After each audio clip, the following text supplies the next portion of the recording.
very lucky to be here on this beautiful part of the world. Thank you everyone for your conduct yesterday. I thought it was a really positive session, and we appreciate the respect that all parties are, that we can see at least, that's happening. So thank you everyone for your contribution yesterday.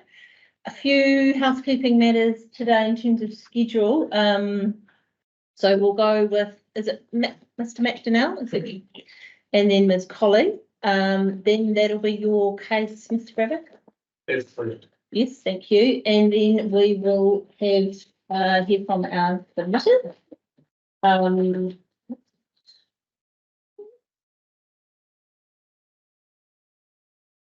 In terms of order, what I'd like to do is karunanga first, and then we will hear from Georgia Parker. Is she here? Yes, there she is. Thank you. And then Stephen Gulick. So Simon advised me he's in Alex and has requested that I think the arrangement is that Simon's going to send the text and then we to get on his bike and head here. And logically it seems to me that perhaps that time would relate to the start of the Karawanaka's presentation. That should be I would think. Okay. You mean bike literally or? No, That might take a wee while. A bit frosty. it's up right in the Christmas day. Yeah, it's gonna be. But okay, great. I'm not worried about his arrangements, but if he's not here at the start, it's fine. We can fit him in. Then we will have Wendy Gunn, and then Graham Young. Is Graham here? Hello, Mr. Young. How are you? So you'll be on after Mrs. Young. It's Mrs. Gunn's subject. That's okay. Yes. Thank you. From there, we will go into council officers. Can I just confirm with you which witnesses you've got available? I'll just pull up my. I've got Mr. Exeter from the Tuesday. Yep, just a moment, please.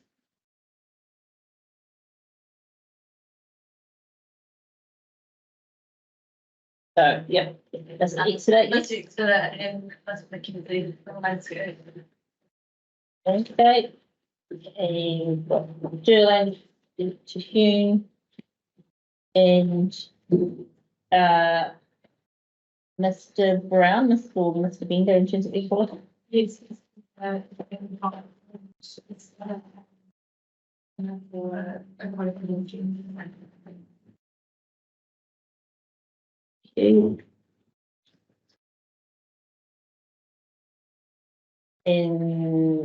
so not Mr. Haran from Transport. I think we're probably okay with that, to be honest. Oh, no, it was requested not to. Oh, We can call it. no, that's fine. I don't think we've got anything for him, so that's good. That's fine. And then not the, yeah.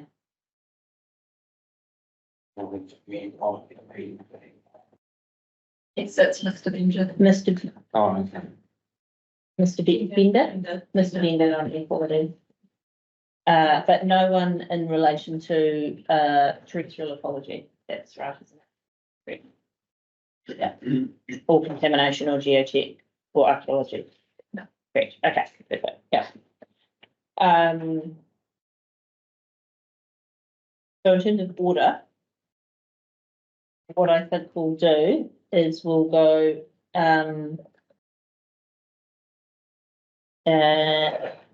well, do you have a preference on order? In terms of should we go experts and planners? Is that your preference? Yeah. So if we go Mr. Exeter, and then we go Ms. Durland, Ms. McKenzie, landscape. And then Ms. Baden-Holt on hydrology, and aquatic ecology, Mr. Hammer.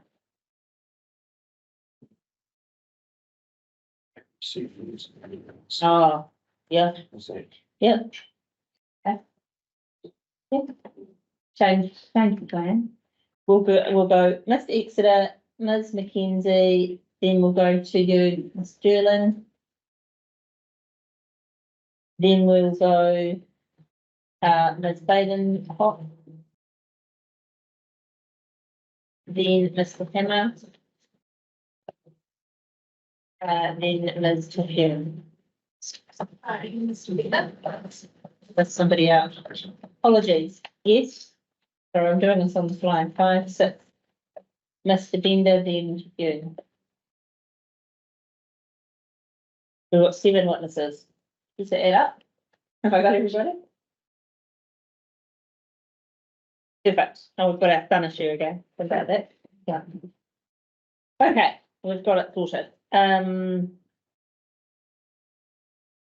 Is there any? Really fun. Is there anything else you would like to raise? Sorry, woman. No, it's the top one. It'll be gone in 5 minutes. It's the top window. Okay. Okay, yeah. Sorry, 2 matters. Thank you. Only briefly. Yes, Firstly, just indicating there has been some additional discussion overnight. Right. I understand that there is now the potential for an arrangement to enable planting next to the team of Burn, albeit that hasn't progressed to an agreement as yet. okay, But there has been an indication that a way through might well be possible. So look, it doesn't advance things hugely for you right now, but it's also here that I mention that, given that obviously one of the submitters you're going to hear from may mention that themselves, and I didn't want that to be some sort of surprise, so I just signalled that that's been prepared. thank you. And the other matter. On that, sorry, Ms. Burn, are you comfortable? I noticed the relevant submitter is submitted in support. They did not include any detail in their submission. So in terms of what they're going to talk to us about, we don't know. And I would remind them that they can only cover what's in their submission, which is nothing. So are you comfortable if, in fact, they do cover this team of burn issue and anything else? Yeah, so Within that's, if reason? that's a matter, I remind you of that is, it's obviously a matter that's arisen in the context of the proposal of consent, whether Yes, planting in that area has been considered as possible and so on. yeah, In that context, that particular submitter is the landowner. I think it's entirely appropriate that they pass comment on their willingness or otherwise to potentially be part of that, and any other aspects of that they are aware of through their personal knowledge and ownership of the property that might be relevant, and that may be helpful to you. There's a limit to how far that road should be travelled down, but of course you'll see the jurisdiction to manage that. But I certainly, if some light can be thrown upon where they sit, that's fine. I don't think that's problematic as long as it doesn't go too far down the road of speculation. okay, Just on that, when you're talking about planting, that would actually mean removing the willows first. Because there's nowhere to plant at the moment. Well, that It's choked with willows, so it'll be actually having to remove the willows and then planting. because I don't want to overstretch Commissioner at this point, so all I'm indicating is that my instructions. would- Yeah, I understand what you said. What I'm saying is that first, before you can plant, you need to kill what's there, the root mats, etc. So just to clarify that. Well, that, with respect, that may or may not be true, because there may be planting in other locations that may be of benefit. And I'm not going to speculate about what that agreement might look like. I agree with you that there is evidence indicating that crack willows are undesirable in that location. So that, I imagine, will certainly be the discussion, part of the discussions about what might be agreed to. But certainly agree with that. okay, thank you. The other matter then is just the draft rehabilitation plan that was referred to yesterday. Yes, So that's been sent through this morning. You might have had an opportunity to look at that as yet. I think it would be, so it's a reasonably large document, but I think it would also be fair to say, like some of the other plans you've seen, that it is something that needs more work. So I'm happy to signal that up front, but you will see, however, by reference to it, that the fundamental structure of it is covering a fair amount of relevant ground, and there's some detail out at the back about what's proposed. It is assuming at this point that planting can occur in that river margin area. As we discussed yesterday, there is an issue around the lawful ability to do that. And that ties then to the applicant exploring both the opportunity I've just mentioned before around planting the timber burn and whether an arrangement can be concluded with respect to that. And I can also signal that the applicant is looking as well at locations on land it controls in as close proximity to that riparian margin as possible, and whether they would offer suitable benefit. So that's just signalling the work streams that are underway with reference to that proposition. Thank you. And so that's been emailed to us just now. We haven't had a chance to look at that, obviously. It might be helpful for one of your witnesses to take us through it just in a very high level way. Is that something that's... Yes, they can. So Ms. Colley has some familiarity. I was delighted with that. I suggestion. find myself nothing wrong. With that document. She's not the author of it. Is the author available? No. Okay.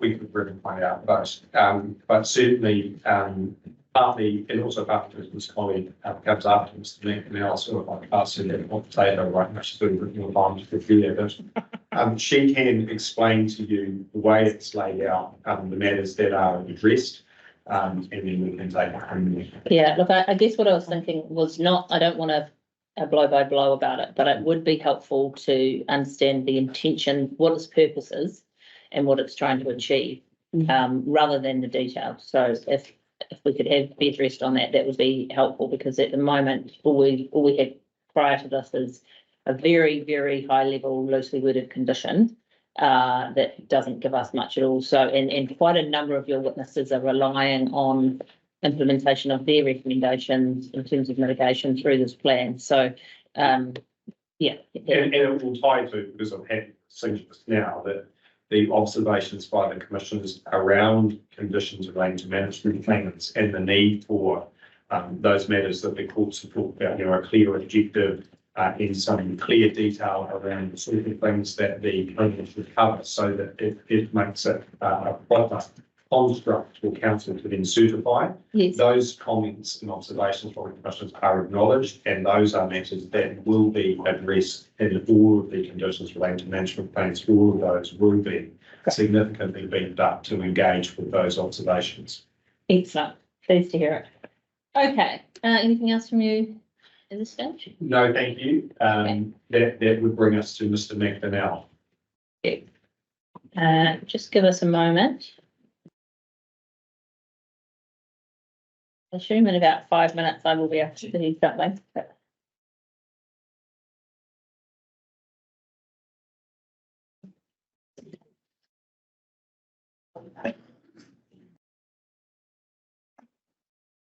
We have a summary, don't we? Is there a summary statement? And that's for McDonnell.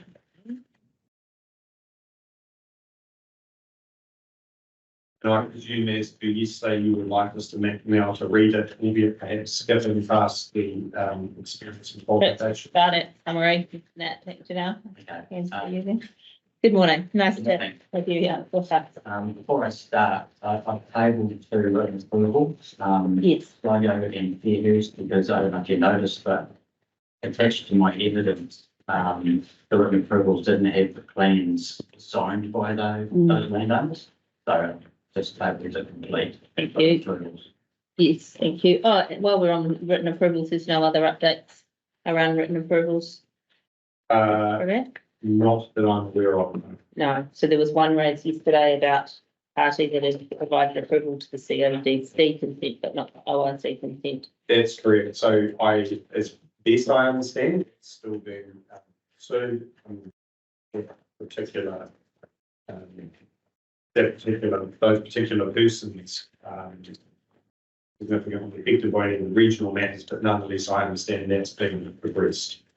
That's the best information I can give you, right? No, that's no problem. Thank you.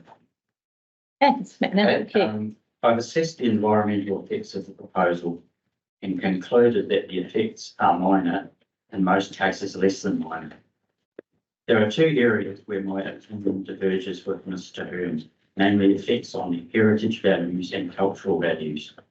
With regard to heritage values, I have relied on the expert evidence of its loss, who has concluded that the mitigation proposed is appropriate in relation to the management of known archaeological sites, risk of discovery of unknown archaeological materials. In my opinion, effects on heritage values are in most cases avoided and, where appropriate, managed. With regard to cultural matters, the assessments provided as part of the applications and evidence suite have been informed by the consultation undertaken by the applicant, alongside consideration of the relevant statutory planning documents.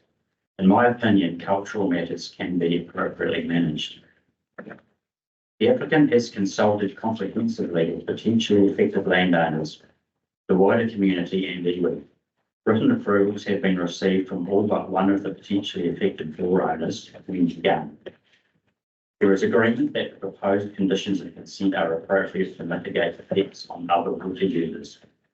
Specifically, I note that the applicant believes the recommended condition 15 of the discharge consent, as amended by Mr. Heller, which requires the provision of an alternative water supply to any affected floor owner if contamination to potable drinking water is caused by the consent holder. I've assessed the proposal against the objectives and policies of the NPS freshwater management, the operative and proposed regional policy statements, and other relevant policy documents, and conclude that the proposal is consistent with these planning instruments. Matters arising. I have reviewed the submitted evidence and respond to some of the matters raised in the evidence of Mr. Tim Bile on behalf of our kaha.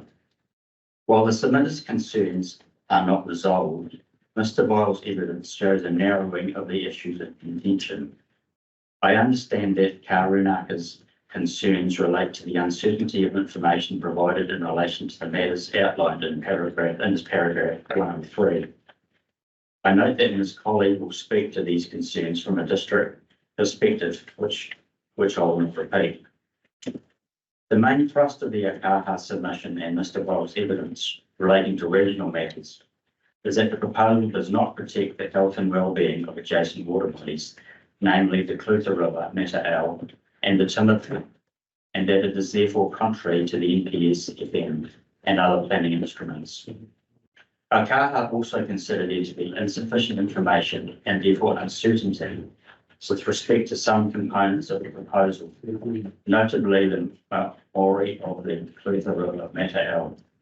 In response to Mr. Bile's concerns, I note in summary that the effects of the groundwater take on the values of the Timberburn have been appropriately addressed in evidence. There will be no discharge to the Timberburn. No works will take place in the Timberburn. The proposal will have no effect on the Timberburn ecosystem. No work will take place in the Clutha River, Meta-Al. It is extremely unlikely that there will be any depletion of flow in the Timberburn. But if there is, augmentation is proposed, which based on the technical evidence will ensure that any adverse effect is remedied. Adverse effects on water quality of either the Clutha River, Meta-Al or the Timberburn will be nil to minimal. The applicant proposes a range of mitigation measures to further assist with avoiding and mitigating effects, including setbacks from the two surface water bodies for both works and discharge, staging, rehabilitation, native planting, monitoring of groundwater quality and quantity, and surface water quality, and a mining methodology which uses no chemicals in gold recovery. The applicant is also proposing a condition that implements its commitment to ongoing consultation with iwi regarding archaeological works and plans for rehabilitation. This will ensure that engagement is ongoing and facilitate communication on cultural values and ways that any concerns may be addressed throughout the operation. This, in my opinion, is an appropriate method to deal with the uncertainty raised in Mr. Bile's evidence. Reference is made to policy 7 of the NPS freshwater management at paragraph 57 of Mr. Voil's evidence. This policy seeks to avoid the loss of river values to the extent practical. Mr. Weil emphasises the term avoid in the policy, whereas the policy clearly provides some leeway due to practical constraints, which is fitting in this case, given the location of the gold resource. There is a functional need to locate the operation where the resource is located. In my opinion, the applicant has taken necessary steps to manage adverse effects where they cannot be practically avoided. I defer to legal counsel with regard to the comments made on case law in this paragraph 58. All of the above feeds back into demonstrating consistency with the NPS freshwater management and other relevant planning instruments. These planning instruments generally, and the NPS freshwater management in particular, refer to managing effects and prioritising the health and well-being of water bodies. The word manage implies use, provided any adverse effects are appropriately addressed. As mentioned above, the gold reserves located in a finite quantity and in a fixed location. That cannot be changed, and in such circumstances, the policy directs the management of adverse effects. Regarding the matters of uncertainty, Mr. Weil lists these as paragraph 103. The matter of unrecorded archaeological sites and the restoration and rehabilitation of the site post-mining have been addressed in the evidence of Ms. Ross and Dr. Wills. With respect to the other issues, Mr. Weil notes focus on groundwater quality from mining at the closed landfill and effects of the groundwater take on flows of the Timberburn and consequential effects on this waterway. I retain my position that based on the applicant's expert evidence and proposed conditions of consent, any effects will be appropriately managed. Potential effects on the Timberburn have been assessed by 2 qualified and experienced scientists who have concluded that the Timberburn will be unaffected. The effects will, however, be monitored and the flow augmented if found to be necessary, which is an appropriate method to adopt, in my opinion, to ensure that any uncertainty is managed and cultural values maintained. I'm in general agreement with the draft conditions proposed in Mr. Hearn's Section 42A report, apart from some relatively minor amendments, which I've set out in my evidence in chief, and that are contained in the evidence for the applicant. I acknowledge the concerns expressed by our kaha regarding effects on cultural values. However, I note that the thorough technical assessment carried out by the applicant, the proposed mitigation and proposed consent conditions, along with the applicant's commitment to ongoing engagement with iwi, will, in my opinion, adequately address our kaha's concerns. There will be significant economic and social benefits for the local community and no adverse effects that are more than minor. I retain my view that the proposal is consistent with the relevant ORC objectives and policies and higher order documents. In my opinion, there are no pending barriers preventing the grant consent. Thank you. Before we get into our questioning, can I clarify at para 15 of your summary, you've referred to conditions in your evidence in chief and that are contained in the evidence for the applicant. Are you referring to the technical witnesses? Correct. Yes. Okay. Thank you. Great. We all have questions for you, so we will ask for your patience. We probably won't go in order of your evidence, so we might be looping around a little bit, but we will try and feed off each other a little bit if we're in the same topic. So we'll see how we go. No, do you want to go first? Commissioner Dacre, thank you. I'm happy to go first. Morning, Mr. McDonnell. Thank you very much. Very helpful to have that clear summary statement from you this morning. A couple of questions for you. So in paragraph 9 of your summary statement, the very last bullet point, you've talked about the proposed mitigation measures, including native planting. By that, are you referring to the enhancement planting? Correct. Okay. So what I'm interested in, you would have heard the discussions around that and some of the uncertainties we have in relation to the riparian margins along the Mata'o, but also whether or not it's possible for the Timberburn. what bearing does that have on your assessment and the conclusions that you have made from a planning perspective? Worst case scenario, one option is for the applicant to actually do some riparian planting on their own land. And that was referred to earlier, signalled. Yeah, So there'd be no barrier to them doing that, okay. but they obviously are keen on doing a timber-bearing and they can those plus the biodiversity clusters. Yes, and so the extent of that planting at this point is unknown. So in terms of your assessment, is it premature to be able to reach a conclusion on the effectiveness of that as a mitigation? Well, I've had general discussions with the applicant about the extent of the revegetation, so my understanding that it would be no less than what the biodiversity clusters were that were originally proposed. Right, So okay. it would be at least to that extent. Okay, right, thank you. Thanks for that. In paragraph 11 of your summary statement, Sorry, I think you didn't quite answer the Commissioner's question. What I think, sorry, is, and I'm interested in, is if there isn't riparian planting, how does that affect your conclusions in terms of consistency with the relevant documents and effects? That's it. Or are you saying there will be? There and will. so, There will be planting on if the biodiversity clusters can't go ahead because its limbs wouldn't agree to it, yes, or the timber-bearing can't go ahead. yes, They still own land, their own land, which abuts that riparian margin, so there can be planting. but it wouldn't be in the riparian, would it? It would Would be be, adjoining the riparian yes, shrub. okay. Where the buns are at the moment. Well, The buns will be removed and then you have to plant. I'd have to. Well, the buns are right up against the tree, so. And so, sorry, that's, so can I infer that it's part of your assessment that there will be some sort of riparian planting to the same level as been initially talked about? And that's what you're basing your conclusion on? Correct. Okay, thanks, sorry. no, good, thank you. Paragraph 11, where you are making reference to policy 7 of the NPS-FM, where you've stated the policy clearly provides some leeway due to practical constraints. Could you talk me through how you've interpreted that policy?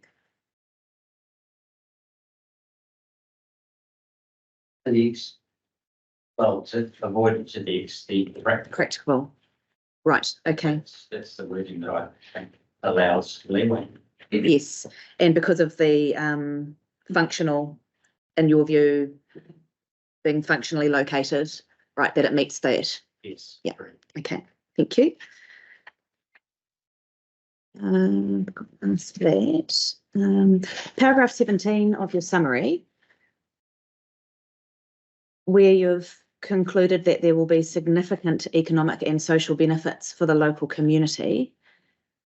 Am I correct that you've based that on Mr. Hawkeswood evidence? Yes, which is a corporate statement of evidence. In your experience, would you normally expect independent economic analysis for a proposal of this scale? So sometimes it's provided, not always. I don't think it's necessary in this case because Mr. Hawkeswood's done other similar mining operations and has got a good handle on what money is required to be spent in the local community. Mm. So it's not like it's a new thing, Mm. a new business for him. And in terms of our ability to interpret the significance of that local spend for the district and the wider region, do you think Mr. Hawkeswood's evidence has covered that?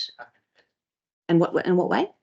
Well, he's been quite explicit about the numbers, Mhm. 90 million and 28 million going into, wages and royalty fees paid to the Crown. Okay. I would say 28 million going to the local community is quite significant, Mhm.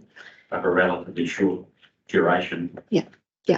And we heard yesterday from Mr. Hawkeswood around a level of uncertainty about some of the skilled specialty needs for the workers. Did that raise any concerns on your mind about the skilled versus the semi-skilled? right? I wasn't sure whether Mr. Hawkeswood was saying as an excavator operator, a skilled operator or a semi-skilled, I wasn't really sure. But I would imagine that most of the workers could be sourced locally because they're machine operators and plant operators. Mhm. And then obviously there's outsourcing of engineering work. So I'm comfortable that. You're comfortable with it. Can be. Cool. Okay.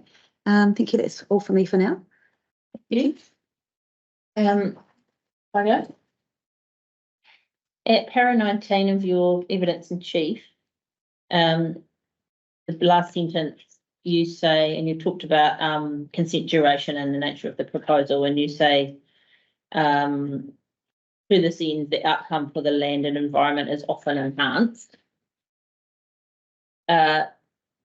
which is sort of a fairly broad statement. In this specific case, will the outcome for the land and environment be enhanced in this case based on the evidence we have? Well, I'm looking at other mining operations that have been carried out of the valley. At Island Block, for example, there was quite a big mining operation there.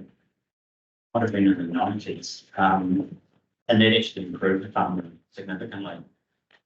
Improved the drainage of the after. You wouldn't even know there'd been a mining in there. So do you think we have any evidence in front of us to say that that will happen here, or is that just an example that? It's an example of, I think, what can happen.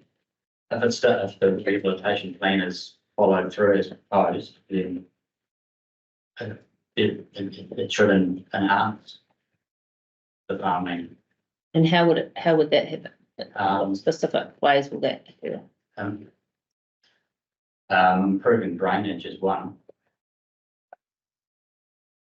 And how does that happen? Will it be there'll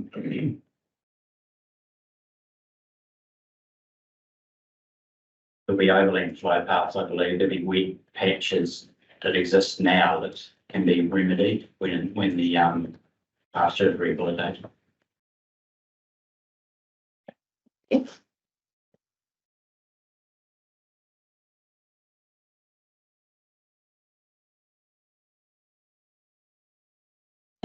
At para 44, you refer to Mr. Allybone's evidence and Mr. Hammer. We haven't heard from, Dr. Allybone actually. Mr. Hammer, we haven't heard from him today yet, but we did hear briefly from him yesterday, and it does appear there's still some disagreement between the two witnesses.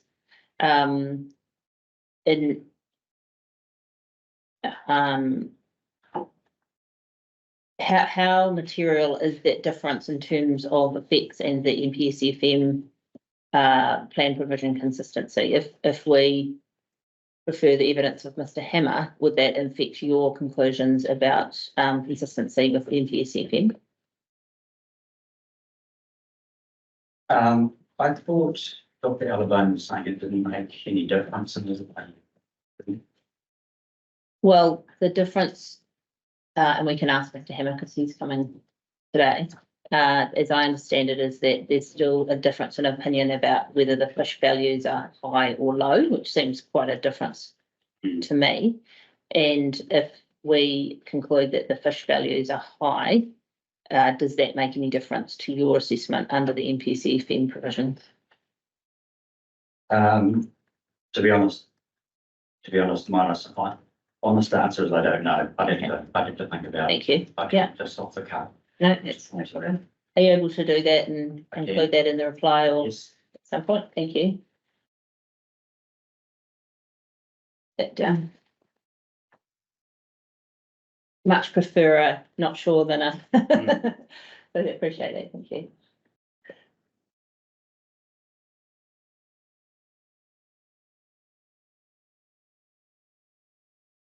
Um,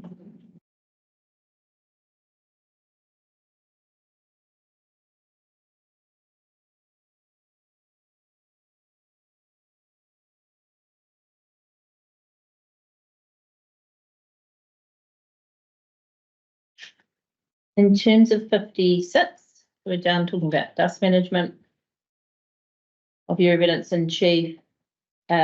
You've talked about the mitigation measures proposed. Are you comfortable that those mitigations are all captured in the draft conditions? Have you done a check of that? Okay, Yes. And you're comfortable with that? yes. Yeah.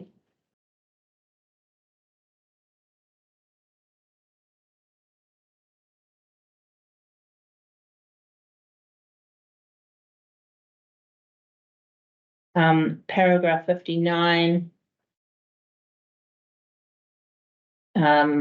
Property owners being given site managers phone number. I know that's common in projects of this nature. Which management plan is that covered in? Is that in the overarching plan, or is it specifically within the dust management That would be plan? the dust management plan. Okay, yeah. That's the nitty-gritty plan for that. It's- And is that covered in the conditions at the moment? That it's required? I don't believe it says that in the conditions. Do you think that would be sensible, given it's quite an important It'll probably be useful. to mention in the condition? Yeah. Thank you. Yeah. Nearly there.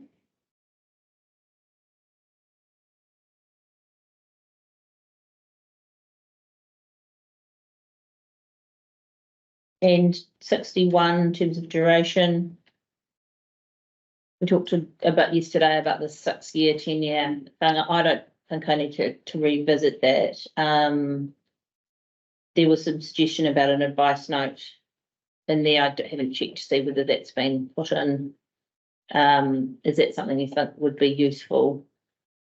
Given that after 6 years, essentially the whole thing falls over if there's not another consent that's obtained. That's right. Yes, Yeah, I think it would be useful. for that land use component.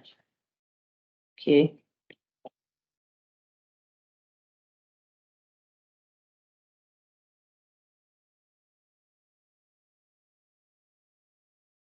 Yes, and just on that other point that you're coming back to us on, just I'll refer you to paragraphs 95, 96, 97 of your evidence.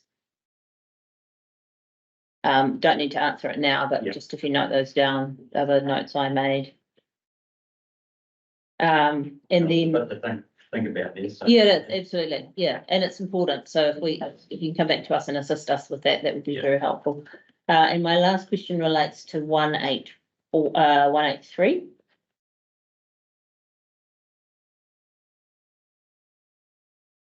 I think we've probably covered that. It just refers to the native riparian enhancement and how there's some uncertainty about that at the moment. And There is. yeah, okay. I don't think we need to cover that any further. Thank you. Just a couple of broad statements. I think we touched on them yesterday, but you weren't here.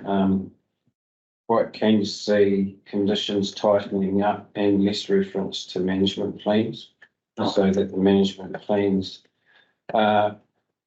implement the conditions, but the certainty is provided by the conditions. Yeah. We discussed that yesterday. Perhaps just to clarify, maybe not less reference to management plans, but less reliance on management plans. Yeah, well, in your evidence, you're stating that the effects of dust will be managed by the discharge management plan. The dust management plan. The dust management plan. So what we were sort of flagging yesterday is that there needs to be some conditions that manages the effects, and the management plan gives effect to those conditions. Right. And yeah, you weren't here just to let you know that the discussions we had on that. Okay, paragraph 19, you make a statement which about mining operations and current times, which in effect means that adverse effects by the very nature are temporary That's just a general statement. But you need to be careful putting those in I know, mining assessments because there are quite a few legacy issues around the country associated with mines. there'll be more coal mines or, Oh, a lot of subsidence, gas, fire, you know, a lot of different effects. So when you put a generic statement in there, you've got to be careful with context.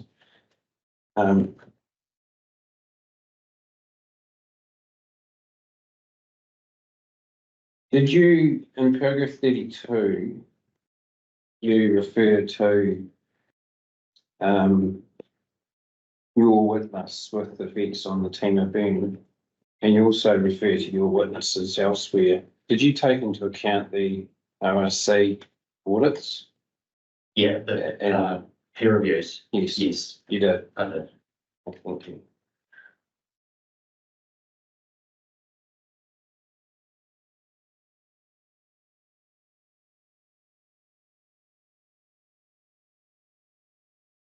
I think that's me. That's all we have for you. Thank you, Mr. McNeil. Thank you.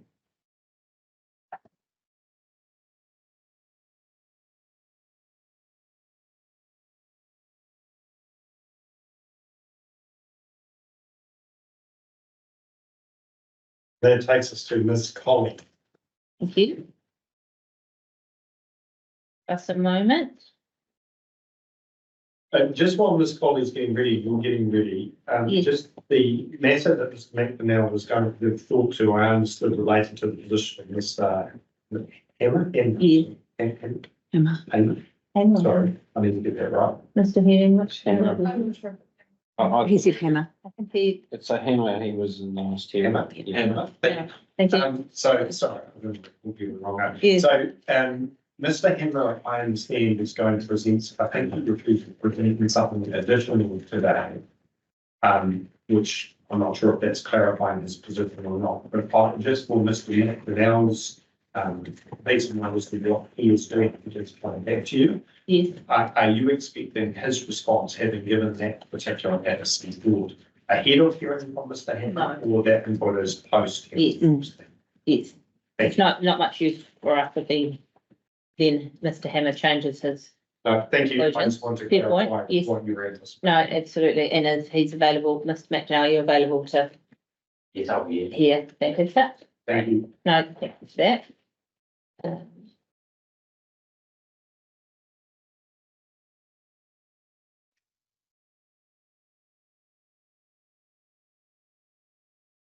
Golly, I've been seeing a lot of you, haven't heard a little bit, but nice to have you in front of us, and we're in your hands.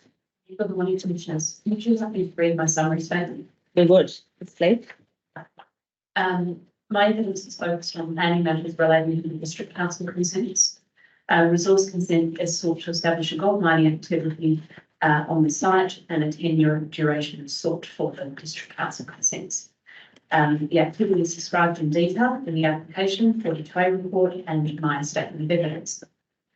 Subsequent to notification and having considered the submissions received, the applicant has provided additional information to address matters of clarification identified by submissions. The applicant has engaged with various submitters in refining the proposal prior to hearing and has made minor amendments in respect of the application, adaptations to address submitted concerns which refine the proposal. These matters are reflected in particular in my evidence section, nature of the proposal, the recommended conditions appended to my evidence, and site plans appended to Mr. Johnston's evidence. The site is located within the rural resource area and consent is required for a discretionary activity. The 42A reporting officer and I are agreed on activity status, but I've identified 2 additional land use consent requirements triggered in addition to those identified in the 42A report. These were identified in the application documents, so do not introduce any new areas of assessment that have not been evaluated, and the overall status remains discretionary. There's a high degree of alignment between the Section 42A report and my evidence in regard to the site and nature of the existing environment. And the voice monitoring provided by Mr. Hegley provides an understanding of the acoustic characteristics of the existing environment.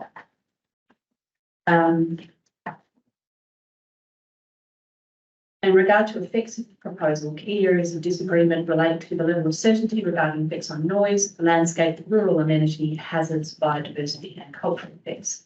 There appears to be general agreement that the other effects of the activity are appropriately managed by conditions. In regard to effects on noise, the evidence provided by Mr. Hegley demonstrates that the noise arising from the proposal will be well within both district and daytime and nighttime standards, and only for a short duration higher than ambient noise levels. Mitigation proposed reduces the level and duration of noise from reasonable at acceptable level. If it was suited commissioners, I could make a brief comment on Ms. Exeter's additional memorandum. Should we do that now? Yeah, that would be helpful. Thank you. And nicely then. So Mr. Exeter's circulated some additional evidence yesterday. Yes. And Mr. Hegley commented on that. I accept Mr. Hegley's position that Mr. Exeter's ambient noise microphone results are largely in accordance with his own, noting that in a much shorter period, Mr. Exeter undertook ambient noise monitoring for, and that was done in the middle of the day as well, when Mr. Hegley also noticed a dip in ambient noise. I see Mr. Exeter, there is general agreement on noise management conditions between Mr. Exeter and Mr. Hegley.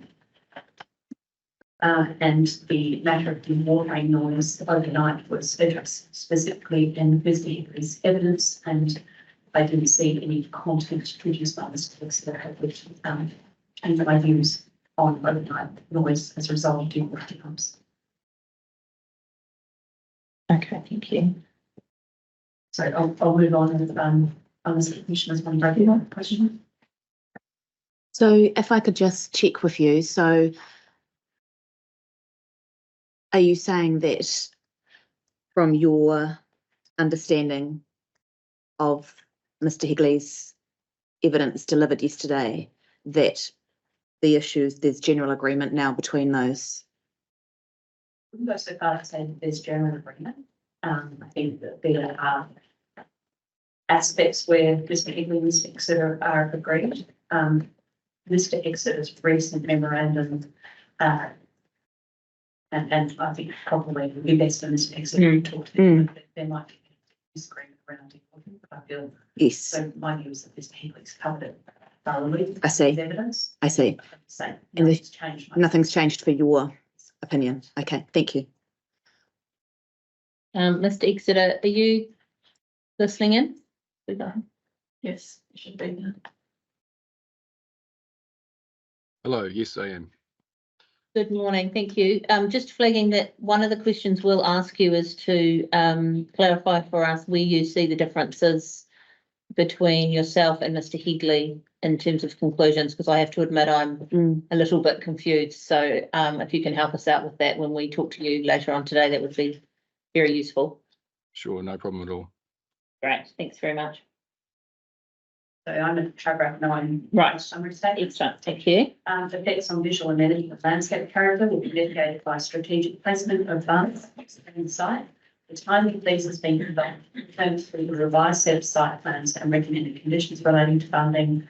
And I also note there's a high degree of alignment between the two landscape experts. And again, I might just take a brief segue here into Ms. McKenzie's additional memo. That would be acceptable to the commissioners. Yes.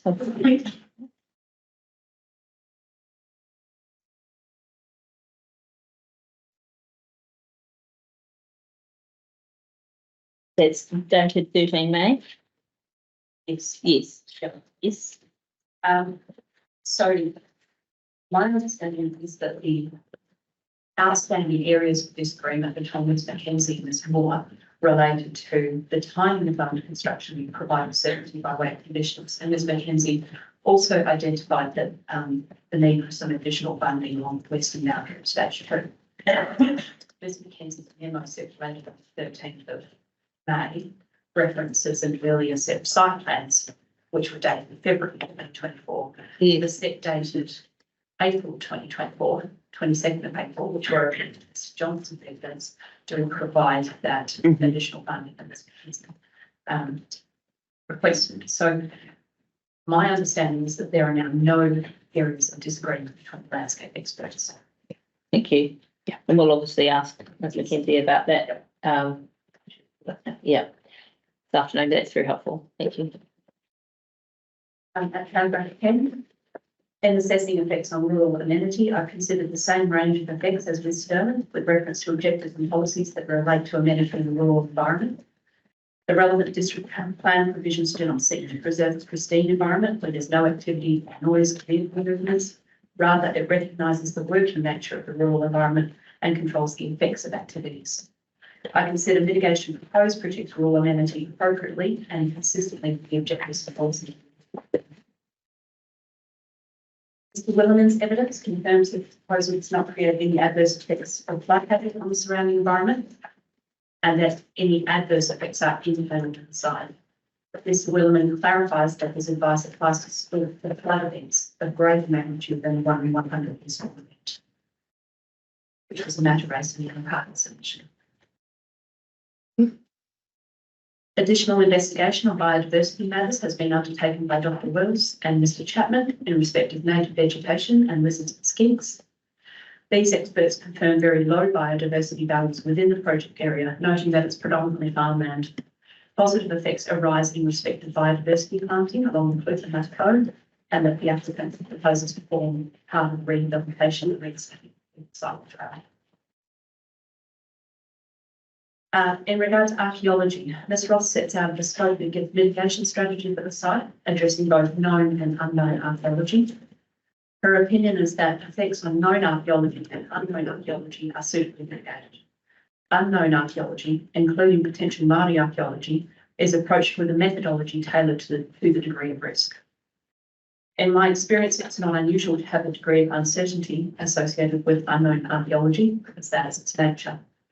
Based on Ms. Ross's evidence, I'm confident that the management regime put forward is the most appropriate method. I've read the evidence of Mr. Vile and Ms. Murchison and Mr. Cassidy.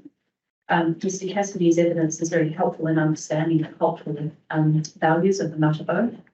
And in regard to Mr. Vile's evidence, it's apparent that the issues in contention have narrowed somewhat since the submission period, though it may not be entirely resolved in his.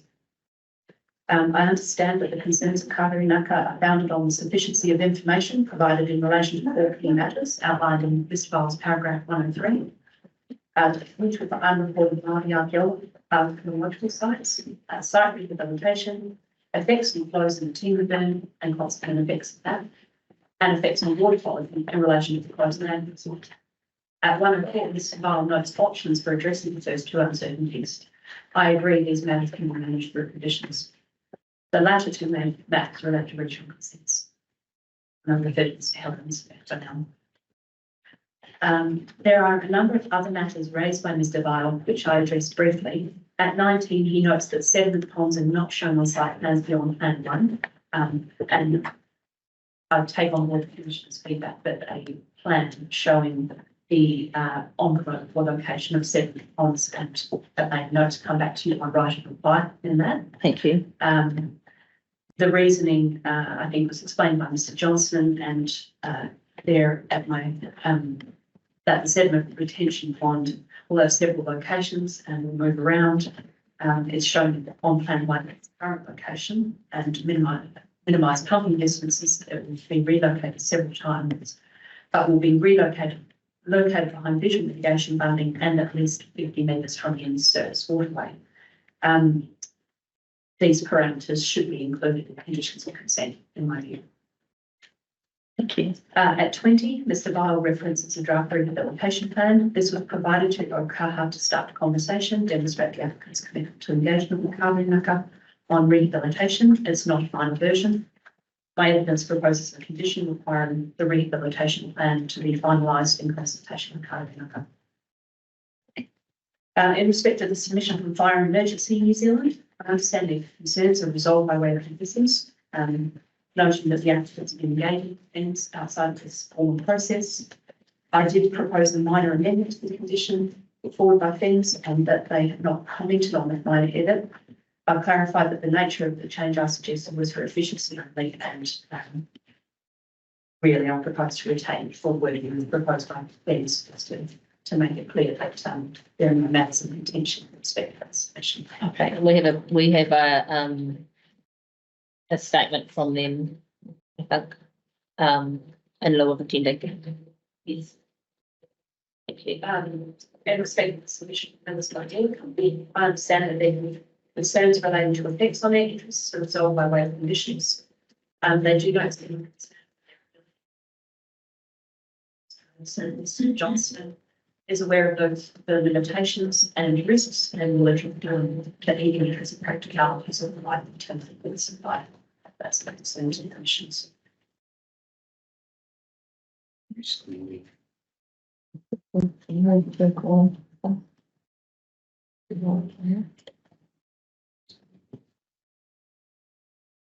Is that something that will be covered in the right of reply? Since we've already heard from Mr. Johnson, We can. Yeah.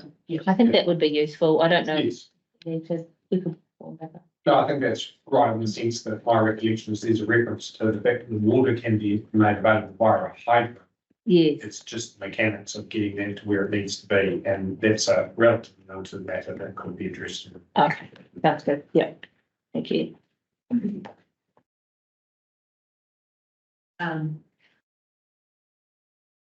In relation to submission from other parties who have not articulated evidence, I consider concerns relating to effects of the proposal have been addressed in evidence and are able to be appropriately managed by conditions. I provided a recommended set of conditions appended to my evidence, and acknowledging the Commissioner's comments on those conditions, and that the guidance you've given us to date, I would be providing, in consultation with Sterling, an updated set of conditions. But there are 3 minor amendments that I've noted in my summary statement to those conditions. Thank you. Which relate to the changing situation in respect of 1334 Teviot Road and the withdrawal of that submission, and adding parameters for like 7 plots. On duration of consent, I remain of the view that it's appropriate to have 10 years for all of the consents except the water permit, which is restricted to a maximum of 6 years. Only one comment to add there is that ORC are preparing a draft land and water regional plan. It's not yet been notified and has no statutory weight, but could change the approach to the allocation of water. There is some promotional material on the ORC website, which I've appended to my summary statement as Appendix A. A screenshot of that, it indicates that 2 options are being considered for allocation from the Clutha, Matter O, main stem in the vicinity of the project site, and both result in additional water available for allocation. I don't have any data on the current allocation of how much headroom there is for the allocation block. So the information on the draft land and water plan does not change my conclusions at this stage. My evidence provides an evaluation of. Sorry, just a moment.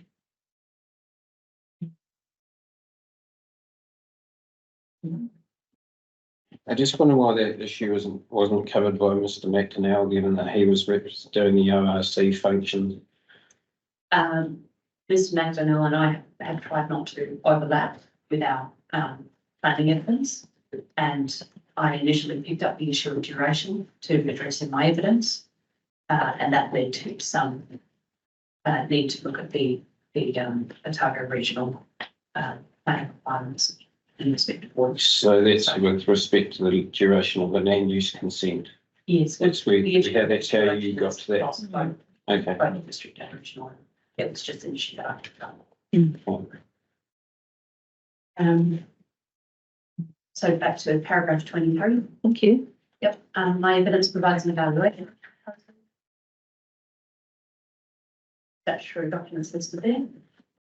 Key objectives and policies addressed in my evidence that I draw the Commissioner's attention to. The objective of the national policy statement on Indigenous biodiversity to maintain Indigenous biodiversity. And I've included the paragraph references to my evidence achieved there, where those matters are discussed in detail. Objective 2.2 and policy 2.2.2 and the outputs, which seek to provide for kaitahu values and the protection of identified biodiversity sites. Policy 2.2.2 I've set out there in full, as I think it is fairly key.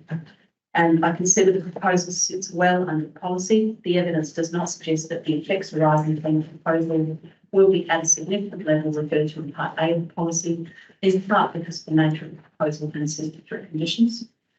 Other adverse effects on Waitangi Te Puna are to be avoided, remedied, or mitigated in accordance with Part B of the condition.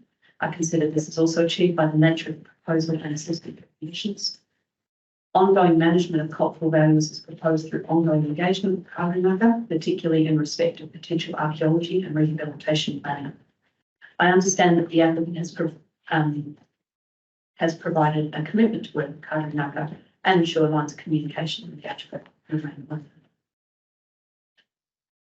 RPS Policy 534 recognises functional needs of mineral extraction and processing activities to locate where the resource exists. And Policy 548 manages adverse effects from mining activities in better detailed way. District Plan Objective 433 requires that landscape values are maintained and where practical enhanced. While there will be a change in landscape for a period of time, that's controlled by consent duration and rehabilitation requirements. Enhancement is not a mandatory requirement under this objective and should be a fit for purpose assessment. Notwithstanding this, a degree of enhancement is realised through planting along the Hawkeswood and cycle trail or alternative locations, and remediation of the green waste landfill when viewed from Kirkwood Road. District Plan Policy 444 covers landscape and amenity using very specific wording around methodology for achieving that policy. And 448 is also very specific, directing effects of certain activity do not significantly adverse amenity affect the amenity values and crucially of neighbouring properties. In my view, consistency with these policies is achieved. In regard to the Kaitahu Ki Otago Natural Resources Management Plan, mitigation measures have been proposed relating to the effects of earthquakes and mining, and in particular are targeted at protection of the Hawkeswood and timber burn. I consider that as a package, mitigation is a response to the environment. My opinion is consistent with the relevant statutory requirements and the application is the necessary testing. Thank you very much. It's a very useful summary.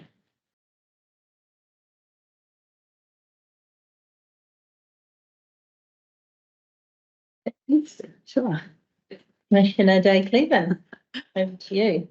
Thank you, Ms. Colley. I echo Commissioner Taylor's comments. Very useful summary for us today. Thank you. So a lot of my questions relate to some of the conditions. However, we have traversed that quite a lot over the previous day, and I understand that that will be addressed in right of reply, but there are some I think might be worthwhile just to run through with you. As a general approach, I was thinking with the conditions is appreciate you've heard our general thoughts, but this is the only time you get to we get to have this conversation. And I think perhaps if we take the time to let you know the ones that we're uncomfortable about specifically, Yes. Then it gives everyone the opportunity to deal with those. So it might be a little tedious, but I think it's worthwhile. Probably not looking for a lot of feedback at this stage from you, unless there's something obvious that you sort of want to discuss. But I think if we just click through them and note. Great. Okay. Yeah. Thank you. I will actually start in your Chief of Evidence in Chief, just a couple of questions prior to getting into the conditions. Thank you. So at paragraph 22,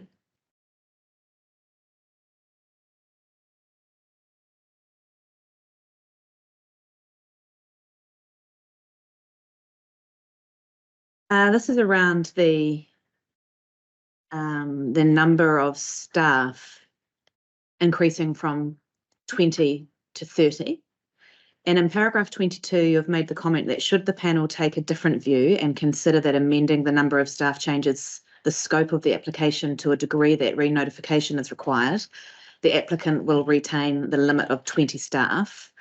I was curious if that were to eventuate and if that was what that the panel arrived at, how would you then intend to fulfil the conditions? That might be a question Mr. Johnston, but my expectation is that the number of operational staff would have to reduce. Yes. And there would still need to be site management advice. And then the project might be able to establish at a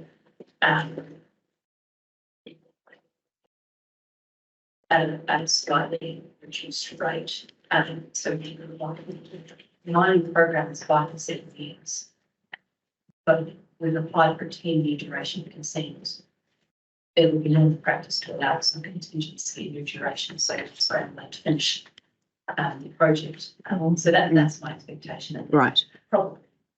But that could be a question for Mr. Johnston. Yeah.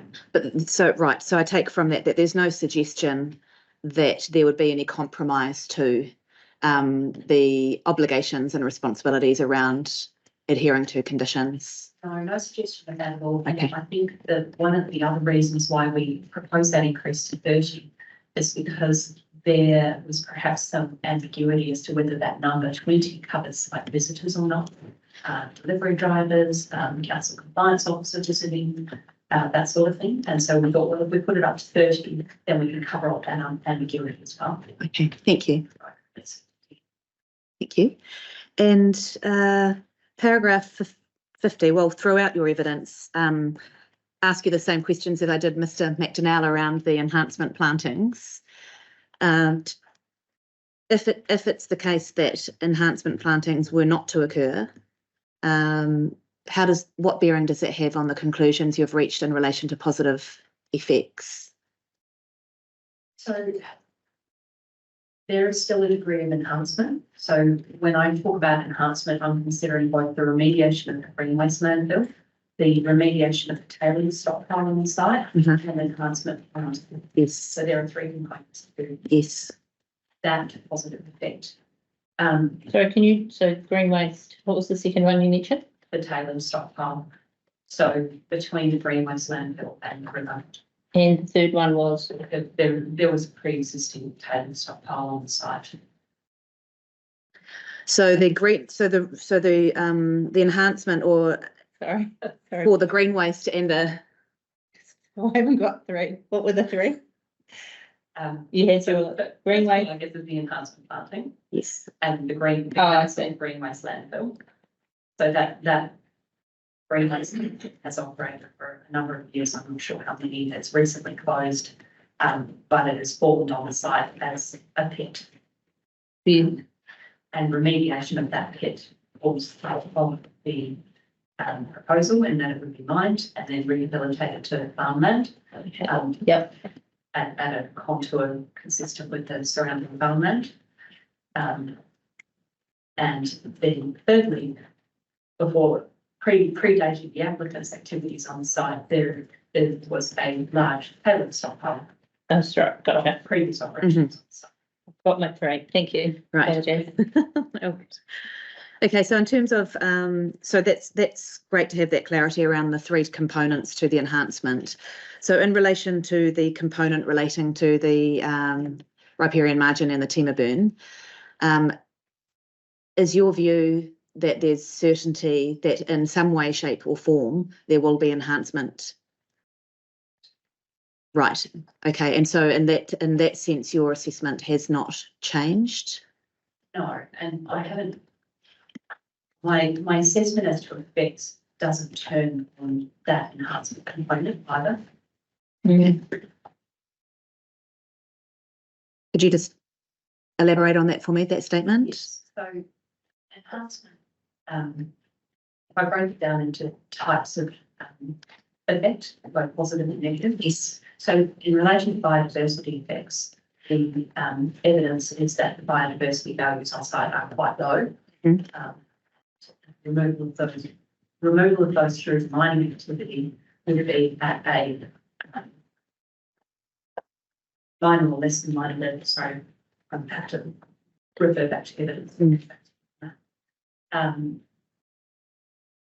In terms of visual amenity, the evidence is that the effects would be at a higher level during the works and then remediated on completion of the works. And that this enhancement planting is a positive effect on landscape visual amenity. The third facet is in relation to cultural values, and the enhancement planting is offered as a form of mitigation on cultural values. So when you say he doesn't turn on it, that you have put some reliance on it for conclusions in terms of effects, but also how that links through to the statutory documents, haven't you?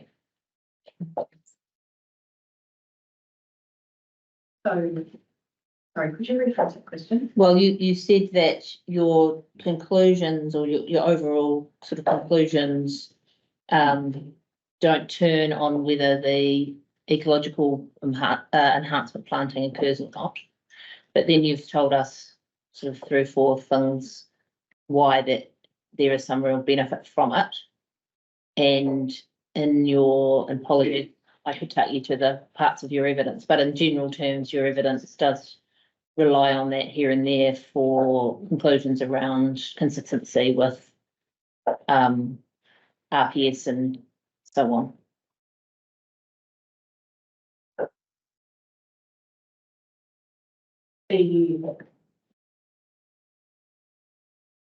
And just sorry, it may be a moot point. I mean, we heard from the previous witness that there is going to be planting. Yeah. So I don't want to put you in a difficult spot there, but so it may, I mean, Mr. Barrett, you might help out there. Is another way, is another way of putting it, is the witness of the view that granted consent is still appropriate absent planting? That effectively the question. That's essentially what we're trying to tease out.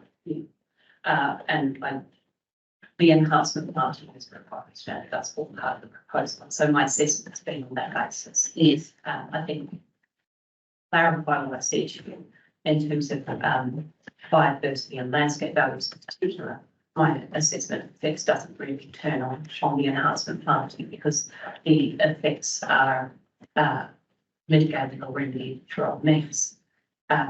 Where it really comes into importance, I think, is in regard to cultural values effects and how those relate to policy. Yes. Okay. Thank you. Thank you. That's very helpful. Okay.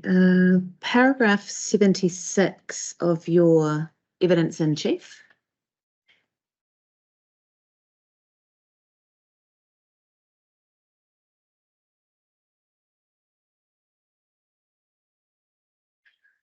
So we heard yesterday from Ms. Ross around the archaeological management plan and the archaeological authority that was received yesterday morning.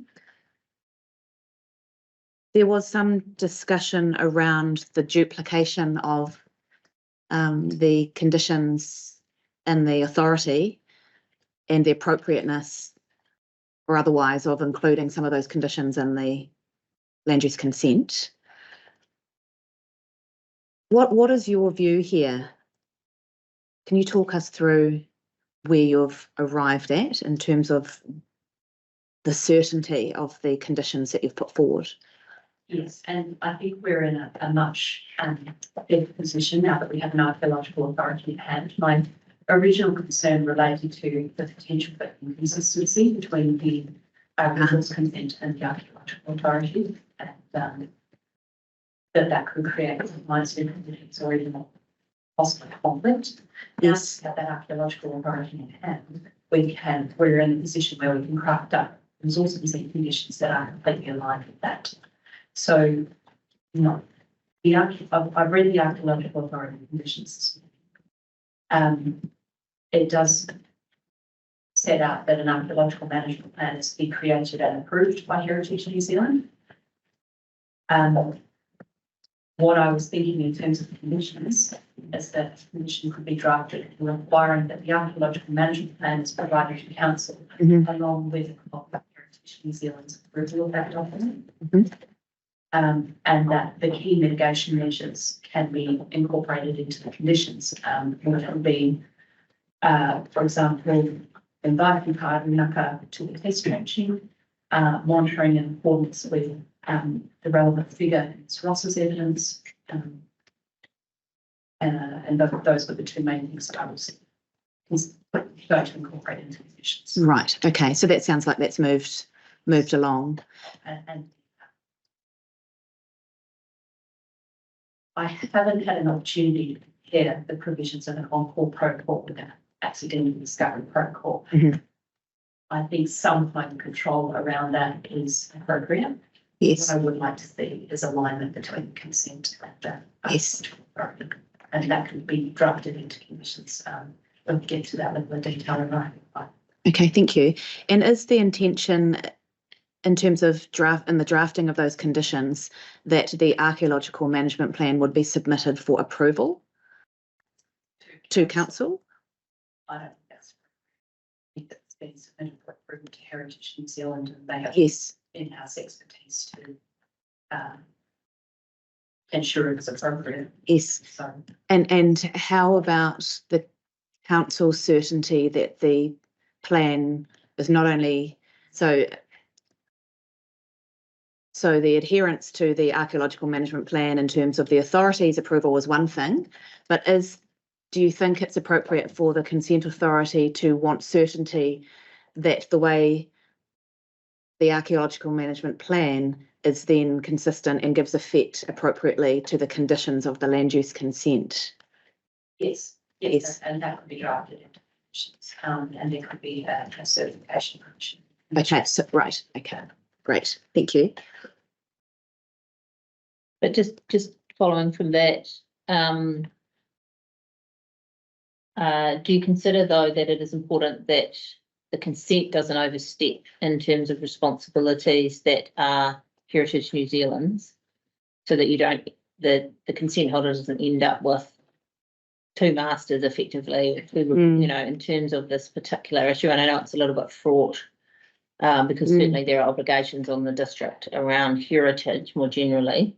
But do you sort of accept there is a bit of a tension there, and it's worth just thinking that through quite carefully when you're drafting those conditions in terms of what needs to go to council in terms of certification versus for information, and how that then connects to the consent conditions and the archaeological authority conditions? Yes, I agree with that. And Yeah. I think that there are some key mitigation measures that have come out in evidence, and that those are being matters that I would look to include in conditions. Yes. Those things I'm talking about. Thank you.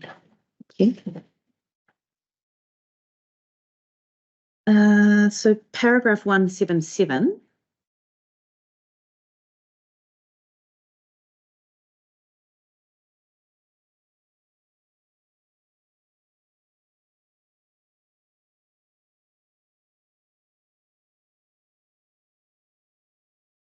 Yes.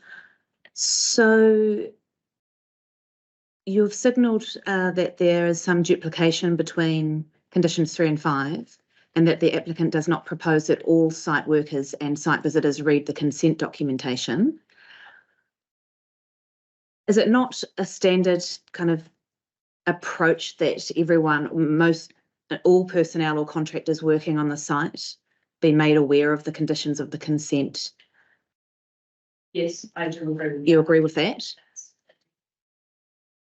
having site workers sit down and read every consent document and management plan. So I absolutely agree that the applicant is responsible for compliance, and that the applicant needs to have a site manager who is read all of those documents, and in this case, probably a compliance a person with compliance responsibility on site as well. I don't think it's necessary for the excavator operator to read every single bit of consent conditions and management plans. I do think they should be briefed on content, and they should be aware of their compliance responsibilities. Right. And so you're confident that that is, in terms of the draft wording that you've proposed, that was attached to your evidence, is that clear? Conditional. It was condition 3 and 5, now condition 5.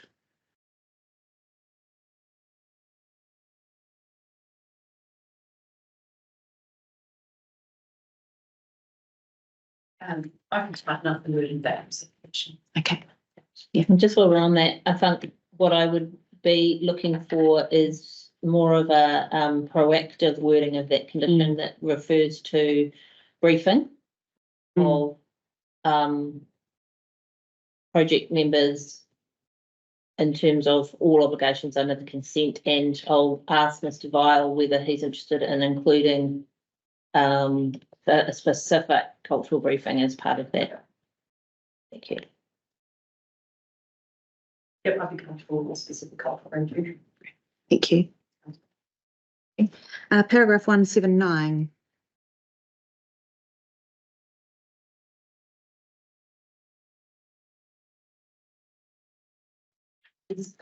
So it appears to me that you are proposing to remove the lapse date condition and replace it with a duration condition. So my question is it not standard to have a lapse date in accordance with section 125 and an expiry date on a consent? My experience can be done either way. Either way? The lapse date is as specified in section 125. Right. It could be put on the resource consent, but this is a 10-year duration consent with an applicant that's quite keen to get started. It's not a project where there's a long burn development to be done before potentially being exercised. So I'm not worried either way. Right. There's a lapse date condition. Okay. It's necessary, but it's not in the bottom. We're just on that, would a lapse date condition be relevant, given that it's already started? And this is a retrospective. So effectively, as soon as the consent, if it was granted, was issued, your clock starts, your 10 years start from that decision date. That be right? From the date of commencement. Well, commencement would be the decision date, wouldn't it? Because a lot, given the retrospective element. And commencement date would be in place if there were any appeals. Yeah, oh, sure. Thank you. Yes. Yes. As soon as, yes. Decision appeals would, yeah. Would be a lawyer's dream, that argument about lapse date. Retrospective consent, couldn't it? But I would say that it's probably not needed in this case. That was my view. Okay.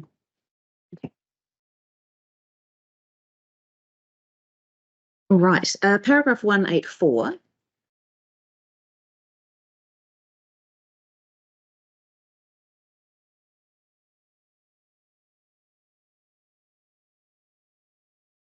So here you've mentioned that the proposed gold mine management plan certified by CODC, but that it's the requirement is uncertain and unnecessary.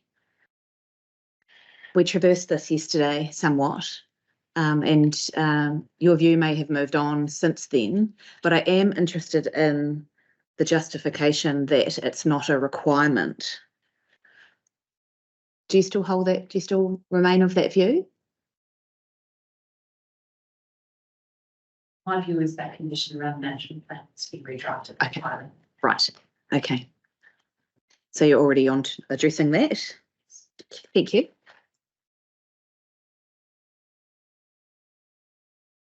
It's in paragraph 184 related to the condition as it was drafted according to our report. So, Thank you. I think though, just on that though, the point I think is that you've said that you don't think the management plan needs to be certified by council. Has your view changed on that?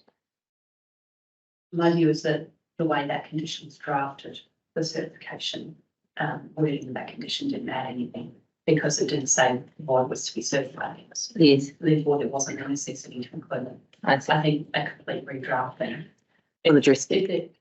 If there's going to be a requirement for certification and consent commission, my view is it needs to be very clear what consent authority is to certify that plan is. Yes, and is it your view that that sort of plan should have a certification element with council? Yes, it's clearly spelled out what was planned to be Yeah. certified. Yes. Yeah.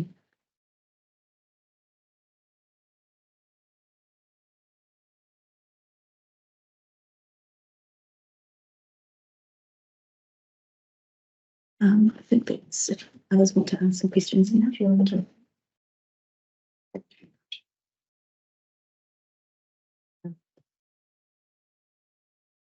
Okay, thank you for your evidence. I thought it was very clear and I've just got a few questions. It was very helpful. Can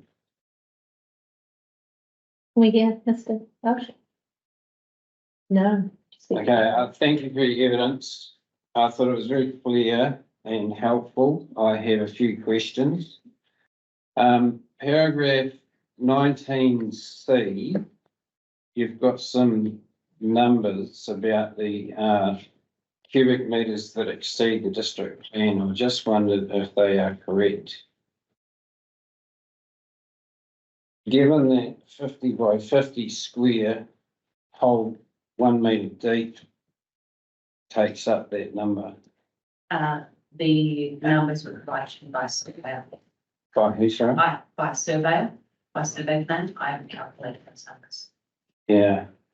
Is that relevant to the scale of the retrospective part of the consent that you're applying for?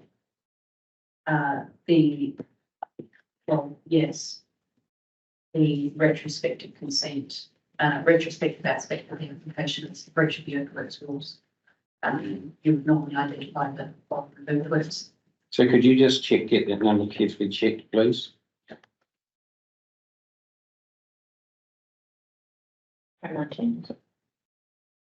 Paragraph 19C.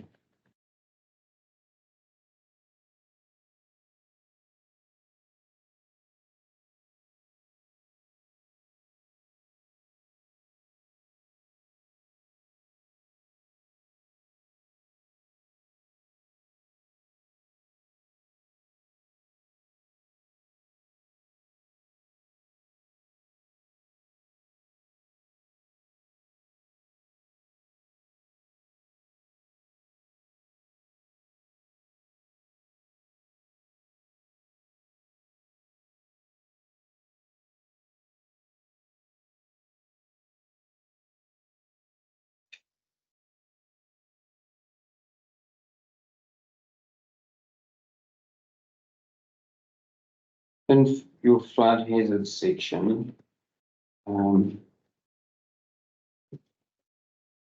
got a, Sorry, so could you give me a paragraph reference? actually, I'll just jump. Paragraph 105, you've got a reference about a condition. Following conditions are proposed to implement the applicant's proposed mitigation measures. And you've got a statement in quotes. And in the middle of it, it says within 1 kilometre. I just wondered if you could clarify within 1 kilometre of what? Oh, within 1 kilometre of the existing assets that's been removed. Okay, so that could just be amended then, please.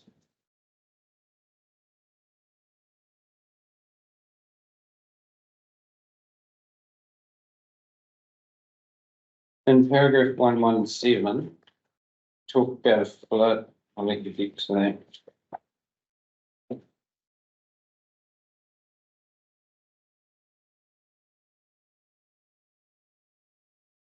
Yes.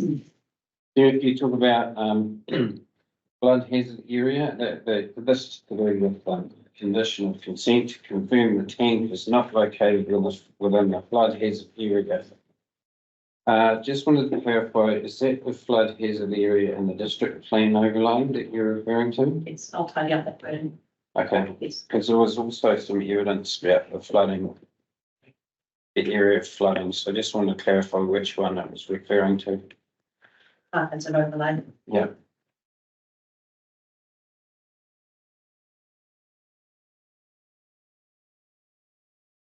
Just getting back to this tailings dump that you referred to as an enhancement and the green waste. I wonder if it'd be quite useful in your evidence in paragraph 126, you discuss those. Under A.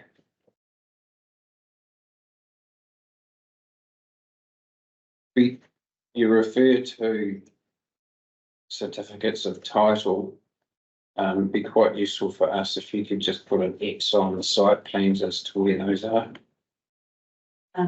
Or as, Would it also says, I believe Mr. Moore's got some visuals of that tables, by the site activity. We could provide those as well.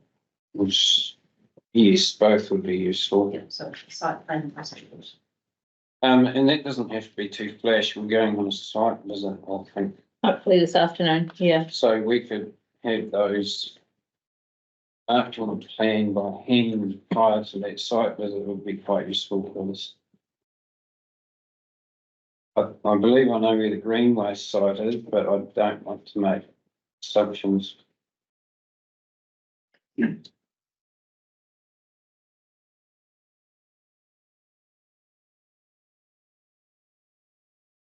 Paragraph 134, you're straying into the Otago water plan again, which I found quite useful, but again wondered why it wasn't in Mr.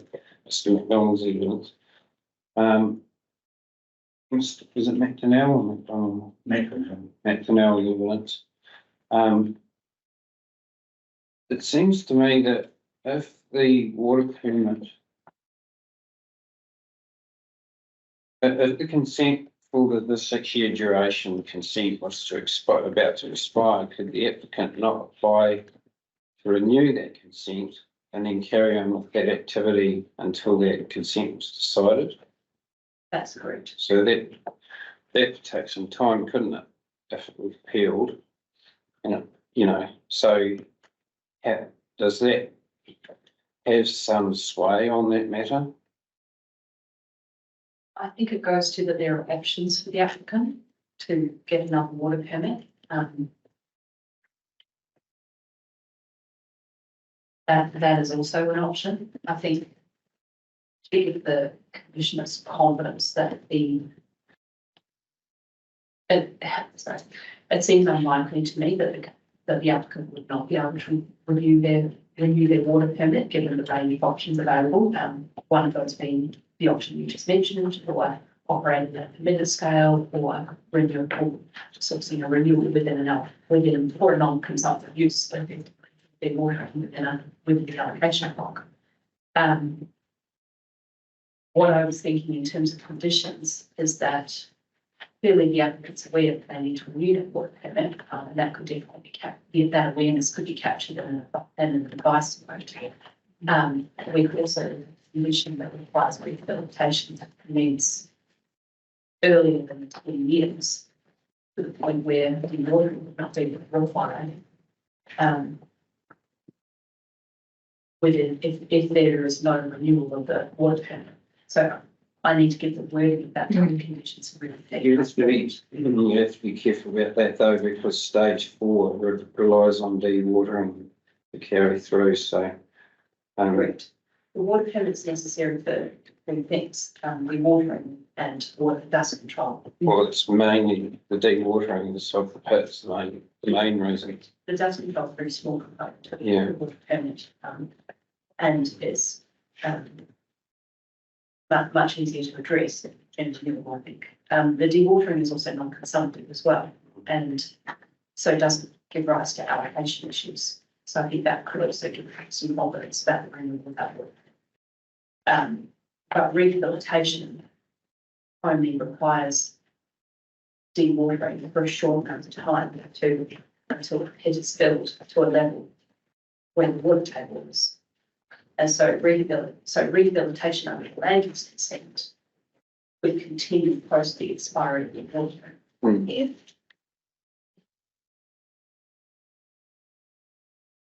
So it wouldn't necessarily need to be a 4-year consent.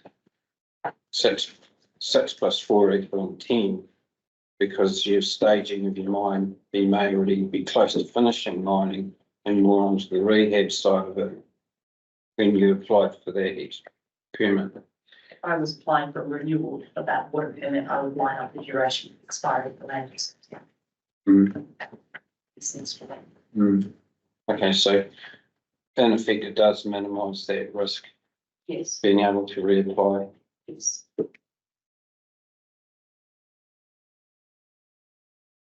It's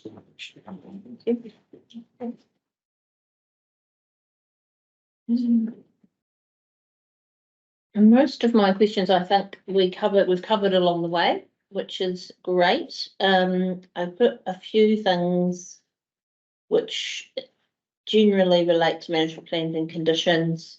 At 105 will be evidence of in chief.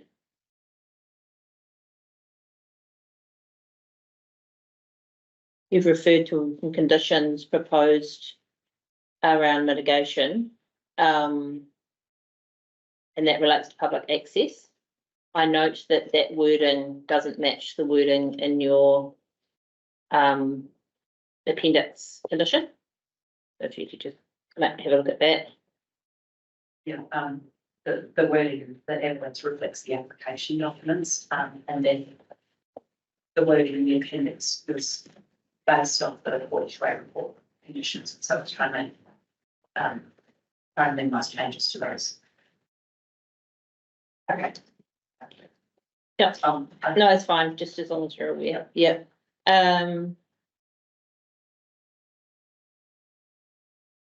113, para 113 of evidence in chief.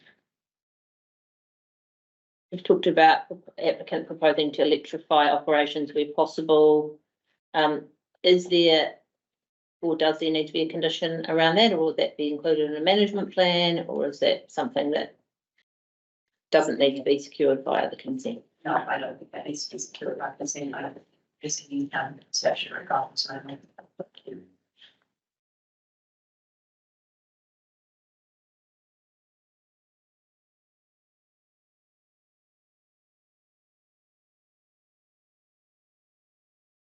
Mm.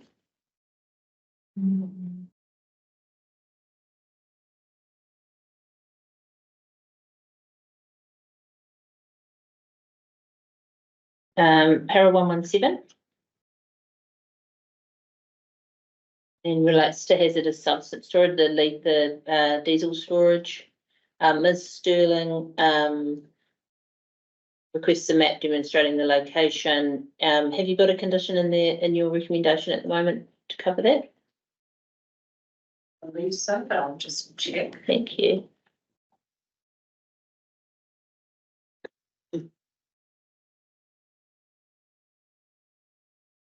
Mm.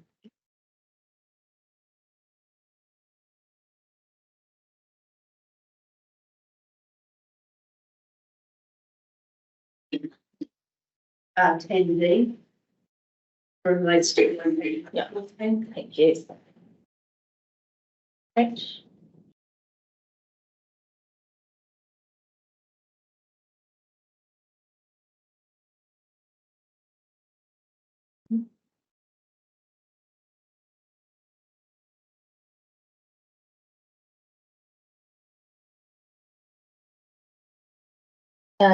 In 141, para 141 of your evidence in chief, just to confirm number of submitters, just so we can get our decision correct. You've got 2 submissions who were withdrawn prior to the hearing.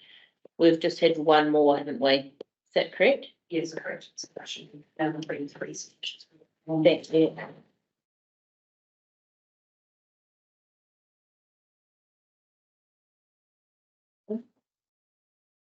Para number 141.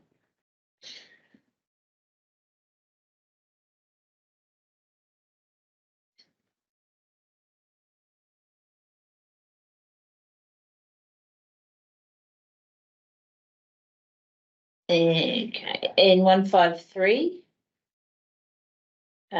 You'll recall I spoke with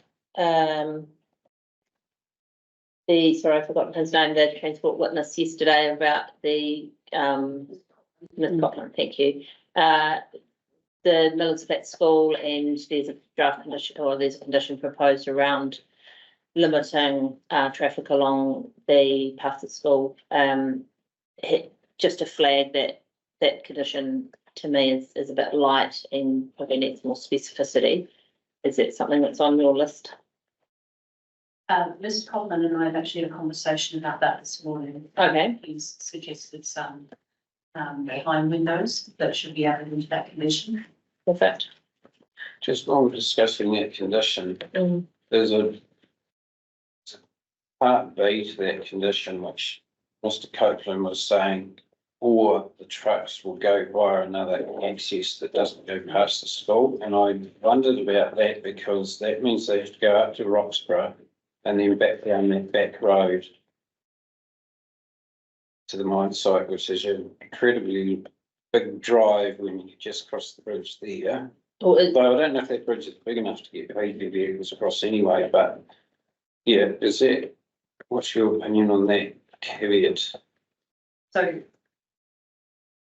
in terms of the effects on the school, I think the caveat for this provides for an extra option that doesn't create any additional effect on the school. Mr. Cochran's assessed the heavy vehicle movements along Heavy Road. So I could clarify with him whether he's considered that they might head north rather than. Well, that's. where's the alternative route? What would the alternative route look like? I'm not sure that. That's the only one. Johnson looks like he might be able to help. That's correct, yep, up to, up to Roxburgh, across the Roxburgh Bridge and back, yeah. So the only way to not go past the school is to go up to Roxburgh. Yes, And is that realistic? Do you think you'd ever do that?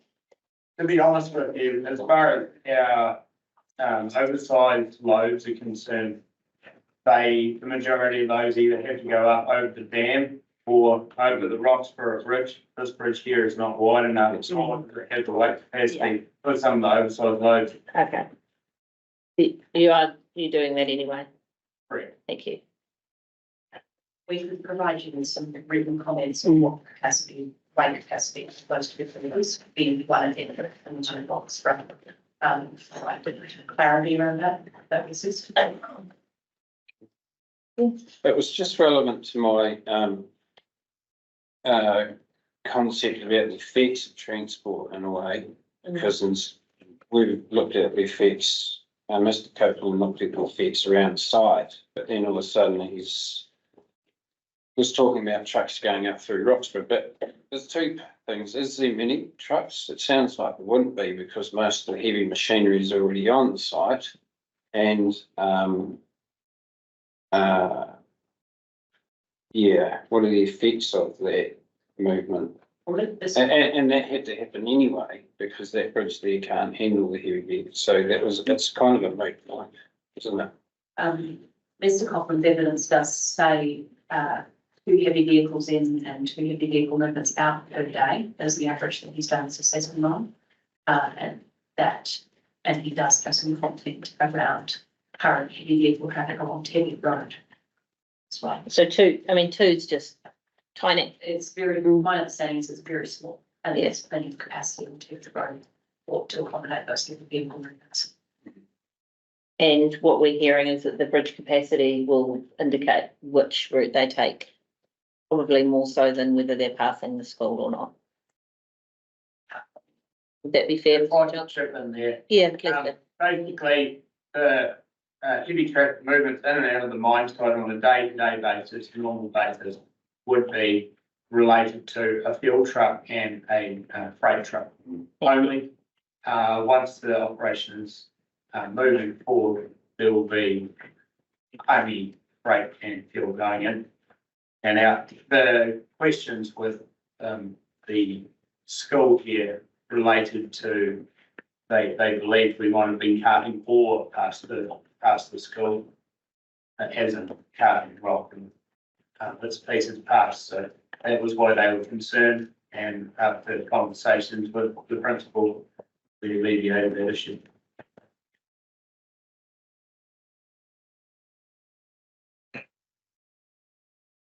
So just so I'm very clear, so when you're removing or the gold, whatever you're taking out, that goes, So at the end of the day, yes? we walk away with a couple of 20-litre buckets with about this much material goes in the back of the ute. Okay, We're not carting Yeah. tons and tons of material off site.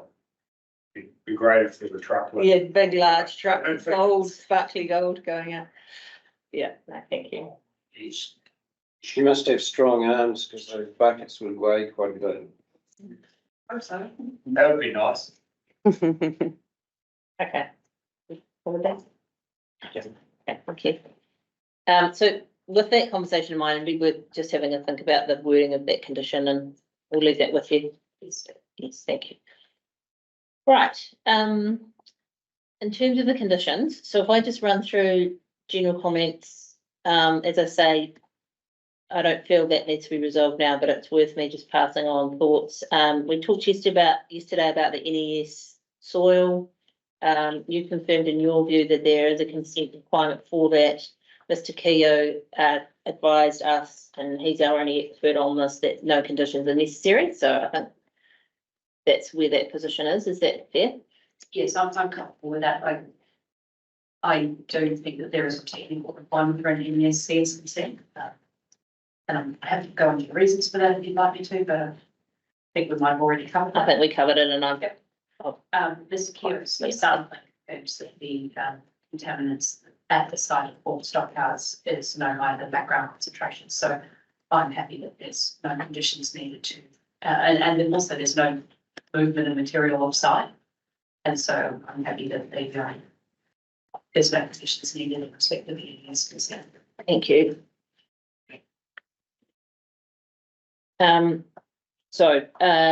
Management plan condition 9, gold mine management plan. You heard from Commissioner Welsh yesterday about the name of that may need some rethink. General thought, I mean, clearly it needs purpose, whether there's a certification required or not, what that looks like, how you would go about changing that management plan and what process that would have, whether you need to consult with anybody else in terms of that plan. So that's general, in detail around, particularly I would be looking for detail around your monitoring and reporting requirements, bit more specificity in there, whether it's in the condition about the management plan or whether they're separate. Obviously carefully not overlapping with the region's conditions there. And then site emergency management plan, same sort of comments there at condition 14.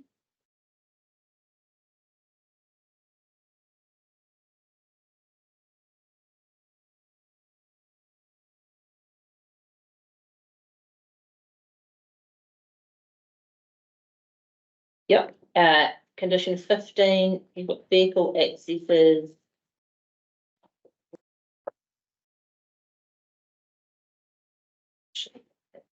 Fine. Talked about conditions, sorry, don't worry about 15. Condition 17, we've talked about, and the advice note.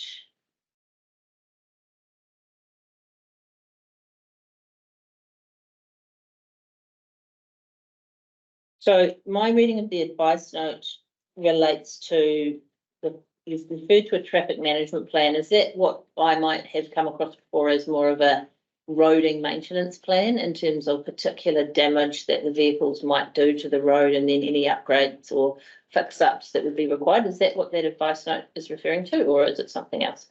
So I don't think so. Okay. My understanding, and this might be a question to Ms. Sterling, is that Yes. the traffic management plan was suggested in response to the transport of heavy machinery to the site. Okay. My understanding is that's normally done through a permitting system by the transport operator, which is managed by Waka Kotahi.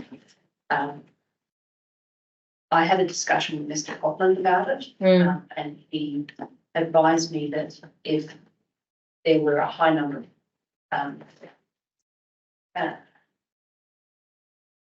if there was an effect on the normal operating conditions of the transport network, then that may trigger the need for a traffic management plan. I then went and had a look at the CODC roading bylaw 2023, which is quite specific and clear about those requirements. And it's it's my understanding that that's the document which sets out the management of the road network. And so the requirement for a traffic management plan will be triggered either under the roading bylaw or the Waka Kotahi heavy vehicle.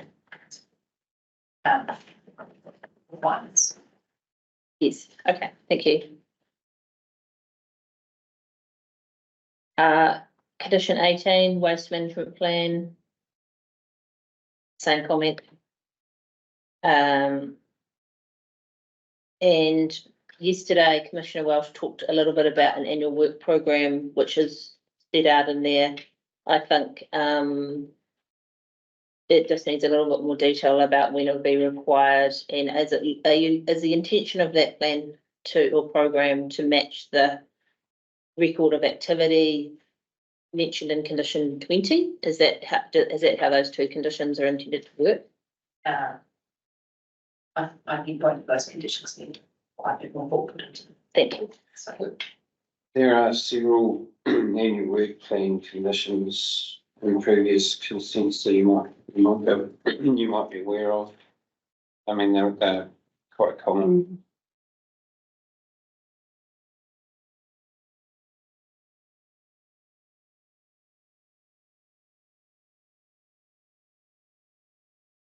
Condition 21, duration of mining in stage 2 shall be no longer than 2 years. Is it clear what mining means in the context of this? Is that that condition, I propose to delete in my statement as yes. related to 133425. Yes, okay, thank you. Yeah. I think I'm nearly there. Again, 31 talks about operational noise, management plan. Same questions. It does have some objectives at least, that one. In terms of 33, light spill.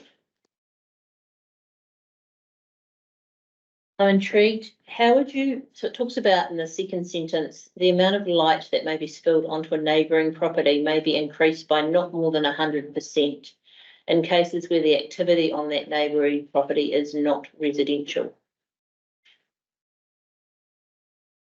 I'm struggling to understand a couple of parts to that. Why are we talking about not residential, and how would you measure the 100%? Again, this might be a question for Ms. Sterling, but I didn't edit those conditions. I Yeah. think that they have covered the district plan moving and the Okay. status. Yes. Okay. But we can. No, that's fine. Yeah, well, Ms. Sterling, no doubt, making a note of that and cover that in more detail. Given that a large proportion of the residents in the area have given written approval, is that condition needed? The application proposes compliance with the district plan permitted activity rules in regard to light speed. I think that these conditions are around providing the council assurance that those permitted activities are taken in. The applicants very often bring they can. So essentially, it's a condition which confirms permitted activity compliance. That the applicant's happy to have, so. Yeah, it's been volunteer. That's fine. Thank you.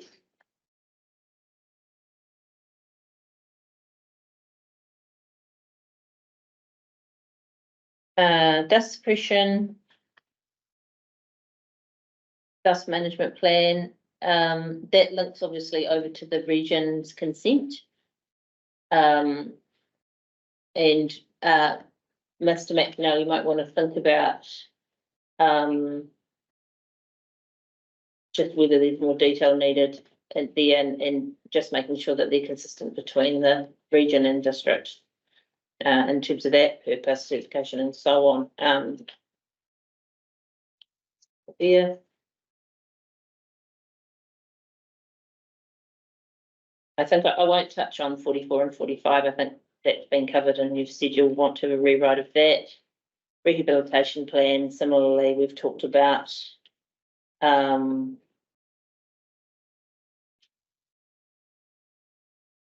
terms of what else it should cover, I wondered about the trail realignment, whether that should be added into the sort of requirements that the rehab management plan should cover. We could do that. Yeah. It is covered in some detail in a private agreement between the applicant and the Gold Cycle Trust. Okay. The Gold Cycle Trust has provided their written approval. Yes. So it's not onerous for the applicant, but potentially as the one administration to consent documents. That's I'm loath to do that. I suppose the thing about that is, yes, the trust has approved, but it is a public resource. Have a think about it. Yeah. Yeah, I mean, I don't think we need to talk too much more about that commission. It clearly needs a lot of work. And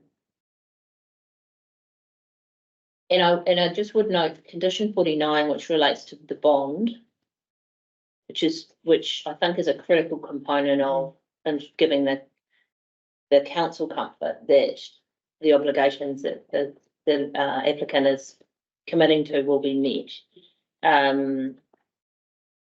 And the important to linking that to the rehabilitation plan. I think you might have the condition numbering wrong, by the way, there. I think you're talking about, you confers to 49, but I think perhaps you mean 47. But yeah, just to think through about how those link together and the certainty that is required there. I'd say a word there as well. When reading this condition, it occurred to me, and I'm wondering your view, Ms. Colley, around the purpose of the bond. And the current drafting suggests that it's for implementing the closure and rehabilitation plan.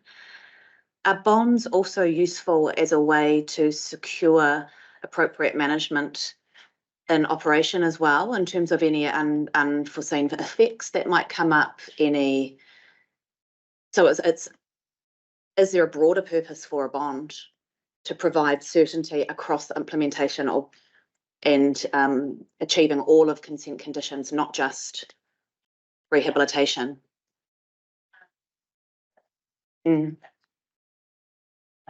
I've seen them phrased in much broader terms, which would seem to me to make sense in this context. Perhaps because it may or may not be a legal element to that. Perhaps I might people request the question just maybe enlarge a little bit on, you obviously have something in mind you've seen elsewhere. I don't know if you necessarily see it as a complete fit here, but I'd just be interested to understand the sort of things you had in mind it might cover, because it may have a bearing on. So the example I had in my mind when reading this was the Smooth Hill site north of in Brighton in Ōtepoti Dunedin, where there is quite a detailed bond condition drafted. And that had a broader purpose than just for implementation of closure and rehabilitation. And it linked in, there was also a package of management plans. It could be a useful example to look at as reference.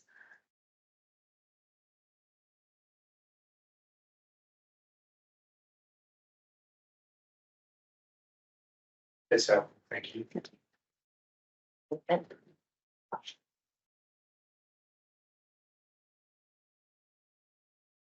And in terms of 54, the dispute resolution process,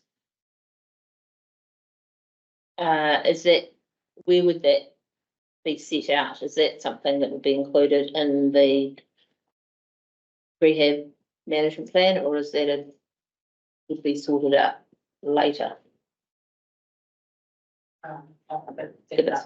Thank you. Yes. Thank you.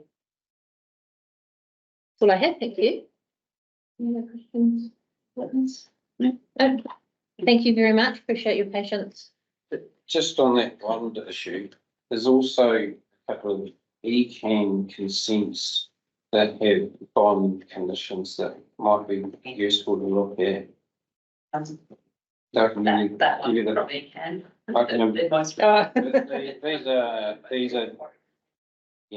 These ones that I was commissioner for, so I'll just read them out if you don't perhaps look at. CRC 201181, which was Spruce Contracting. And CRC 204346 to CRC 2043 RM230350, which was Fulton Hogan. Sorry, can you just, that was CRC 204346 to And it was Dash. short dash CRC 204350. The Fruze was a quarry and backfilling with managed fill, and the other one was just a quarry. So, but anyway, they provide templates as well, additional templates. That was a one which is in play for Roy Down Quarry, which is kind of more recent. That's fine. Thank you. Thank you very much. Appreciate your time. We'll break for morning tea now. Before we do, Mr. Bramman, I just wanted to flag, we are still interested in visiting the site this afternoon. Sorry, Commissioners, do you have questions for me? We haven't had a chance to read that.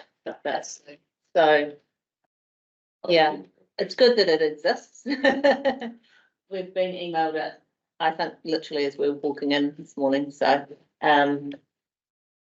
oh, sorry, yes, it was whether you wanted to just explain the purpose of it and so on. That's right. Thank you for reminding me.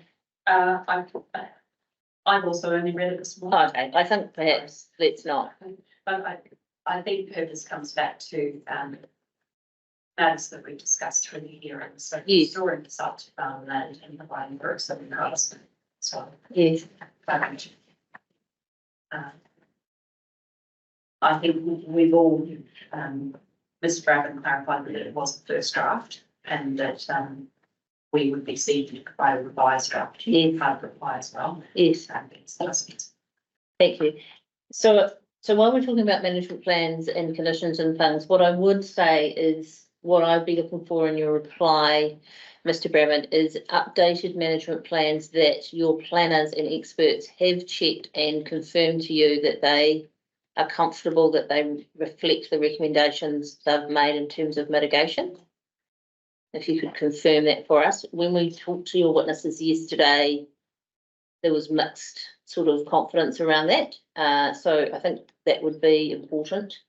And while we're actually talking about those things, at some point, could we please have the evidence in Word documents provided, in particular, Ms. Colley's, well, probably them all would be quite helpful. That would be great. Don't need it this week, but at some point would be very helpful. So getting back to the site visit, is that, so we'd be keen to go onto site. Obviously we would need someone presumably to show us around. Health and safety reasons, you'll be aware that that person needs to be someone that's not involved in the case. How possible is that? I guess to take. I don't know. I mean, Okay, well, we're not. come back to me after the morning tea break. And Yeah, let me know. we'll talk at morning tea break. Yes. That might be tricky, but we'll talk about that. Well, given that it's not an active mine at the moment, the health and safety issues might not be relevant. Other than you pointing out, giving us a site induction on the floor at the hearing, and then we go away. So what I can tell you, and we'll come back to after the break, Thank but I you. can tell you that there is a person in the office on site who does health and safety assignment. That's not Mr. Johnston, because I've been through that process myself. So assuming they're at work today, they are there. And then we will speak up and break about whether that person is someone that could show you around, or whether you need to be shown around, whether there's another method. So we will talk about that coming out. Okay. Yep. No, that sounds good. Just as, also as long as we've got access along 2 roads as well that go through the site, that would be quite useful. Okay, I'll check. I don't know the answer to that, but Yeah. So we will break now for morning tea. It's 11:05. We'll go to 11:20, and then we will come to you, Mr. File, immediately after the break. it is for the same form. I just Oh, confirm you're that that okay. is the case. Thank you. Hawkeswood. Yeah, you're happy. Thank you very much. Appreciate it from your words. Honestly.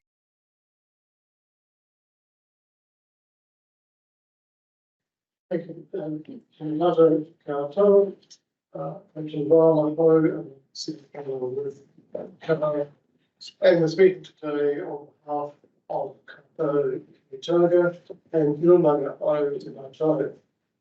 I'm joined by July Cassidy from Yulunga on Targa, and we should have Dr. Richardson online.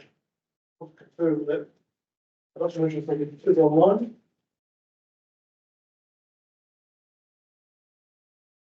Dr. Murchison, can you hear us? Yes, I can, thank you.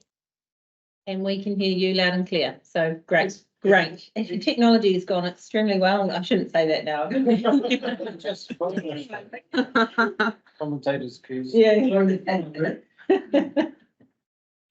So in terms of order of business, Yes. this morning, Dr. Murchison has some time constraints.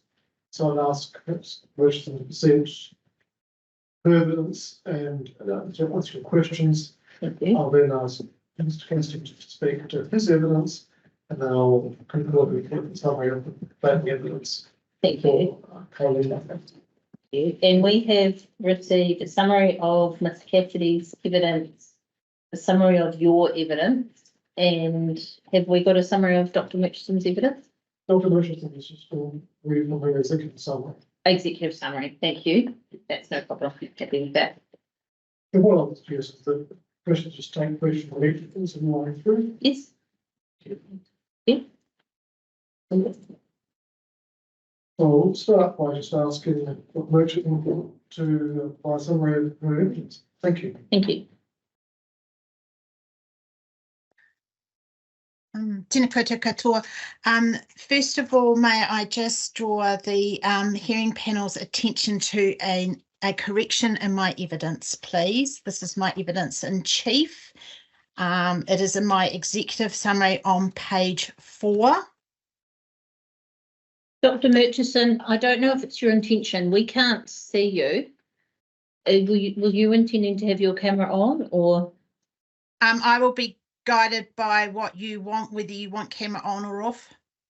Or preferably, we'd really like to see you if that's possible at your end. Definitely. There you are. We can see you now. Hopefully, can you see us at all? Yes, I can see you. Right. Not well. We can see a full, very distant picture, but the person who's talking is coming up. Fantastic. Okay, thank you very much. Okay. So, a correction. You were talking about a correction. Page 4 of my evidence in chief. Paragraph little Roman 6. Second to last line. There is a sentence that says it also has 2 no hoanga entitlements. Could you please amend the word 2 to 4?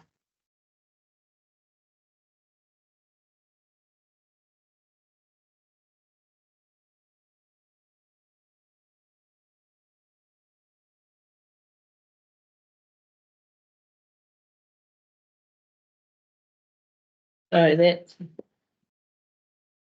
which paragraph number is that? It is paragraph 15, page 4. It is paragraph 15, little Roman 6. Yes. Second to last line. Yes. Thank you. Yeah. And that should Changed. be 4. Yes, change Yeah. the number 2 to 4, please. Thank you. Yes. Thank you very much. Thank you. Aroha mai, there was a little miscommunication at our end around who was producing executive summaries of the evidence, which is unfortunately why you don't have one from me, but I can assure you it would have been simply a cut and paste of the executive summary in my evidence. Given the context, given the contextual nature of my evidence, I wasn't anticipating you would likely have any questions for me. I'm the least important in this lineup, absolutely, but I'm happy to take any questions that you would have and happy just to have the evidence taken as read unless you direct otherwise.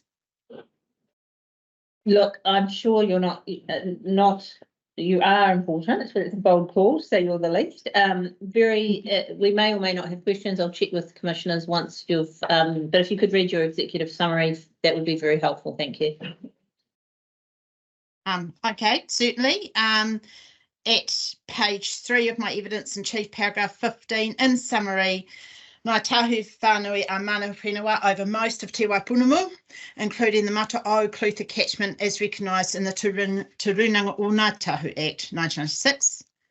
Ngā tahu whānui are represented today through Papatipa Runanga, who collectively form Turunanga o Ngā Tahu.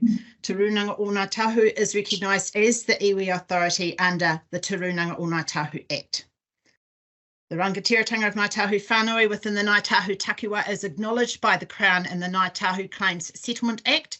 This Act provides for the settlement of Te Kirimi, the Ngā Tahu claim to the Waitangi Tribunal, through a record of the Crown's apology, financial redress, the return of some tribal lands, and cultural redress. Cultural redress provisions are intended to recognise and enable the exercise of kaitiakitanga over the whenua, land, wai, water and resources of the takiwā, and to enable mahinga kai. The loss of mahinga kai was a fundamental part of Te Kirimi. Cultural redress provisions in the Ngā Tahu Claims Settlement Act include statutory acknowledgement areas where Ngā Tahu connections to place are accepted by the Crown and do not have to be re-litigated, and nohanga entitlements to facilitate mahinga kai. The Mata O Clutha River is a statutory acknowledgement area under Schedule 40 to the Ngā Tahu Claims Settlement Act. It is recognised for both its whakapapa and mahinga kai values, and of course a copy of the statutory acknowledgement is appended to my evidence in chief as attachment 1. It also has four nohanga entitlements under Schedule 95 to the Act. To exercise kaitiakitanga, mana whenua need to understand the proposed activity and associated environmental effects, to see whether and how the activity and associated effects align with the ethic of kaitiakitanga and the cultural values associated with place. The expert cultural evidence presented in this hearing concludes that insufficient evidence is available in the application to make that assessment. Ngā Tahu cultural values is an area of expertise. Like any area of specialist knowledge, a cultural assessment cannot be appropriately undertaken by a professional who has no grounding in te ao tahu, relying on Western planning or scientific paradigms. The relationship of Ngā Tahu Whānui with its takiwā and the effects of activities on mana whenua and their values are matters which must be considered by the consent authority when making decisions on resource consent applications under Section 104 of the RMA. Thank you very much, Dr. Murchison. I have one question for you, and it relates to your clause, paragraph 15, Romans 6, interestingly, that you've taken to us to that before. In terms of the Mata O statutory acknowledgement area, how far does that extend? Is that the river and its margins, or is it further, is it wider than that? This is welcome to the wonderful world of where two worlds collide, because the statutory acknowledgement area is described as the Mata O or Clutha River in the statutory acknowledgement. Now, as you will read in Mr. Cassidy's evidence, and has also been touched on slightly in mine and also Mr. Viles, for Ngā Tahu, there is no distinction between the water, the beds of the lakes and river, the tributaries and the surrounding catchment. So Ngā Tahu will tell you that the statutory acknowledgement area applies to the Mata O Clutha catchment. Thank you.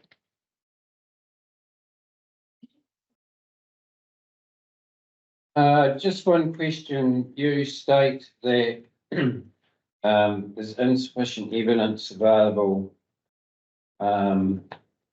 in the application to make an assessment.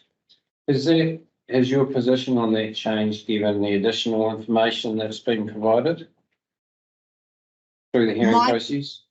My conclusion relies on the evidence of Mr. Cassidy, so I have deferred to his position that there was insufficient evidence, and also Mr. Viles.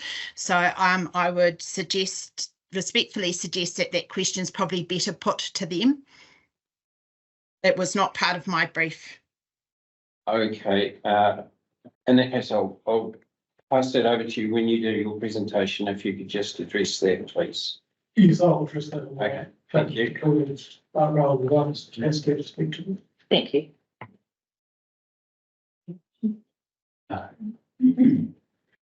Good, Dr. Murchison. I'll take you to paragraph 71 of your evidence, please.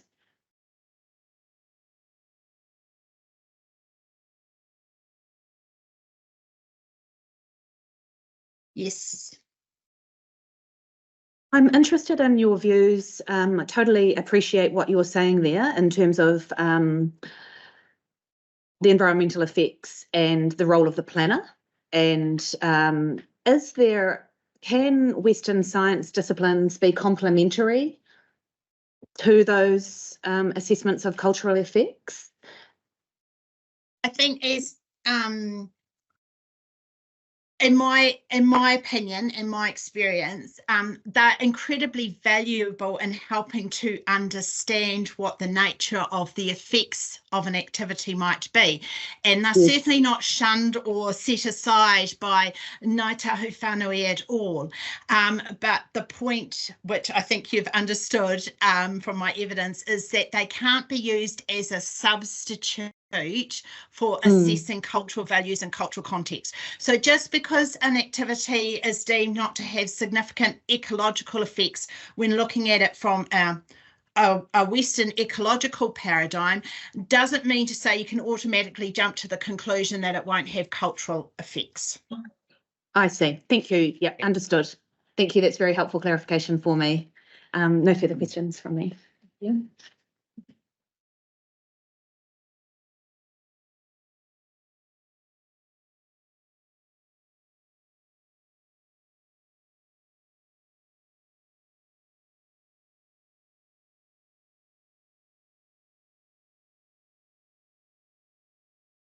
Great, thank you, Dr. Murchison. That's all the questions we have for you. Thank you for your evidence and for taking the time to answer our questions today. Thank you very much. Mr. Cassidy. My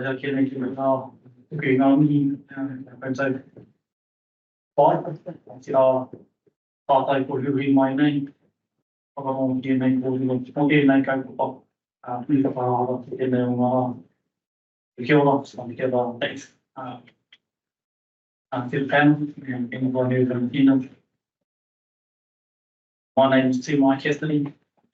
Give evidence today on behalf of Te Runa Mai o Ngāi Tahu, Kāti Vina Parunaka, Upeteraki, Te Runa Mau Pāka, e Matori Runa, collectively Kaitahi ki o tāu. Mr. Cassidy, we don't have a great sound system in this room, unfortunately, and I wonder if you're able to speak up. The people behind you will struggle to hear you at the moment. Thanks very much. So, Kaitahi ki a Otago, represent whānau and hapuri who are mana whenua within the Otago region. Our interest in the lakes and mountains along Matai, Cruise River, last year with Ngāi Tahu Kiwiri, those Ngāi Tahu whānau in Southland. Tribal whakapapa links our cosmological world of the gods to the present generation, giving rise to a spiritual relationship and respect for the Māori, the life force evident in the tribal landscape. To the rights inherent in Ngaka Tirapaka and associated fundamental duties of Kaitaki government. Wai Māori, freshwater, is a central element in our creation traditions and is very present very early in the whakapapa. Wai also is a part of who we are as Kaitahu, and we have a deep relationship with Wai that stems back to our atu. Mana has its source with the atua at the point of creation. From creation, ultimately, all things in the universe are interconnected and they share a single source of spiritual authority, And this spiritual force is the origin of the concept of mana in Tapu. Failure to secure the sustainability of a resource or habitat is linked to a loss of mana. Maori is the life-affirming quality evident in all things, including living being, the natural world, and inanimate objects. The protection of Maori, of the Matai, and the Tima birds from the effects of alluvial gold mining is sought by Monofengi. Whakatira is about having the mana, the authority to give effect to Kaitahi culture and tradition and the management of the natural world. Kaitaki is the practical expression of Whakatira. Kaitaki is intergenerational and is the right and responsibility to care and look after our environment handed down to us by our tupuna ancestors. Whanaukapaka is expressed in the resource management approach of Kiupatai from ocean to the mountains, which emphasises the holistic management of the interrelated elements within the natural environment. Mahikakai is one of the cornerstones of Kaitahi cultural identity. Mahikakai practices underpin Kaitahi relationship with the Otago's rivers, lakes, wetlands, moana, ocean, and the broader environment. Our cultural identity as whānau and hapu is tied to our resources. For mana whenua, the protection of mahikakai and tauka species and the restoration of habitat requires a whole system approach that recognises the importance of the interconnection between land, water, and the other resources. Now, in the catchment, there are a number of wāhi tupuna. The wāhi tupuna are made up of interconnected sites and areas reflecting the history, traditions associated with the long settlement of Waitaha, Kati Māmoe, and Kaitahi in the Otago region. Landscape is the cradle of our creation stories. Imagery reflects the majesty of the creation traditions, speaks to the footprints of our tupuna of our ancestors, tells us where they live, camped, and gathered mahikakai. There are three wāhi tupuna areas identified for the potential inclusion in the Central Otago district, the Matai River Trail, and all Maiu.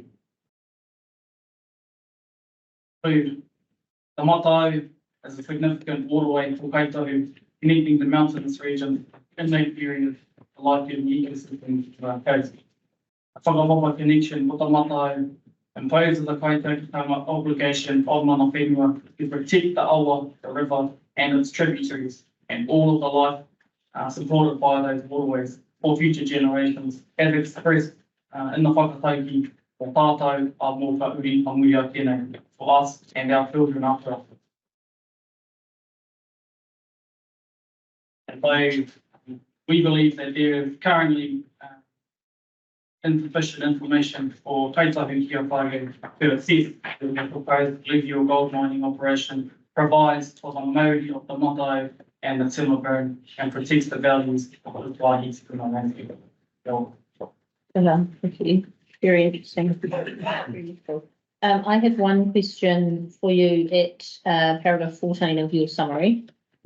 You've talked about the two wāhi tapuna areas identified for potential inclusion in the CODC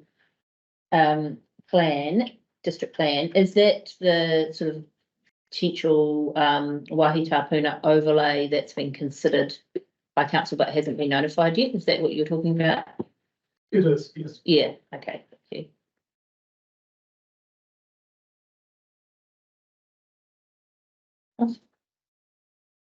Tēnā koe, Mr. Cassidy. I'd like to acknowledge the knowledge that you've shared with us today. The tribal whakapapa relationship with Te Taio, the wai and the mata'o. It's greatly appreciated. At paragraph 50 of your evidence in chief,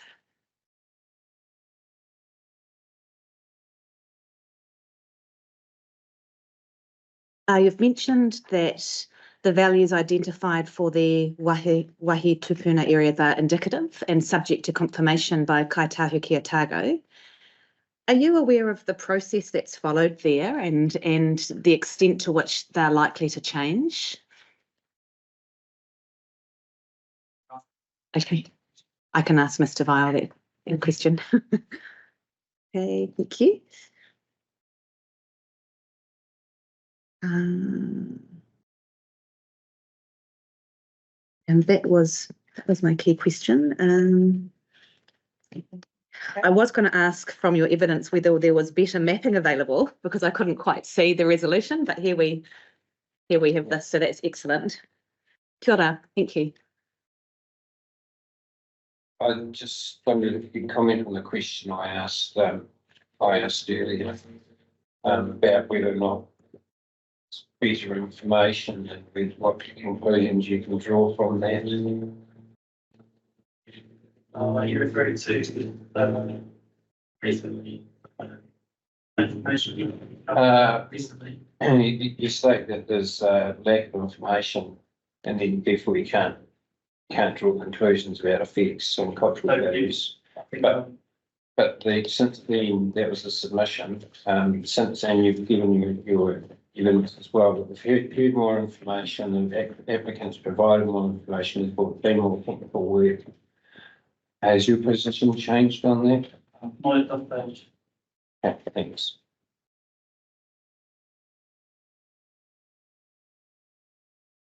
Ms. Festy, you weren't at the hearing yesterday. Have you read any of the evidence from the applicant?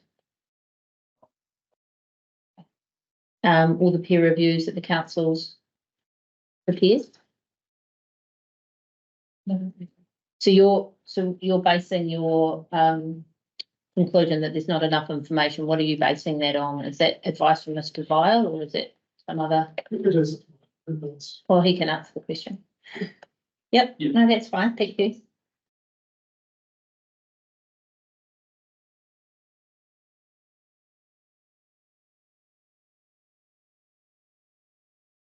Anything else? No, that's all we have for you. Thank you very much. You can just stay there, no problem. Thank you. That's the Vile. Sorry, could I just confirm, so these plans, are they an attachment to your evidence that we've been handed, these ones? Or are they just an additional piece of information? The cover sheet is just context. The other two maps are attached to these. That's Cassidy's evidence, sorry, okay, thank you. This is they were small. Yes. She's all over. Thank you. I had that same question too. And so one of us was on for it. Are you going to refer to those in your statement, or can I put them aside for now? Yeah. Bring them back. We need. So I had, there was some way to my emails just respond. In that. And very quickly to somebody matters what I guess to yesterday, and also to question about certain information for us to advise how we're not as to the effects. That would be very helpful. The activity. Thank you. So looking at my summary of evidence, I'll take the first two paragraphs, third and start with paragraphs 3. The submission of have a look at all the application arises from concerns the application will appropriately protect the body of the river, the timber burn, and also the application protect by two of the values. It has been discussed this morning. The range of issues outstanding has been narrowed considerably up to the point of the hearing. As Dr. Murchison noted in your evidence, Kata and Kiyotaka and Tulunga and Kata do not automatically oppose proposal to use or develop land and other resources in the target. Ekikai, by its very nature, is the procurement and use of resources to sustain the people and communities, but it is resource use with environmental and cultural effort. Be satisfied that any proposed resource use or development aligns with this ethic, Cartel needs sufficient information to better understand the proposal, and these actions are associated with environmental effect. Some effects of the proposed activity addressed with the application, project quality of human word has been assessed. But the application had not addressed the hearing, affects the water quality, affects the drainable take, human burn, affects the way to the value. I don't know that further archaeological investigation is proposed adjacent to the timber. Pension of 10 minutes from the landfill, good mobilised groundwater was an issue. So, Cartel Togo. I note now that monitoring is proposed below the landfill, and I concur with Commissioner Walsh that monitoring within that buffer zone beneath the landfill will be an appropriate place. Monitor for landfill contaminants that might be mobilised by drawing down groundwater. In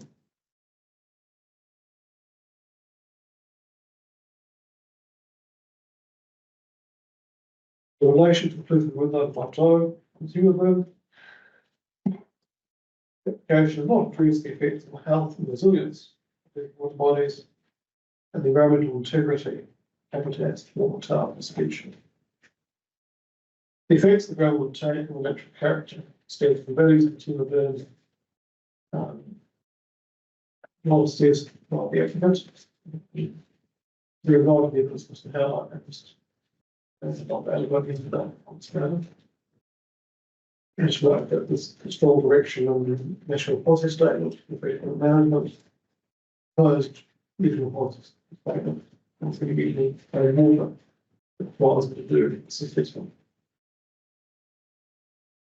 Overall, proposed is consistent. So can I just stop you there? So at 9, you've acknowledged the evidence and the Mr. McDonnell has relied on that evidence in terms of his assessment. When you say acknowledge, what do you mean by that? Well, I know. I mean, not the outline that's expressed for the timber burns and upgraded state. As I'll come back to, I think what the concern cut off here, point of view, is that while it is currently upgraded state, the strong direction, particularly through the years, then it's going to affect the development, which is why that is that is the current upgraded state. I think does not obviate the applicant's requirement to not losing the situation through current application. Yes, and I think the evidence from those witnesses was that it won't worsen. Yes. Do you accept that, or do you still have concerns in that front? Well, I have some concerns looking back to that point that Mr. Howard's taken a policy approach to assessing the effect of stream losses on the timber. That policy approach, I accept he's trying to take that policy approach, which is set out in the regional plan of water.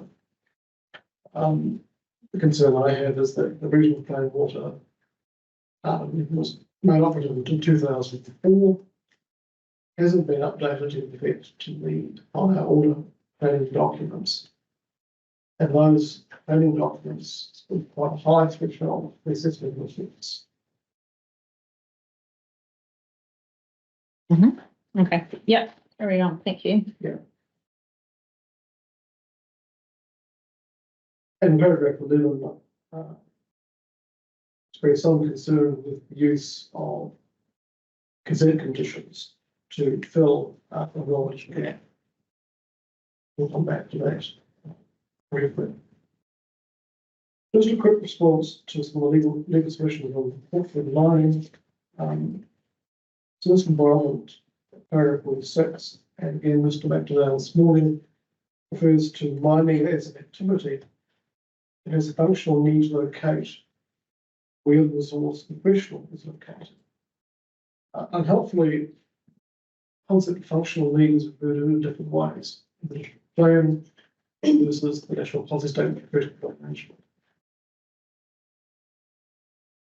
As defined in the NPS opinion, functional need means the need for proposal activity to traverse, locate, to operate in a particular environment. Because the activity can only occur in that environment. The policy 7 of the NPS, which sets up a framework that weaves its way through the regional policy statement and regional plan of water, it requires the applicant to look to avoid loss of extension values, equivalent Monto's human birds, to the extent practical. Yes, they can establish as a functional need activity to operate in that environment and demonstrate how each step of that affects management hierarchy if you apply any loss of extent or values, including cumulative effects and loss of potential values.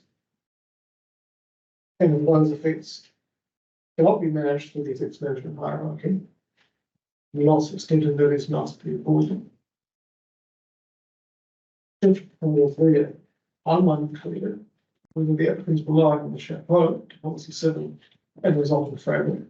So the chapeau being avoid a loss of extension values, or alternatively, the applicant relying on the exception.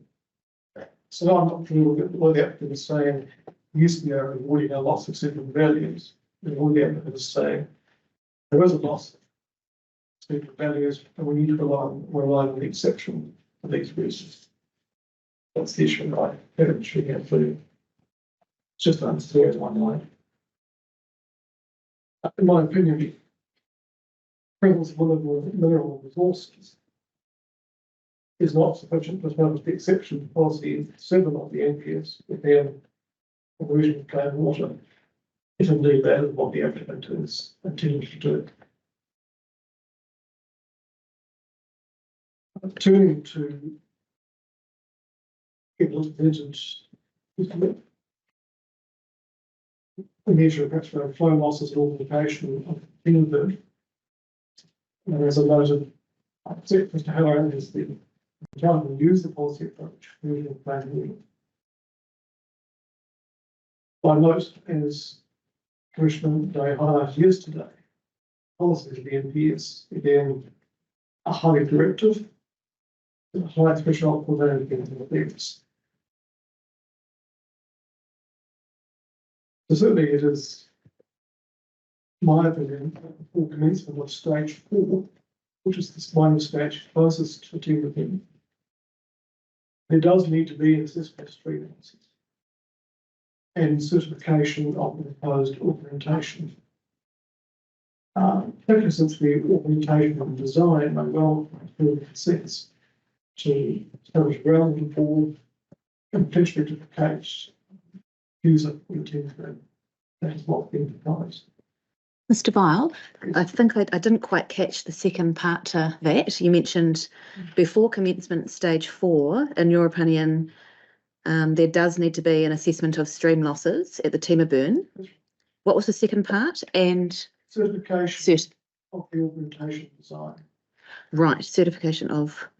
What do you mean by, sorry, what do you mean by the certification of the augmentation design? Do you mean the structure that is the outlet effectively that will discharge the water into the Tema burn, the actual or the volume or how it's worked? What do you mean by that? Well, currently, as I understand, there's a lack of detail about how augmentation will work. So I think that's a question of the whole ground will take structures, how it's supposed to be delivered to them. That's what I was questioning on yesterday. Yeah, is there additional consents required for the board to extract the water to place into the Tema burn? Where's it going to be? What does the diffuser look like? Are they talking about, or are they going to use the ruffler pipe? So that's along those lines. It's along those lines. I've recently sent the hearing commissioner for a writing application on Barrington Flats, and there was a need there for ground augmentation to prevent effects on the sediment environment beyond the site. In that case, the applicant had brought to the area fully developed implementation of those in to maintain groundwater levels. There isn't that clarity here, and in my opinion, to achieve the policy direction that is required for the stage 4 explains. That's very helpful, thank you. Turning to the rehabilitation plan, had a conversation with Scully. The reason why Kamalaka hadn't applied to the rehabilitation plan was simply a lack of detail. The plan which we received, which attached to the rehabilitation plan, has 4 green rectangular biodiversity clusters that were lined through it. And in table 4 of the plan, there's a proposed species recommended for cluster planting on Dr. Williams, which is reproduced in as evidence in sheet appendix A.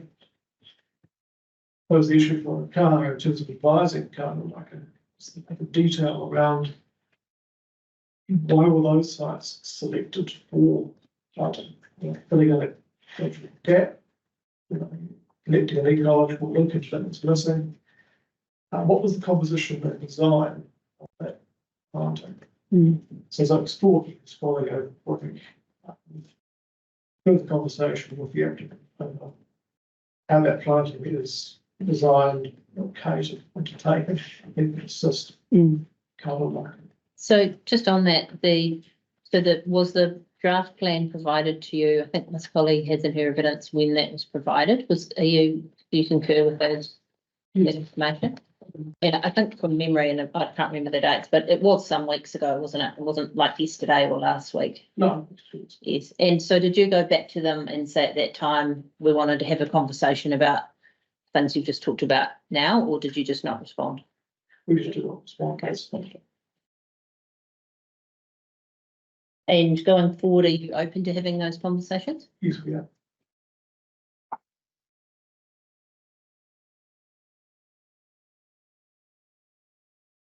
I think just to conclude, to touch on the question about is the evidence sufficient to assess the potential effects of like the values and Māori, evidence on archaeological values will go some way to addressing potential impacts of like values.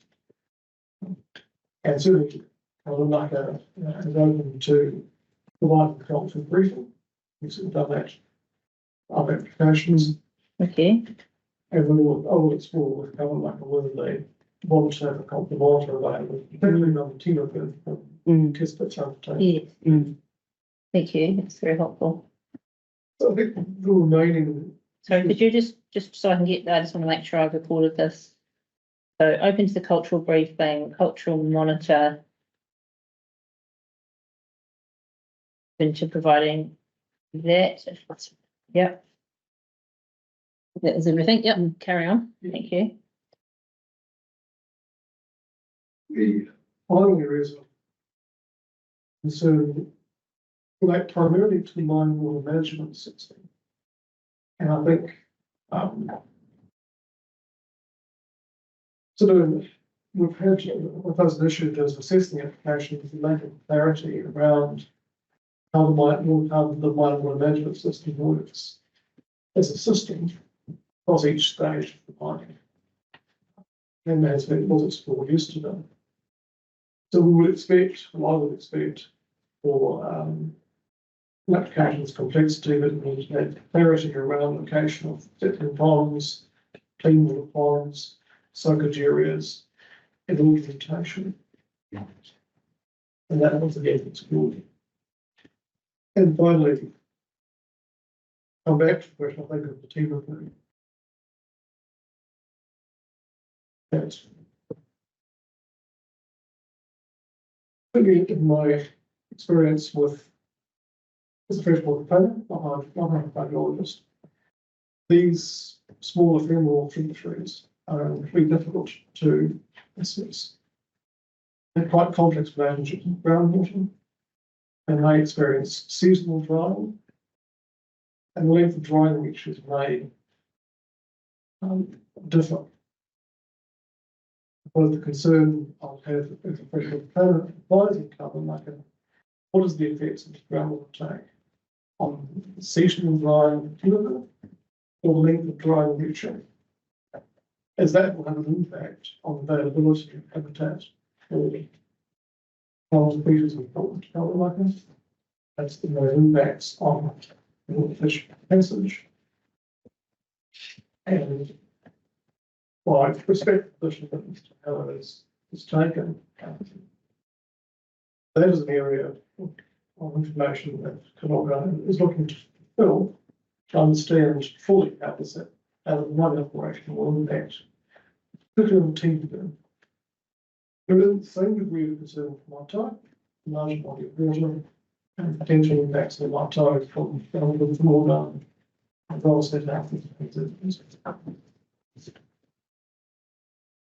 You just hold there for a moment.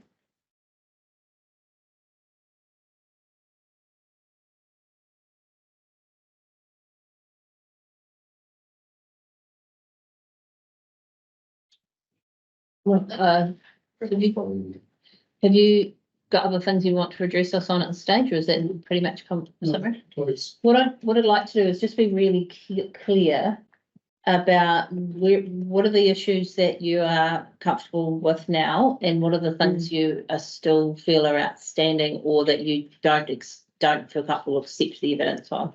You've sort of covered that, but can I just go through that with you again and just see if my commissioners might help me with that? Yes, actually, quite good. Commissioner Welsh has suggested that you actually provide that to us in writing, and I think that's probably quite sensible, and will certainly help the applicant and then reply to, I imagine. So you could do that, but if we just verbally do it at a high level now. So in terms of the effects, I think you've said in terms of archaeological values with the conditions that I was discussing with Ms. Colley this morning, you're reasonably comfortable where that sort of landed. Is that fair? That's correct. Thank you. And in terms of the water management system within the site, you still sort of feel like some more details required, and in particular, any interrelationship between ground level changes and groundwater changes and the Tima burn, and the connection between those two. Yes. What's your niggle there? Like, where's the gap?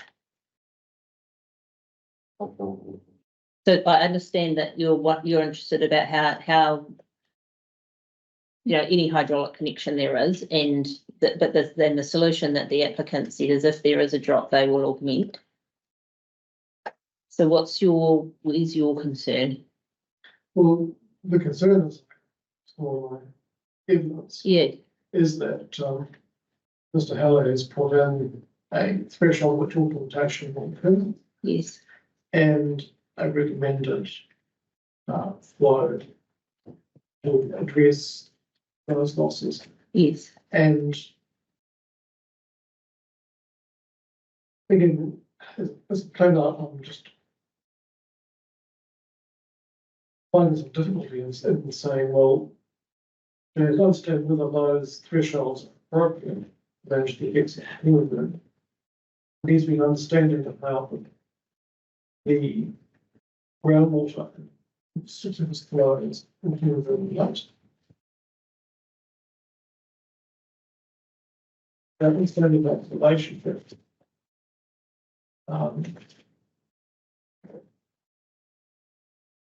it's more difficult, I think, to confirm that those thresholds are appropriate. Thinking back to the efficacy of the condition that's been put forward, or is a bigger picture than that? So I was wondering how there's no condition, for example, building on what you're saying, there's no condition that actually monitors the water level proposed in the Tima burn. No, there's no continuous flow monitor. And you can do that via a notched weir. I understand there's a notched, there is a weir system upstream.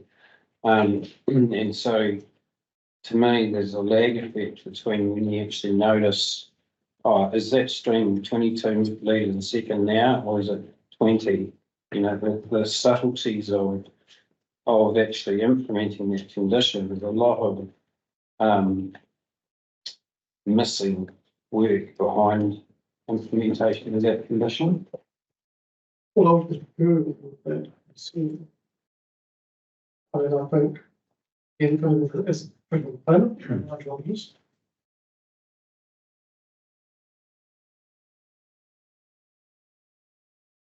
It's determining whether the proposed volunteered implementation in 1 metre a second is sufficient to maintain flow in. And those flows work in two ways. Obviously, on the surface flow, providing we can habitat for type of species. Also, it's about defining groundwater saturation. But when groundwater disconnects from that, you get flows disconnecting, drying, reaches and increasing. So again, I agree that currently we've got emission that says we'll cross 21 litres a second into the cumulative. We don't have a condition yet which says, well, this is how we'll monitor that the team flow is effective and delivering objectives.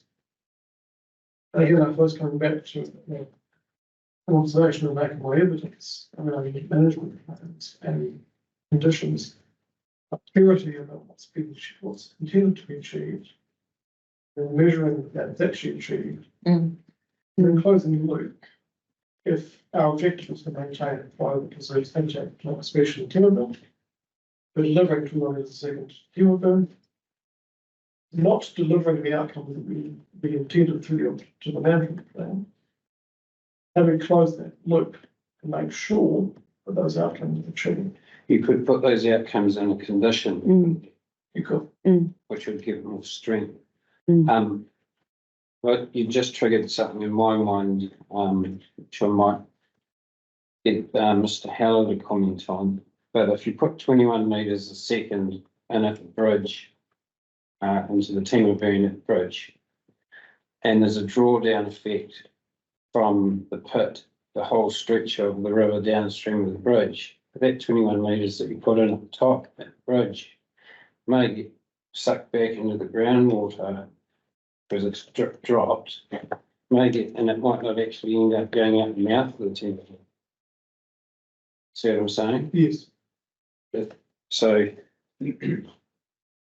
you're concerned about lack of information. I can see where you're coming from there.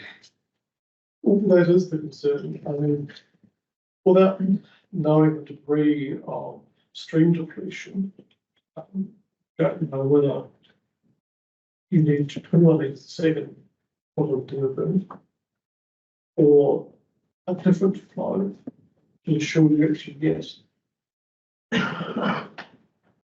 Can I possibly assist the discussion? That the condition is drafted, as I understand it, and the applicant team can correct me, is that the intention is to maintain the 21 litres per second flow, not to add 21 litres per second. So it's basically At the bridge. yes. So your point about the bridge, but just in terms of, I think the conversation was you're adding in 21 litres per second, and your concern appears to be, how do we know that's the right number? But I think my understanding of the proposal is that the intention is to maintain our 21 litres per second flow based on the work that they've done, and they would augment up to that. Does that help you with your worry about, is that the right number? That goes some way of addressing that soon. Mr. Commissioner Welsh's point aside around whether the location's right is a different matter, but I just wanted to check that with you. Well, it goes some way addressing that issue. Yes. We then need, as Commissioner Welsh has highlighted, to then close the loop. Are we actually maintaining 21 litres a second? Because we may lose some. Yeah. Okay. Because the travel.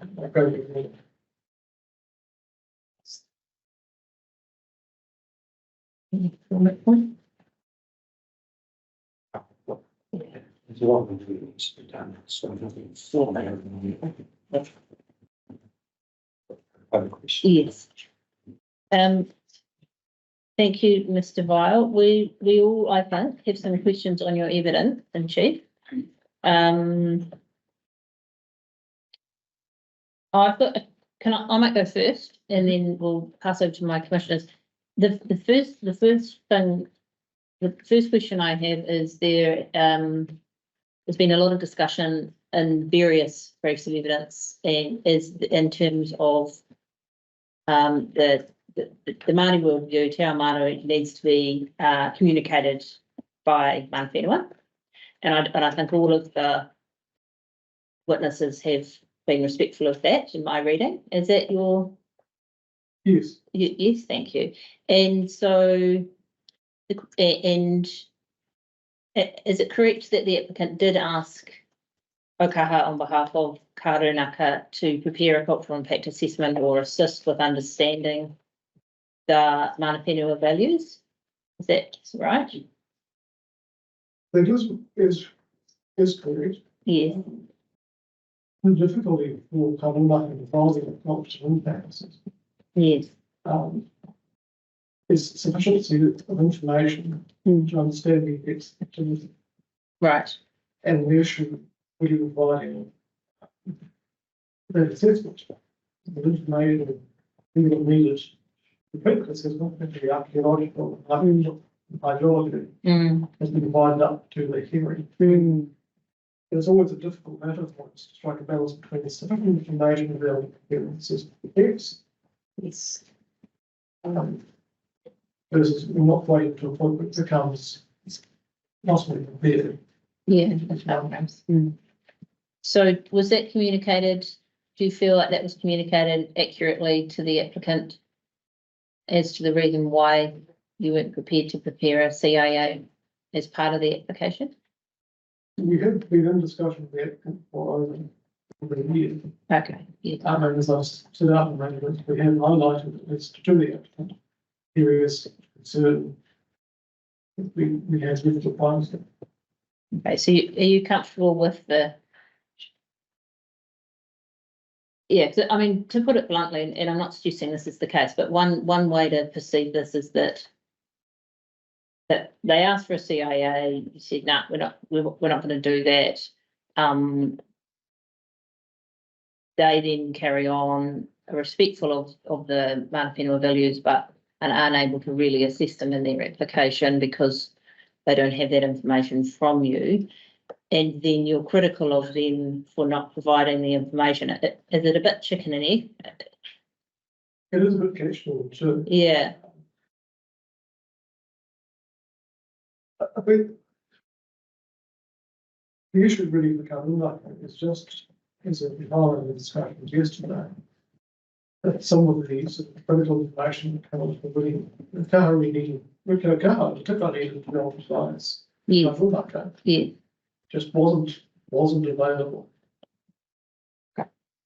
And I think the reason for the narrowing of issues here in the last couple of days, the information is now in place. Yes. So whereas the submission stuff will say what we're concerns about Yes. Yes. these effects, and now narrow that down quite considerably. Thank you.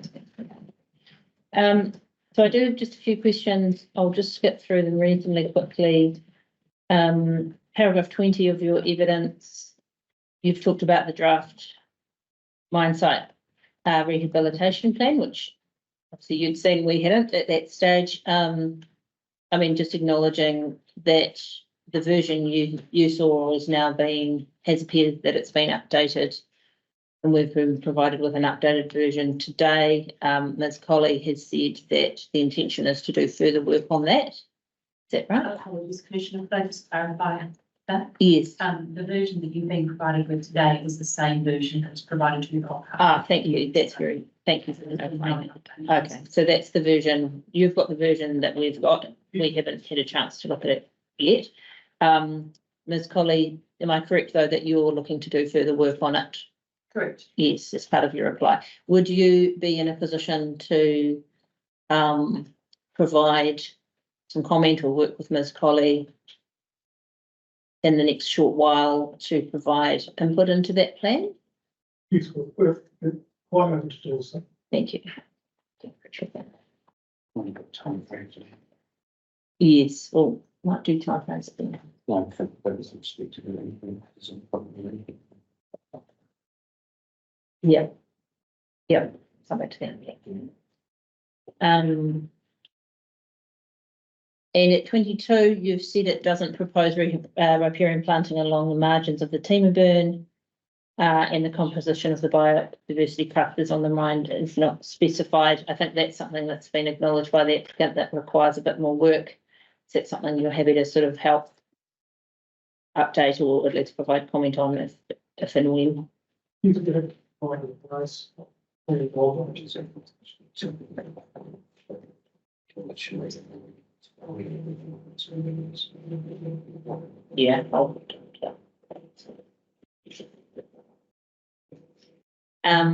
111. And I think you might have answered my question already, but I just want to make sure I'm clear in my mind. So that's about the efficacy of conditions. And you've said rather than providing information pertaining to effects on water quality and quantity in the application, the applicant appears to be relying on a combination of monitoring and adaptive management conditions to fill the knowledge gap. And you've talked about the sort of filling the knowledge gap via conditions a little bit through your evidence. You obviously have heard the discussions that we've been having with the witnesses. So those issues aside, do you feel that that's still the intent? Is that still your concern at the moment, or do you feel like that's been resolved to some extent? That has resolved to some extent. Yeah. And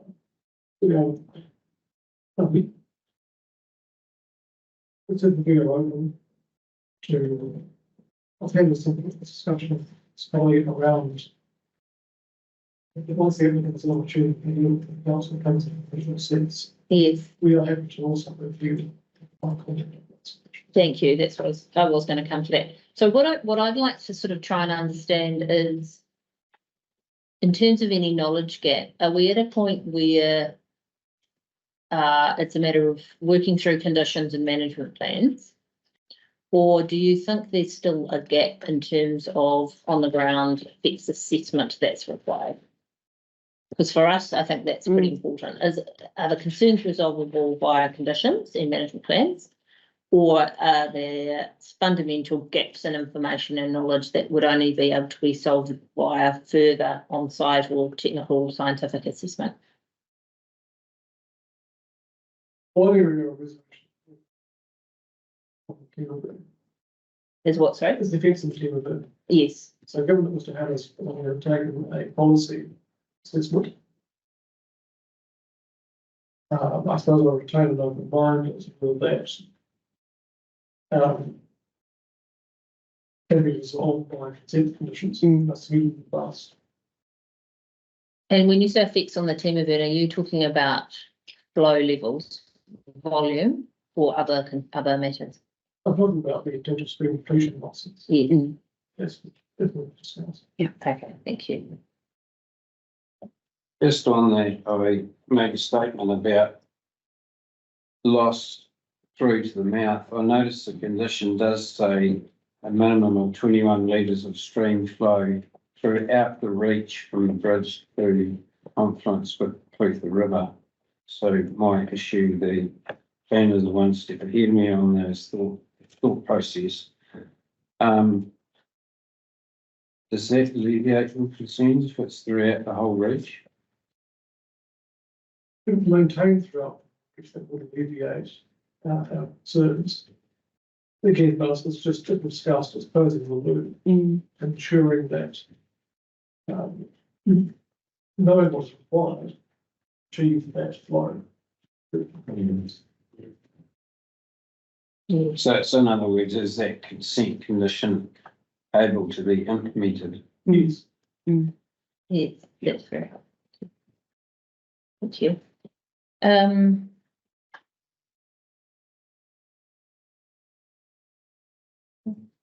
If I've got anything else.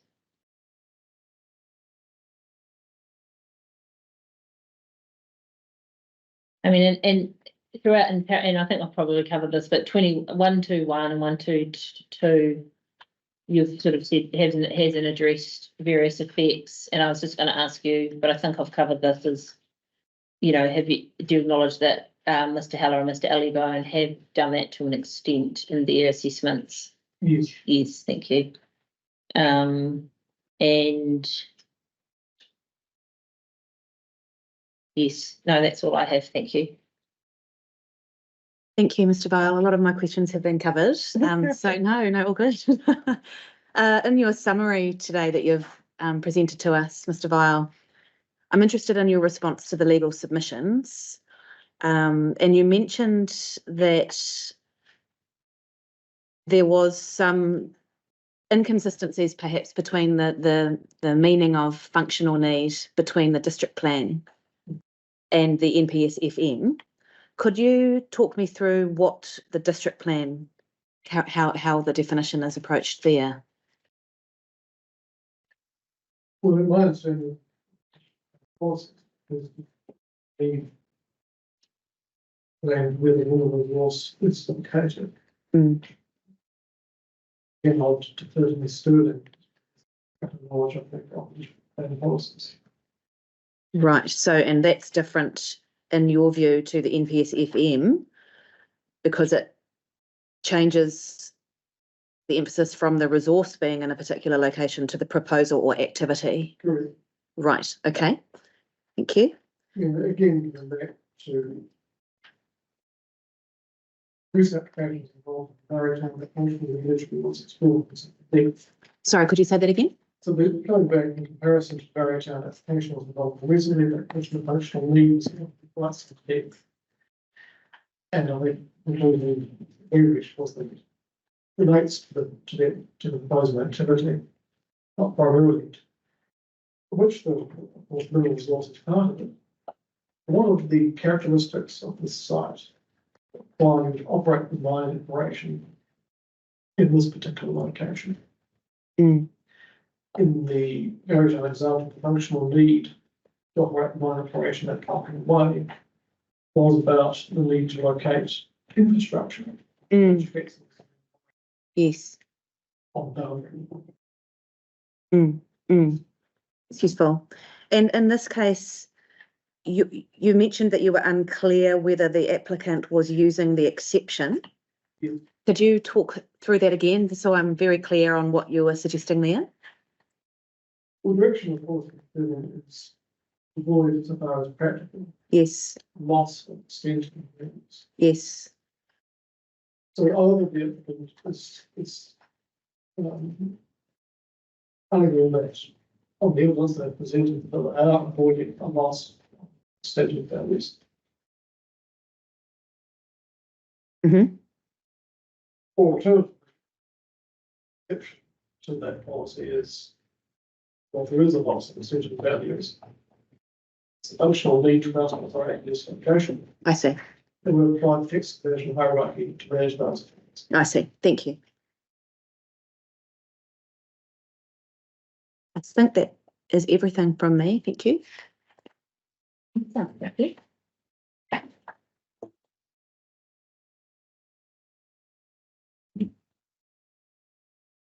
We've discussed the augmentation aspect of the team of burn. Questions on that? Would you, if the applicant's doing some work on possible repairing enhancement on the team of burn, is that something you'd be interested in participating in if the applicant was minded to do that? Well, certainly, like will be interested to understand what's the proposed both within biodiversity clusters and micro planting.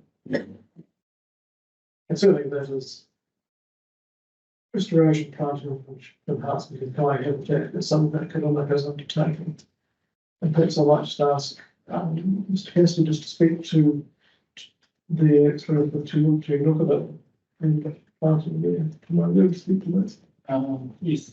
I think in terms of the planting for restoration, it's really the selection of species that are appropriate for the environment. The selection of species is appropriate for the place, and the place that they're being planted in is appropriate for this particular species, whether it be in the riparian zone or in another identified area for that activity, and ensuring that if the outcome is the house for the climate, so and then it provides. Is that something that you provide advice to landowners on? Is it something? Yes, we have Yes. often. Yeah, is it something that you would be interested in doing in this case? Yep, we will be open to. Open to that? Dr. Wells provided as an appendix to his evidence a selection of plants that could be useful. Have you had the chance to look at those? Right, okay. So it's early days on that, from your perspective.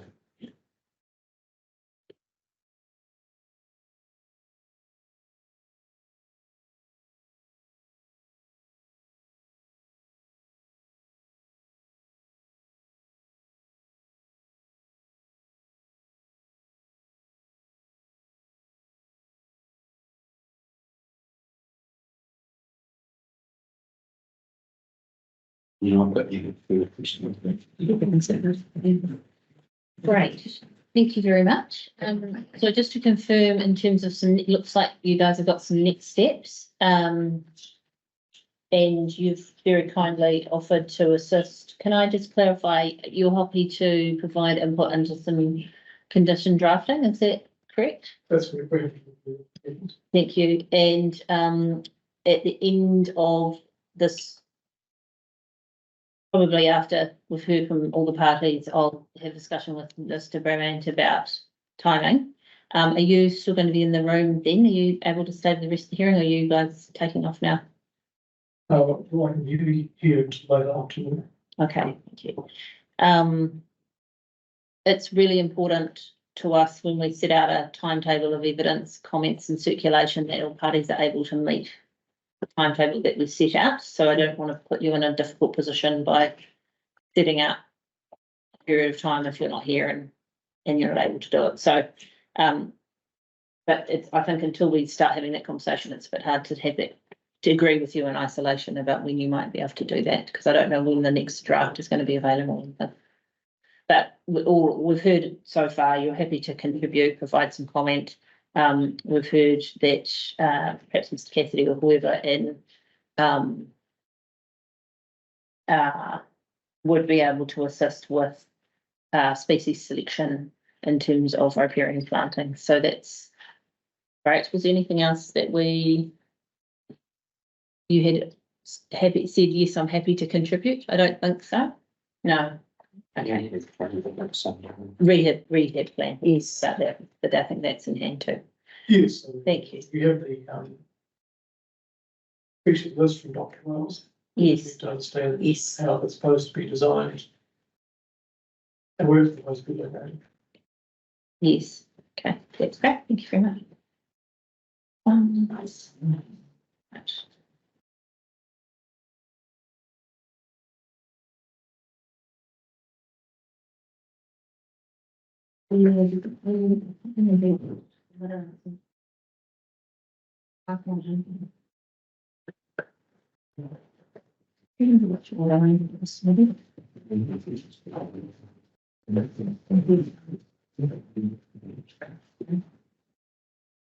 Right, I've forgotten which order I said we'd hear from the submitters. You might be able to help me out. Was it Georgia Parker? Were you next? Yes. That's who you had. It is. Thank you. Should do that. Yes, thank you. You had, George Parker, still doing when you go in Brian Young, I think. Thank you. I appreciate it's just about lunchtime, but I think we'll hear from Ms. Parker first, and then we'll probably take a break after that. Welcome, Ms. Parker. Thank you very much. We have got a copy of your submission. Can I confirm you haven't circulated any other material? No. No, this is the first time I'm going through this process. Yes, well, welcome. So, and thank you for receiving, so I can experience it. I'm sure you'll be delighted about that experience. No, well, thank you for taking the time to come along. I know that it's certainly not everybody's cup of tea, and but it's really important for us that we hear from not just sort of independent experts, but people who live and work in this community. So thank you. Just clarify this, and Yes, could you just clarify who you've got with you today? So my name's Geordie Parker and I own 1534 Tudia Road. Yes. And this is my father, Alan Parker, and he owns 1536. Thank you. And Mr. Parker, am I correct that you've provided a written approval to the application? Correct. You have. So, and you haven't submitted in your own right? Staying neutral. Okay, you haven't submitted. So today this presentation is on behalf of Georgia and Matthew, who's your partner.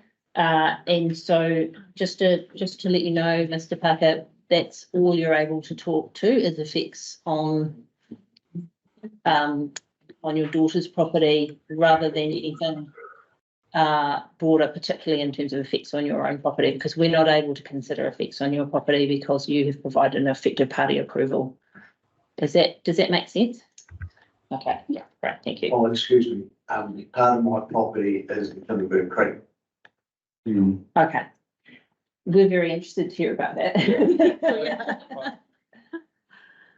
you'll be a fundamental part of the enhancement package that the applicant's proposing, and I think through that process. Yes, through that we can. I think you can be involved in that, and we need to know that, but we don't need to hear any further on that at this time. Yeah. But if Let's see how that goes. Yeah. if it would assist the panel, I think as a matter of law, if Mr. Parker is called as a witness for Georgia Parker, then obviously that firstly gives him standing to be speaking with you. Yes. Beyond that, if I can sort of group these, if the Parker properties are close to the Timberburn and the witness is standing to appear, it's open to you if you chose to do so, I think, to ask questions about this witness's knowledge about the Timberburn and how far you take it would be a matter of you. But I do think there's a pathway to find out some information if that were of interest to you. Thank you. Helpful, thank you. Right, over to you. Thank you for the opportunity for me to be here today. My name is Georgie Parker. I'm 28 years old and I'm the fourth generation Parker on 1534 Tudia Road. My great-grandfather Joe was awarded the land by Eddie Oman from former Bade Station for long service as his head shepherd in 1932. In 1950, my grandfather, Stanley Nimrod Parker, took over from his father Joe, then passing it on to my father Alan in 1995. And in 2020, my father then passed some of the land onto myself and my partner, Matthew Hunter, so we could farm side by side. My partner, Matthew, has a 6-year-old son who attends the school here in Willis Flat. Together, we have an agricultural spray contracting business and run a small but highly productive farming operation. We thank you for your concern about the rehabilitation of our property and the Timberburn Creek. We feel less alone in this process. My family and I have great love for our land and we want to do what's best. We are heavily involved in the community and we see great benefits ahead. Hawkeswood have been open, honest and genuinely really good neighbours. Hawkeswood intend to mine 19.7 hectares of our 30 hectares of family land, and we, the Parker and Hunter families, support their submission. Thank you for your time. Thank you very much. You've just read from a little statement there. Would you be able to send that through to Taryn and we'll get a copy of that? That'd be major. Thank you very much.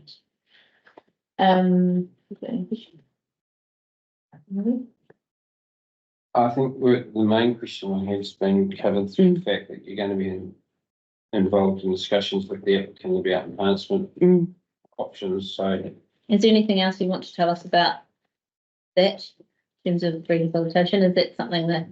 We've been pretty comforted by listening to what's, what the questions that you've had and the evidence, and I've read a lot of the evidence as well. And that's definitely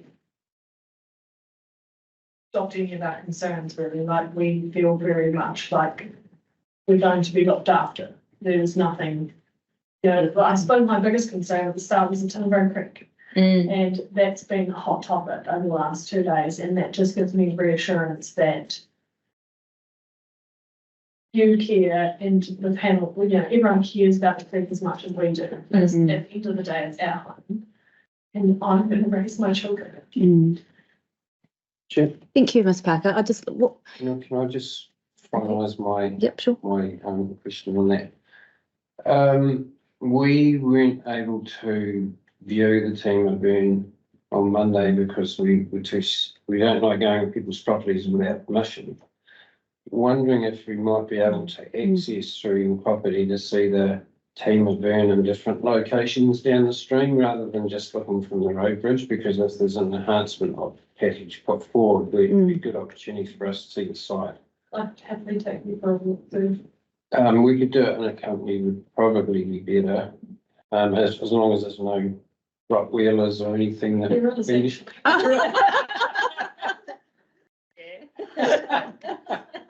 Would they be able to be chained? Yes. We'd rather walk than run. Would that be okay? And we did that this afternoon. Would that be all right? Thank you. It is important just for our independence and transparency that you're not showing us around because it's about us. Yeah. So in terms of the planting that has been sort of floated about, are you generally supportive of some sort of riparian planting? Absolutely. Okay. Yeah. Be more supportive of that. Thank you. And Mr. Parker, what's your view on planting at the Timber Burn? I was probably one of the first to put riparian fencing up. Right. And I'll put it up time and time again through the floods. From both from the river, from the closer to south and the Timber Burn. And I have planted it from time to time. To no avail. So when we get large volumes of water coming down there, we're talking large volumes of water. Yes. It gets destroyed. Okay. And it does come at a huge financial cost to refence, tidy up. It is a flood prone area and it is a flood prone area. Okay. Yeah. That's it. Yeah, just interested in because you're locals, you're there on the site looking at the stream, presumably most days. When both the rivers raised from the dam, does the water come back up the Timber Burn? Yes, it does. Yeah, it does. It's quite low lying. So 1,200 cubic meters, meter from the cliff rises or back up. There has to be a large flood event for that to happen? No, not necessarily. Okay, what about the hydro dam when that releases water? It does back up, yes. From there, okay. And the big floods, it was up to you would see the railway bridge. In the big floods, it was backed up right to halfway up that railway line pillar. Right. That's the remnants with no tracks on top. Correct. Would add that the water in the Timber Burn is a totally different aquifer from the Clifton. And it's quite easy to tell. You need to do is fill up a glass of water from our stock water bore, and then the glass water from our irrigation bore. And the Timber Burn is quite high in iron, very high. Okay, thank you. Thank you, Ms. Parker. So you've mentioned that you've been comforted with what you've heard. So particularly you were here all day yesterday, weren't you? So I think when we were questioning Mr. Johnson around the enhancements, he said it was a very firm no around Timber Burn. So I'm just interested in can you be a bit more specific about what has provided you the comfort that you're now saying that you would be very in agreement with or would assist in the enhancement? I think it's a bit of miscommunication between Simon and I. Okay. I talked to Matthew, my partner last time about that, and he said, I would have said that, but I say no to everything. Right. But we both agree, as a family, that is what we would like to do going forward. Right. Our property as well as the wildlife that could potentially. Okay. Oh, that's cleared that up. Thank you. And well done if that's your first presentation at a hearing. Thank you. Thank you. Just looking at the map of written approvals map, does the Tema burn roughly flow between your two properties? Is that the boundary of the two properties? No. But roughly. But Alan owns a very narrow strip between the road and railway line. Okay. And then from the railway line into the river is, So Ellen, you're 1536, Georgia, you're 153. So they're quite, So does the Tema they burn? wrap around the river, don't they? Yeah. Okay, thank you.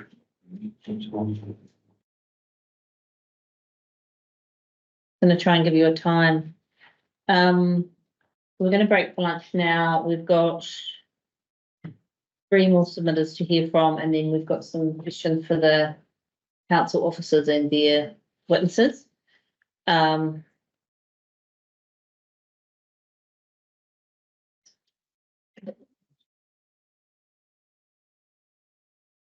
It's probably late afternoon. I know the light's gonna disappear pretty fast, so. Yep, our goal still is to do that. If we have to, we will rethink that, and it may have to be tomorrow, but we will at this stage. So do you need a time? Are you okay if we just come on and have a wander about? Is that okay? Apart from the time to change the. Oh, the dog. Fantastic, and thank you. Yeah, great to have you here, and well done on your first hearing. That's great. Thank you very much. Thank you to both of you. Okay, we'll break for lunch. We will reconvene at 1:30, and we'll hear from Stephen Gerlich. Is he yeah? Yep. There he is, over here. Oh, there you are. Great. So you're happy to 1:30, we'll hear from you? Perfect. And then we'll hear from Mr. Dunn and then Graham Young.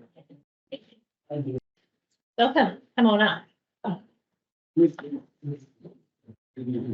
you. Oh, perfect. And you've prepared a statement. That's very helpful. Thank you very much. I think that's read it. Yep. Great. Thank you for taking the time to listen to me. Hello, my name is Stephen Gullett, and I run a small business called Gullett Machinery. I have been employed by Hawkeswood Mining for various tasks related to gold mining. The income this has provided has enabled me to feed and clothe my 4 children. My family farmed in this area over 100 years ago, and as such, I feel a strong connection with this area. It would be great to see Miller's Flat boom once again and breathe some new life into the local community. Miller's Flat has always had a strong connection with farming and gold mining, and I would like to see that continue. I support this mine for a variety of reasons. Firstly, the work it will bring to the region. I think it's obvious to all that should the mine go ahead, it will create well-paying jobs within the area. This will have a flow-on effect that will carry through to many local businesses. The community thrives when local businesses thrive. Secondly, the mine will add to the GDP for the country, which will bring in much needed dollars to our New Zealand economy. At this time as a country, we could do with all the help we can get. Thirdly, the mine will restore the site, leaving it in better shape than before it started, leaving a better looking, more farmable piece of land. I have spoken to many locals who support the mine, and it seems to me the vast majority of people would like to see this project go ahead. There are very few vocal people against the mine, and I do not see why the hysterical, illogical voices of the few should drown out the many, especially as all the arguments they have brought against the mine have been well and truly put to rest by experts in various fields. It seems illogical to me that the voice of those opposed, who in all likelihood will be unaffected, should carry more weight than those who are for the mine. It seems to me that some people just hate progress. I hope that in making your decision, the panel takes into account the real likelihood of those who will be affected.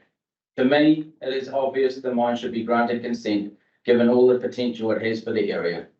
You only have to look to the Waikato Gold Project, where the dredge currently located at Miller's Flat came from, to see how the ground would look after mining is finished. I lived in that area while that operation was going on, and only saw and heard positive things about that mine, which would be very similar in operation to what Hawkeswood's proposing. I think it's worth noting that everything humans use and consume has to be either grown or mined. Those who are anti-mining ought to put their money where their mouth is and quit using any product that is mined. I think it is awesome to see someone willing to invest in the local area. I believe that it is the panel's job to deliver the best outcome for the area, and to me, granting consent for Hawkeswood's proposed mine will deliver the best outcome for both the Millers Flat area and New Zealand as a whole. I would like to ask that when you are making your decision, you can consider the local school, the local businesses, and the productivity of New Zealand. Thanks for listening. Cheers. Thank you very much, Mr. Gullock. I don't have any questions for you. I think I'm very clear about what your points are. I'll just check with my. I just wanted to, you live at 29 Mountain View Road, Springvale, Alexandra? Yeah, right, yeah. Yep. Right, thank you, I just wanted to check. Thank you, Mr. Gullock. Yeah, your submission's very clear. I just wanted to make the point that the process is open to a range of views, and our role is to consider the whole range of views. So I don't think it's particularly helpful to call people hysterical when they're members of your local community. I just wanted to make that point. Yep. Out of respect for everyone who's involved in this process. But otherwise, I've understood your statement and your submission, and thank you for coming. Thanks. Thank you very much. Good. Mrs. Gunn or Ms. Gunn? Ms. Gunn, come on up. Thank you.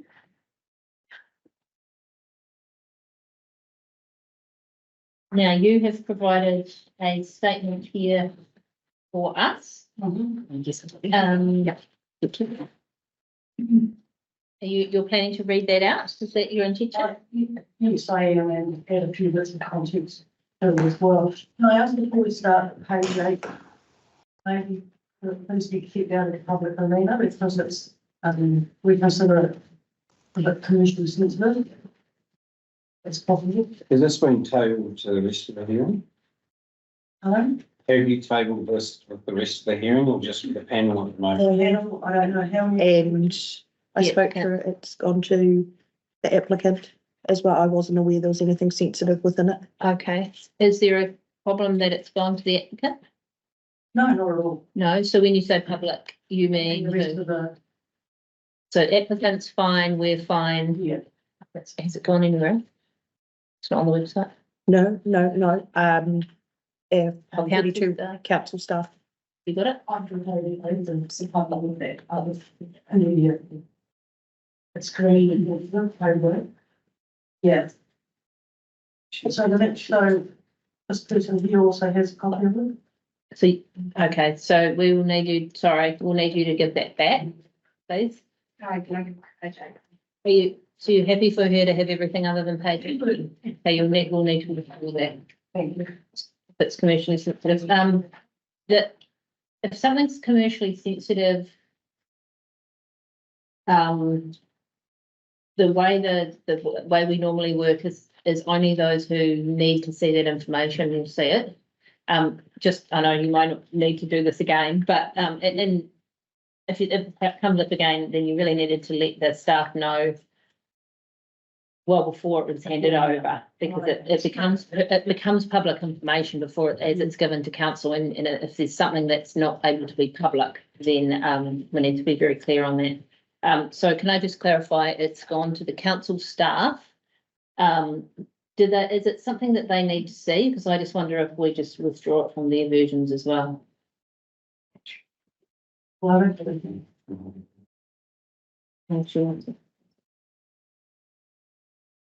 Sorry, just. Yeah.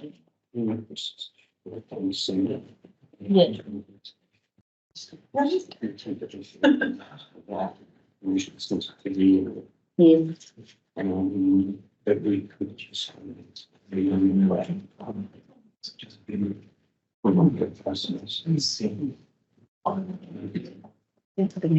Well, I'm just wondering if we potentially would have shown minutes. Because I guess minutes, I think slide and then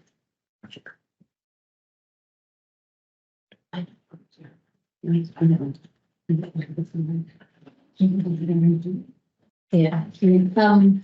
So yeah, you've put us in a bit of a tricky spot, to be honest, to do this live.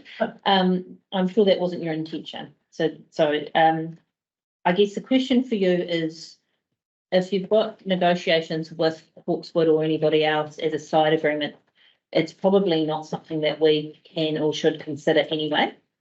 So the question is whether you think it's an important matter for us to be aware of, or whether, if it's not, whether you would like to withdraw that part of your statement and it's won't be part of our deliberations. No, I'd like to keep it in there. You'd like to keep it in there, okay? And look, end of the day, if the world knows about it, it's the way it is. I could assist, perhaps you, commissioners, you may be familiar, under section 42 of the RMA.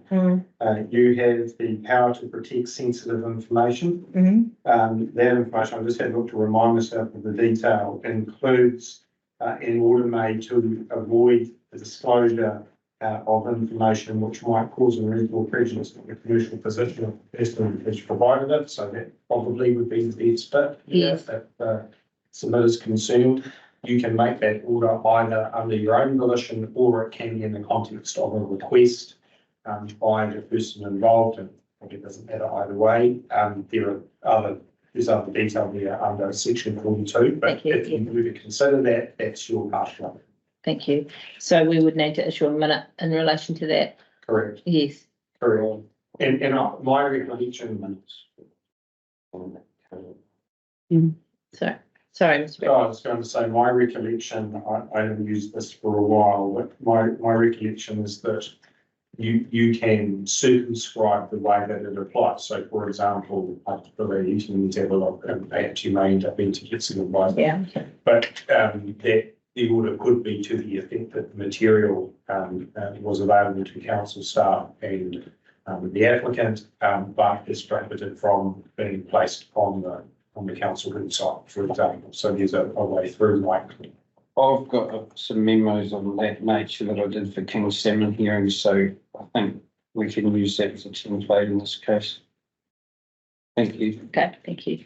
So just to confirm, at the moment, you're comfortable for us to have it, the applicant to have it, and for council staff to have it, but it not to be in the public arena, to go on the council's website, or to be provided to other submitters or parties. Is that? I'd be grateful for that. No, that's fine. Thank you. Thank you for that. Right, okay.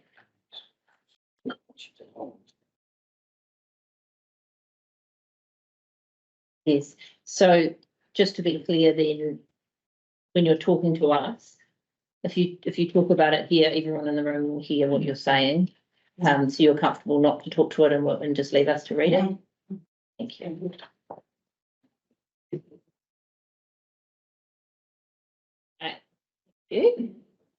Hi, my name's Becky Gunn, and this is my partner Kelly Johnson, and we own and operate the Const. Kelly's surname is John Stone, her cousin Roy is Simon's father. That's just a fun fact I put in there. There's a point I want to bring up before I start. Yesterday, Mr. Headley implied there was no need for a monitoring device at our property. My recollection, that's what he said. Would you please bring up on your computer, if you can, or the front page of the application that's got a Google map? On the screen. Oh, we can potentially get it on the screen. We can get on the screen. Potentially, could we do that? Give me 1 second. What is it? Sorry, what is it you would like, a Google map? Huh? The Google map that's on the top of the application on the CODC website for notified consent. So a picture of a map. There's a map. There is a map there. A Google map.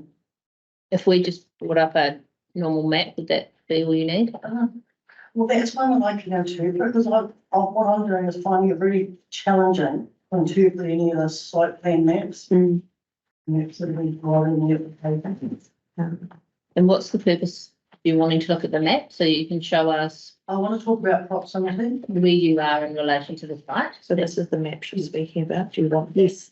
Yeah, I believe so. Can we put that up? Just through the website. Sorry, we just have to join another computer. Oh, Just because no trouble. that Yep, computer doesn't fine. work. And to let you know, Ms. Gunn, we did note your property as we were doing our site visit on Monday. Oh, We clocked the sign and way would have been. didn't see you guys, but we saw the sign and some beautiful trees and Yes. lovely buildings and things. We do have a good understanding of where that is in relation to the site. We do have a good understanding of where you are in relation to the site. Yeah. Okay, are you able to keep going until we're able to? You perhaps come back to that. I'm mindful of time. You've got quite some paper here, so. Here we go. Oh, look, they're amazing. Done. If you would like to, you're welcome to get up and point to anything if that's helpful. Thank you. Because we're not obviously getting a noise measuring device, it's quite important for us to know how close we are to the mine site. I think 450 metres was pointed out in the application at some stage. I myself have said 400 metres, but that's taken from that point there. So you're the Quince, is that right? The Quince, yes. Yeah. That point there, and I drove in my car with the odometer. Yes. Going along there and down there, down that dip there, and tried to line up where I thought the site was, and that's where I came up with 400 metres. But I don't think that's exact enough, and I think we need to get the crow fly across maybe here, from here, across the old slaughterhouse. This is all Dougal McDougall's land, across here, where the mine sits just there on the boundary with George Parker's land. I think the applicant could clarify that distance in the right of reply. That would be quite useful. Thank you. Because that may affect some of the data that they've had on the image. Possibly does. Very, thank you. Helen? Yep, carry on, thank you.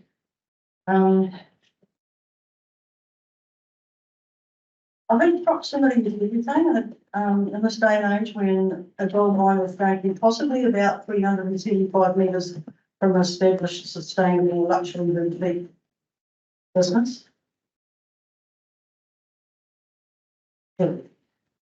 Submissions, I want to talk about submissions. If the granting or not of this consent is made on the number or weighting of submissions supporting it compared to those opposing, I need to alert you to the behaviours that this business think are acceptable. Could I interrupt you there, Ms.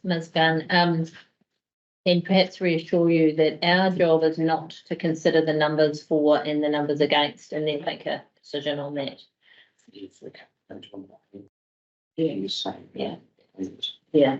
So our job is to assess the evidence that's been presented to us and the views that are provided and make a decision based on the merits of the case. Yeah. It's not a numbers game. So I can reassure you that. The other thing is I see that your wanting to get into some suggestions about activities that have happened outside of the hearing process. That's not something that we can consider either.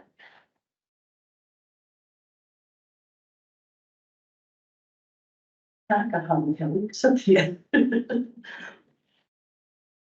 Right, well, I'll go right to the end of that then, and I won't read, why not read about this mission?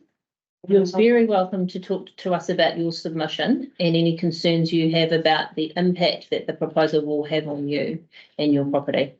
That's what we need to assess and understand to help us make our decision. Okay. Thank you. Which pages are you striking at? 2 and 3? Not all of this. Yeah. I would like to say that, really importantly in real estate, Miller's flat residents will be those that are affected. If not the ones that you don't talk about. And the ones submissions from Miller's flat are mostly from down the south end of the village down there. And I think you need to know that as you get further towards the north, where we are, we're right at the north, that there is an underlying feeling of discontent as you move along there. There's pockets of discontent. They're simmering, but they're not at boiling point like Kelly and I are at the Quince. Not enough of them, I guess, to want to make submissions themselves. But it is there. I don't begrudge the supporting submissions given by the 3 businesses on the highway. Beggars Garage, Miller's Flat Tavern and Benja Cab. They're very good businesses that serve the community and visitors well. However, the invasion of the mine into the tranquil season environment will not affect them.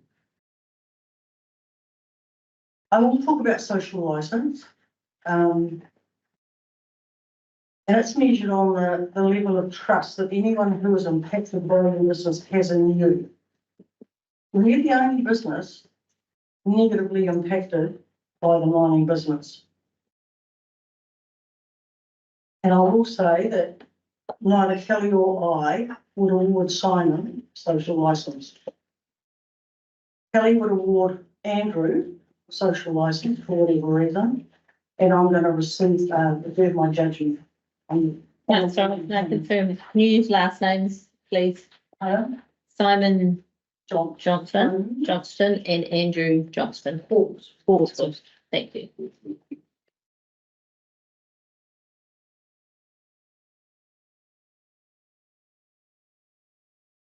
We currently deliver a high value, sustainable luxury visitor experience.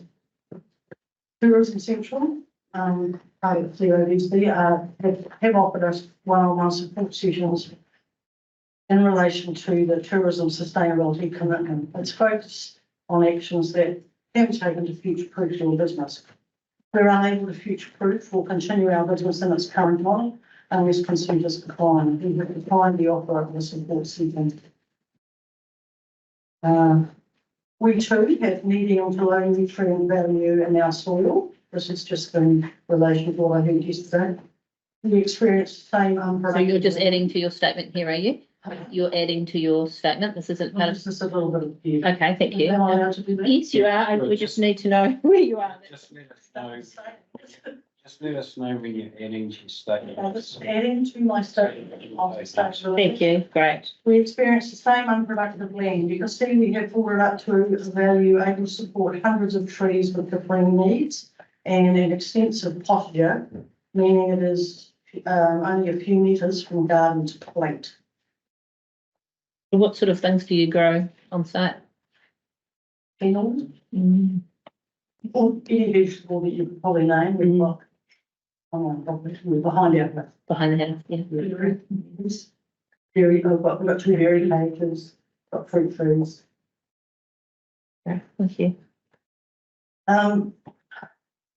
Whanakitanga loosely translates to the concept of hospitality, looking after our visitors. I'm going to add a bit more to that. This is on the edge. Yeah.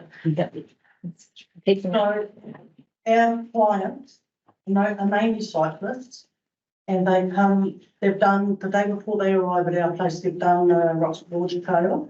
They are in the age bracket normally of about age 60 to 80. They're very proud and they've achieved that particular part of the trail.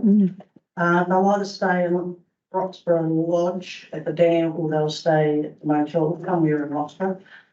So the ride they have to our place is quite short. It's either 29k or it's 20k, and they have a big day the next day of 24k. So our place is like a little sanctuary that they arrive about 12 o'clock to 1 o'clock.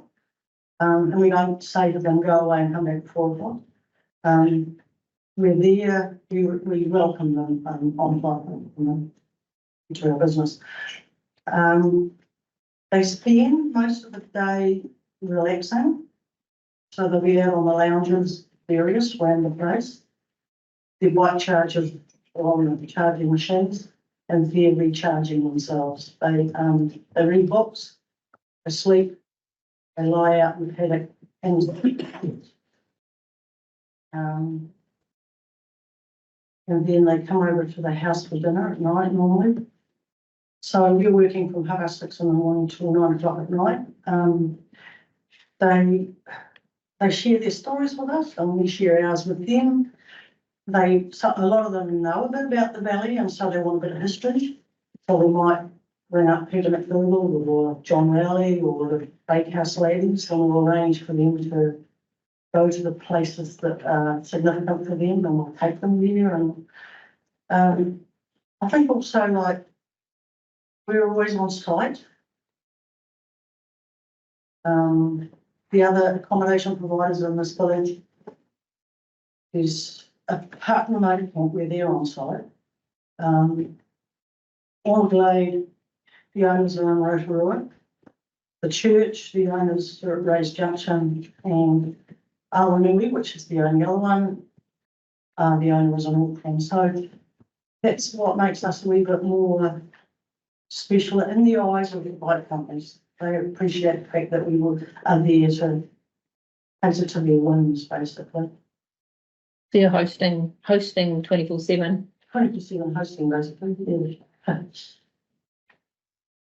In my submission, I asked you to check out our TripAdvisor reviews. We're rated #1 with every day, so we're getting it right. And I've attached a note from the owner of Bike It Now on page 9. We're proud of what we provide, and we would be disappointed to provide less, and in fact, we refuse to provide less. We are already fielding questions as the guests arrive regarding, and this has happened all season now, regarding the danger signs and the mountains of gravel. And as I've said here, we had some Americans who arrived really quickly, jumped off their bikes and wanted to know if it was uranium that was being mined down here. So there could be a little note there to Andrew and Simon that they maybe gold needs to be put there. But of course that could be a security thing for them, not putting gold there in it. You're referring to the sign along the yeah. bike track. That we saw on Monday. There's hazard signs and. Yeah. As well as the myriad of cyclists arriving through the 5 bike companies, we have client bases in Dunedin, Queenstown, Hawkeswood. And they really appreciate getting away from their stresses and city life with a tranquil environment. Will they book a luxury getaway 375 metres-ish from a mining site? I wouldn't, and probably most people wouldn't. Back in January, we tried to sell up, as everyone in the room will aware. And we were going to move away and start again somewhere else. And by that, that could be, it could be on the bike trail, it could be on another bike trail, it could be in central Otago, it could be in another region. And we had a huge amount of interest, which surprised the agents in this sluggish market. People came to view it from Auckland, Wellington, Nelson, Christchurch, Timaru, Roxburgh, what's the way? USA, Livingston, Otago, and the Spring States, Washington DC. And these people came by appointment only, so we got to meet them and understand what they thought about things. And after, they loved the property and the business, but they were put on the disclosure of the proposed mine, which really was true. We believe the market value has been affected detrimentally. In fact, several people, including one associated with CODC, said at the time we were just giving it away. We're unable to remedy or mitigate mining effects ourselves. Therefore, we cannot future-proof our current livelihood. Visitor numbers will fall dramatically and we will experience loss of income. We will no longer be a five-star business, one which we have built up at great cost and great effort. In relation to page 8, after much agonising and deliberation over a period of over 2 years, we can only come up with this viable option. Should we keep turning over the page? Beg pardon? If you say it in the public arena, the media will hear it and could. Well, that's okay. I'm not going to read the option. I'm just saying that that's the only option will come up. And I just want to add a little bit there. You have requested a confidentiality order of us, so, All right. if you read that, you have to withdraw the request. I won't read it. I'll just tell you. Got it. And can I speak about that option? I don't want to say what that option is, but I just want to give a little bit of context to the fact that. No, I think you'll stray into the area of talking about it or hinting along the lines. If you've given a confidentiality order request to us, we will read it and we will take it into account in our deliberation. You have to go around it and carry on from page 9. All right, so I'll move on to say to you now that we've had an agonising few years. We're not really as old as we look at the moment. We're usually about 17. Yes, I think, that you talk about the health and the resilience of the river. I think if you think about the health and the resilience of some of these people around here. And I would like to finish by just reading out the following extracts from 10 of the 74 excellent reviews we have on TripAdvisor. This is to calm me down. It's all about tranquility. So they say, very quiet. The grounds are just so peaceful. It's an idyllic, peaceful setting. Quiet location. An unexpected haven. A tranquil and very upmarket oasis. Beautiful and peaceful ground. Peaceful surroundings. A wonderful night's sleep. And ironically, we found gold at the Prince Cottage. How did they find the gold? Do you have panning there? Or? Oh, gold, sorry. Gotcha.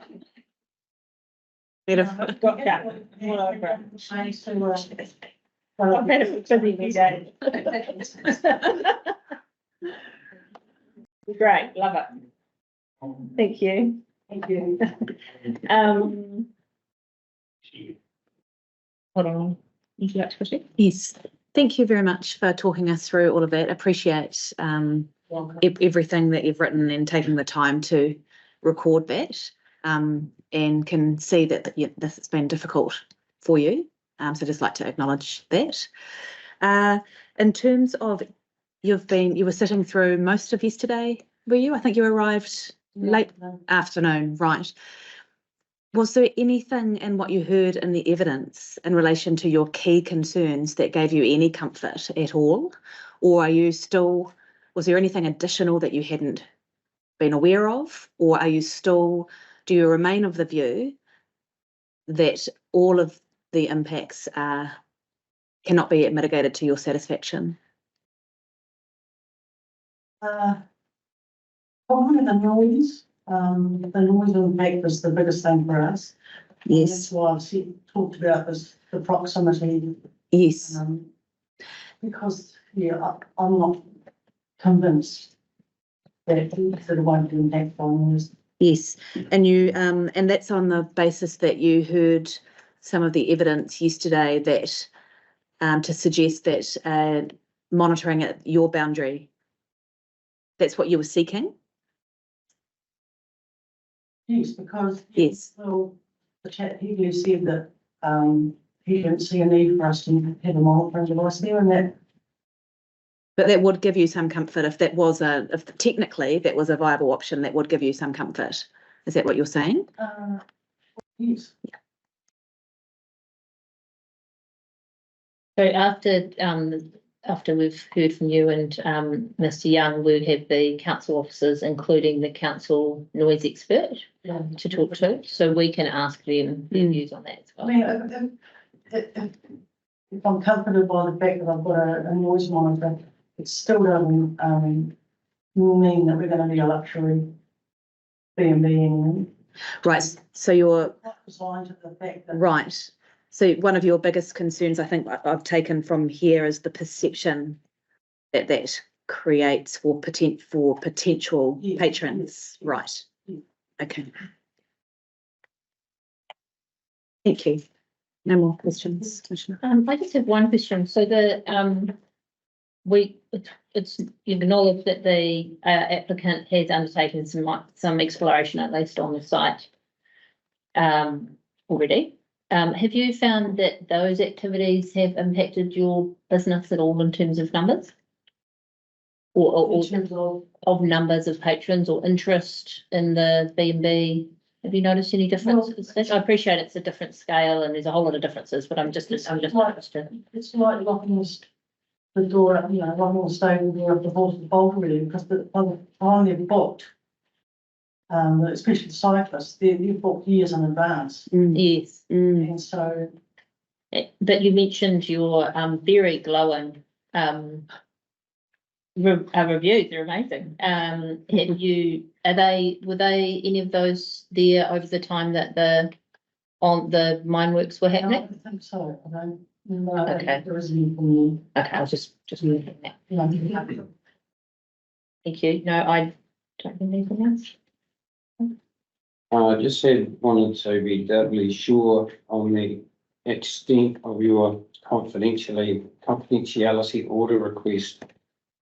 You were willing to provide it to the panel and the applicant's legal counsel. Is that right? But not their expert witnesses. I'm not sure whether they need them or not. Probably just the lawyer. And the council 42A officers, and that's it. And I think the media have got, but they have. No, I'm asking you, you're the one that's lodged the request. Yes. Who do you think should only be able to see it? Panel, legal counsel People.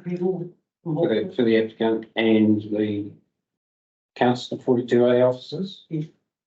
But not the expert witnesses. Okay, thank I you. can't see how that would help. The only thing I'd observe just to assist, Ms.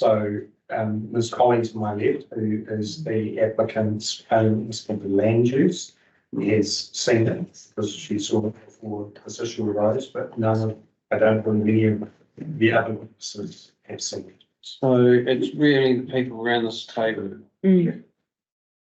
Okay, thank you. And not the Mr. Hawkeswood or Mr.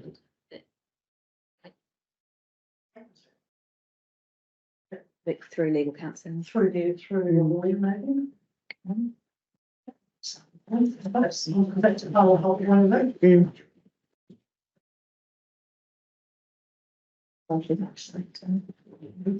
Okay, so Fine. I think so. Apart from legal counsel, the applicant, Mr. Hawkeswood, and the other person who could see it. That's probably, Okay, I think that's what. thank we you, we'll want. leave it, thank you. I'd like to thank you both for coming today and for the attendance at this hearing. And it's really important for us to hear from a range of people in the community and hear a range of views. So we really appreciate the time. I know that these sorts of hearings and experiences are not everyone's thing. So I really appreciate that you've made that effort to come along, and your points have been very clear. Thank you. And we have Mr. Young.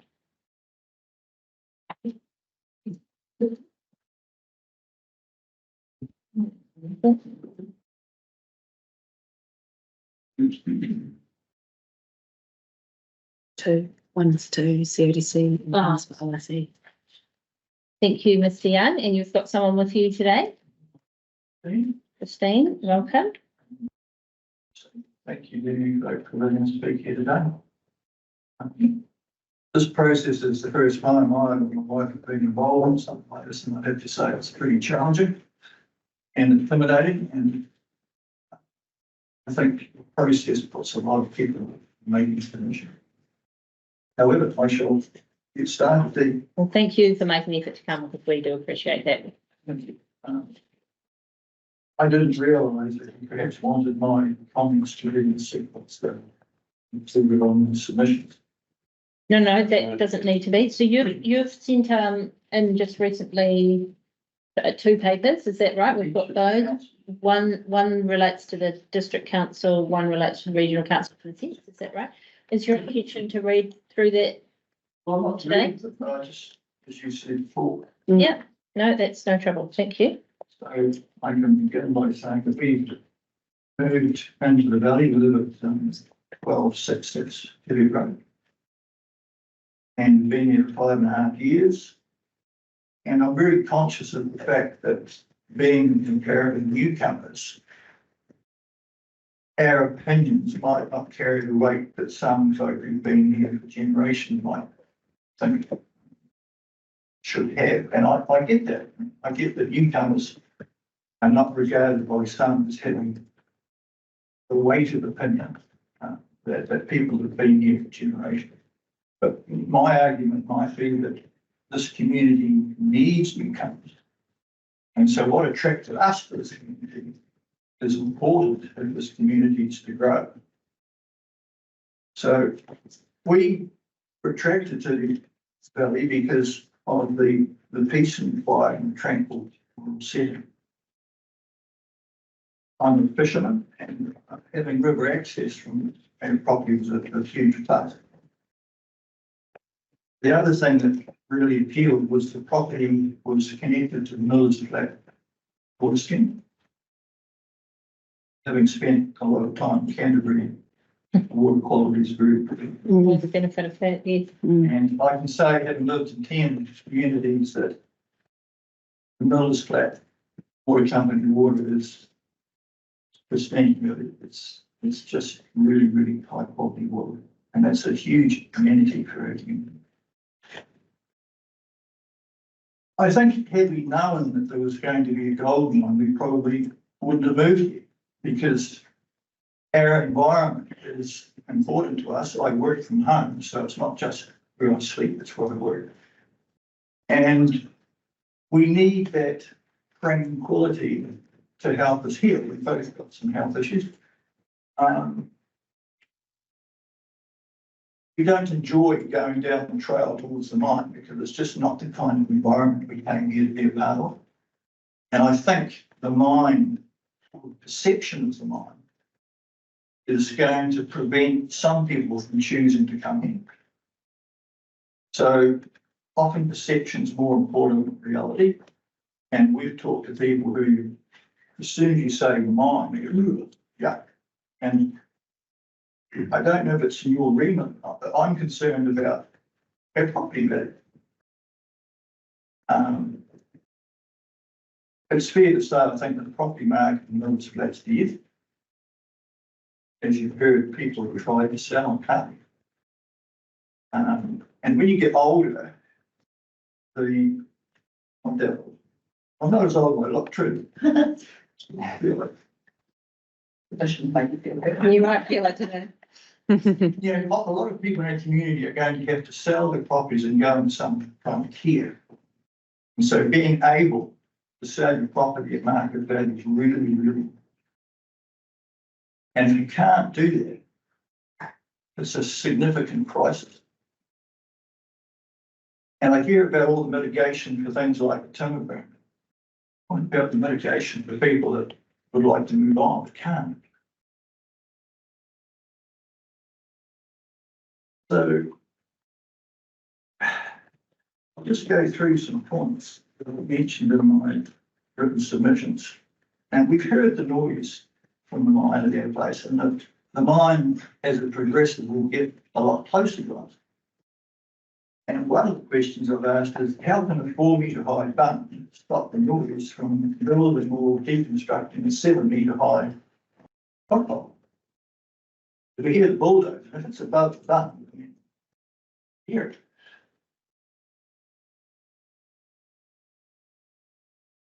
I'm concerned too about the self-monitoring. There is some self-monitoring that the mining company will undertake, and in my written submissions, I've quoted Dr. Richard Enders and his opinions re self-monitoring.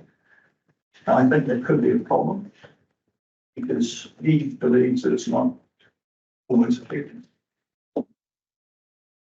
We're told that this project is going to be low emissions, and yet we're told that there's going to be 60,000 litres of diesel stored on site. And I've quoted some figures in my submissions about what could be the carbon footprint of this project. The frustrating thing for us is that the world doesn't really need any more gold. And there's a study published from Hawkeswood University that says the world has enough, we don't need any more. And it's kind of need versus greed.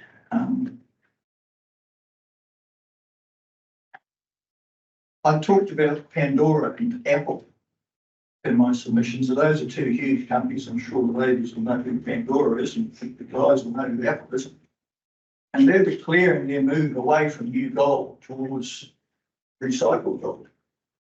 And they want to distance themselves from that industry for the reason that the social license has expired. Gold mining has got a really grim reputation. And there are precedents in New Zealand for gold mining going wrong.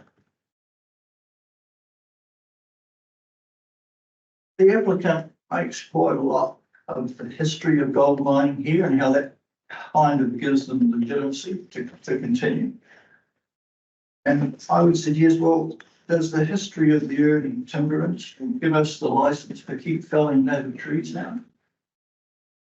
So what we've done in the past, I don't believe gives us license to continue doing now or into the future. And I think it's about enlightenment. One thing that we both find a wee bit offensive is that it's claimed that the temporary lifespan of this mine is a mitigating factor. Well, 10 years at our stage of the life could be the rest of our lives. It's a long, long time. And I'm also thinking that maybe the mining company is thinking this will be our first application. And once we get this one through, we'll put in other applications. And they've already expressed an interest in mining on the other side of Tevere Road, and they've bought some land over there, I believe. So this could be their foot in the door. So the temporary aspect of it isn't mitigated.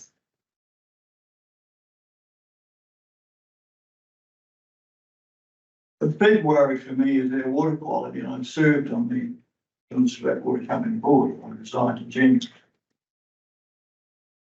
And as I've said, it produces exquisite water. There can't be many community boards that still have water that's quality, and I do worry how much longer it's going to be able to do that, because we know that the catchment and the valley are contaminated. The regional council has concerns about nitrates and E. coli. I've had considerable experience of contaminated water in aquifers.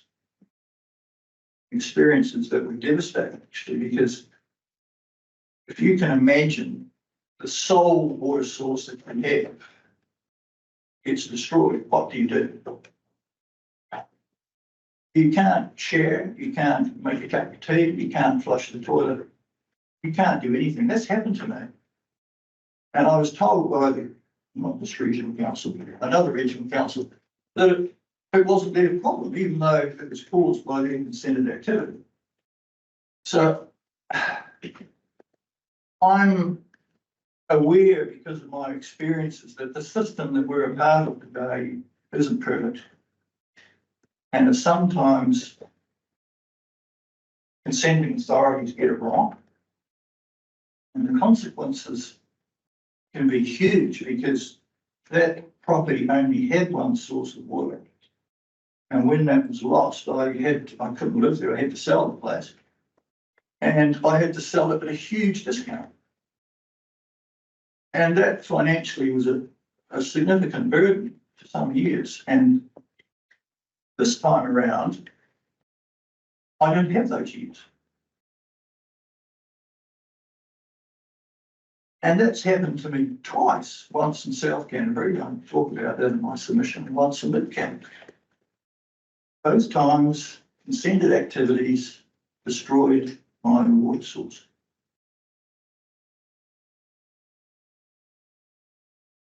And there's a lot of New Zealanders who've had their water contaminated by consented activities. And when I hear the assurances from the applicants, experts, it's kind of like, gee, I've heard these before.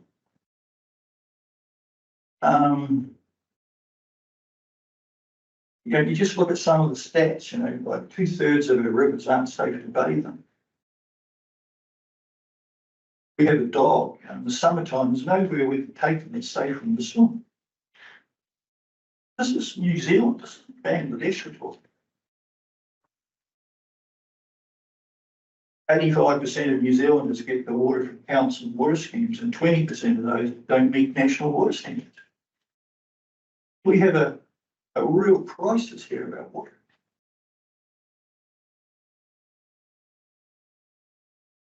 And water is an absolutely vital amenity for communities. And Geraldine only has one water source. There's no plan B. So if that groundwater is contaminated, that's it. We don't have another supplier that we can switch to. You just said Geraldine. Sorry, that was flat. Geraldine was right, isn't it? Previous one. Apologies. All good. Thank you, dear. I'm back to it.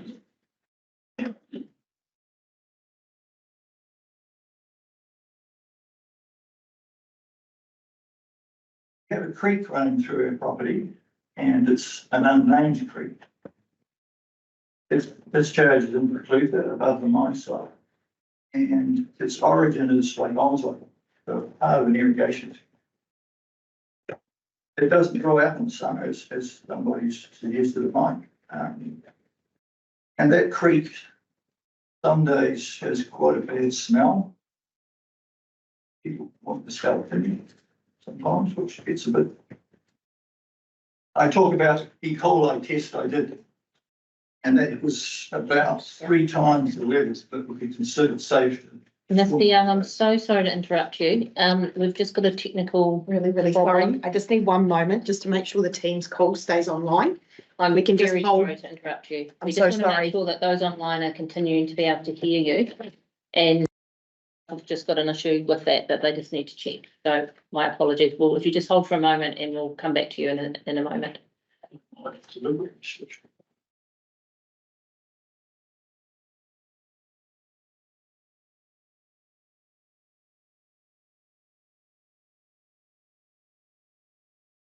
Something to say. Yeah. Okay. Mr. Hammer, can you hear us, or Ms. Mackenzie, I think is there? Got you loud and clear. Just checking to see that things are working. Just had a text there that I can hear fine. Oh, okay. Yeah. Okay, I think we'll keep going. Sorry, Mr. Hammer, I see that you had your unmuted. Can you just talk to us so we can make sure we can hear you? Yep, no, we can hear you. I can hear you. Okay, they can hear us. I think we'll keep going. So if you keep going, the other thing I was going to remind you, we have read your submission, which I found really interesting. So we have read all that. So it's just, if you could just highlight the key things that you want us to consider. That'd be great. Thank you. The creek, I think, is just an indicator of the contamination that's in the village. Thank you. That would be the point I was trying to make there. Thank you. And the RRC has told us that we've got an issue here in Otago and that we need to take drastic action. And I worry that what we ought to be doing here in the valley with our water is protecting it and restoring it. What we're doing is we're kind of just using it. I wonder if the mine isn't really thrilled to have conclusive there because it's great for attenuating anyways. I've been fishing since I lived here in the river, and the fish are gone. And fish in our part of the river. And the reason for that is obvious because their habitat's gone. And any more sediment going into the river is going to make that worse, not better. And the fish are telling me that there's a problem. But just like to comment on that, I've fished the Rangitata, Rakaia, the Ashbird, and the last 5 years, the fishing has become bad as well. So I'm not sure if that is necessarily focused on that particular spot. I think it reflects the way we're looking after it. And I would agree with you, but I grew up in South, it was there and nothing compared to what we used to. So it is a complex issue. It is complex. I think I've quoted, I'm not just sure whether I can do that, but a paragraph from the EC Otago report on the team limitation. And it talks about. Sorry, which report? Is this in your submission or is this in one of your papers? Submission. Yes. In your main submission. They're the same. Oh, okay. It is It basically talks about historical contamination because on one hand, it's okay to say, well, we had no problems from my fire, but look, are we still going to be testing there 10 years from now? Because my experience with some of the contamination has been historical.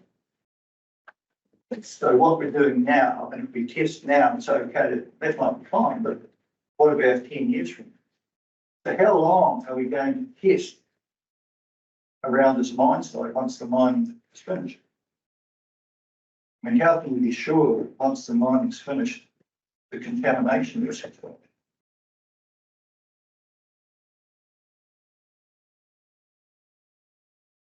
I think when it comes to water, the thing of paramount importance is to protect the source.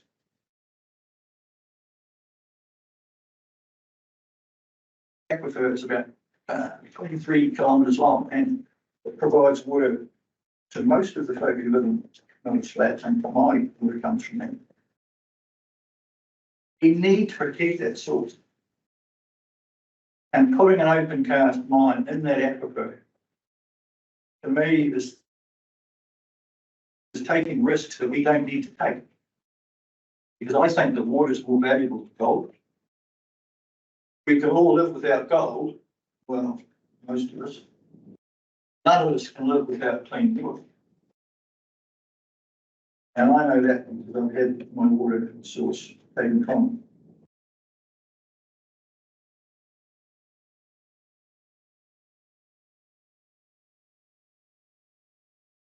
I'm not convinced that the warning, the assurances that you heard from the applicant's experts,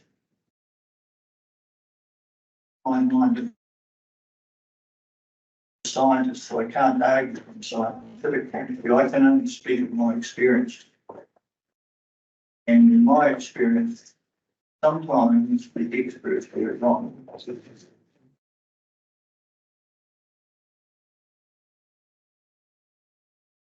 Which part of your submission are you reading from now? I haven't sequenced my points, so I've been taking points from both of them, so unfortunately I'm not able off the hand to just tell you which one that came from. Sorry, And it's okay, it's fine. We will read this in detail, right? The submission. It's the same as the submissions. Yeah. Yeah. Great. I'm not talking about anything that I haven't. Yes. Yep, no, it's That's fine, right, you carry on. That's right. Yep, I just right. wanted to be aware and on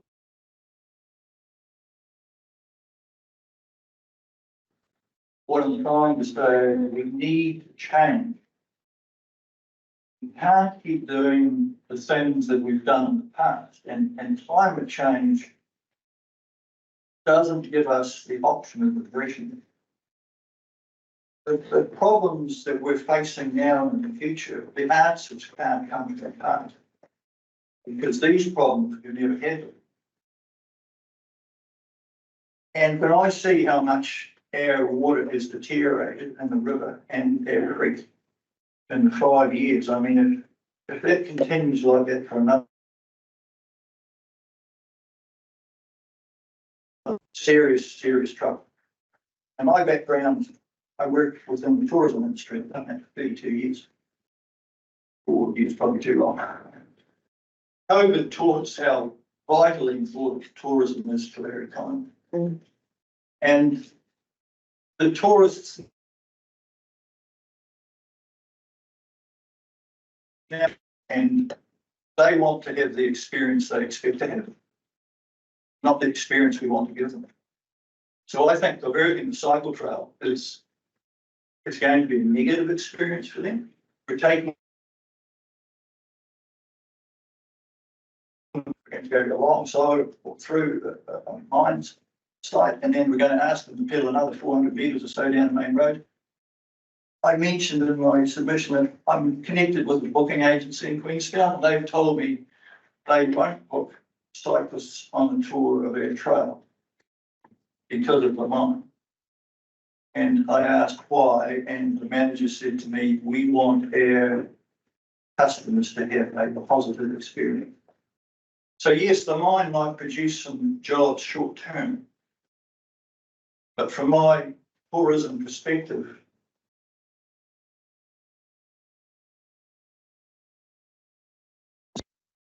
and tourism has got some problems to face, and we're going to have to improve that. The other thing, probably the last thing I want to talk about is our groundwater. And one of the problems with groundwater is we don't know how much contamination is in the post. We know that something like nitrates can take 40 years to get from distribution to water.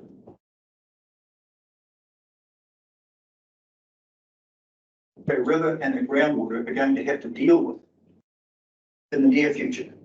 And we know it's going to get worse before it gets better. So I'm just saying that I believe we need to protect our groundwater and protect our river and restore them. Because without water, we can't live.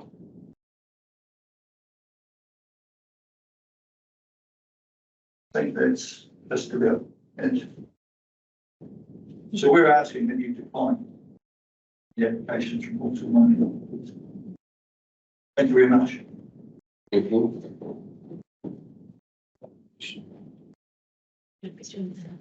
No, we have no questions for you. Your submission was very clear. Interesting read. Thank you very much for the time it took for you to prepare that and for coming along today. To both of you, we really appreciate it. We understand, as I've said, it's not everyone's idea of fun, and we've been listening, and we really appreciate the contribution you've made. Thank you very much. Yes.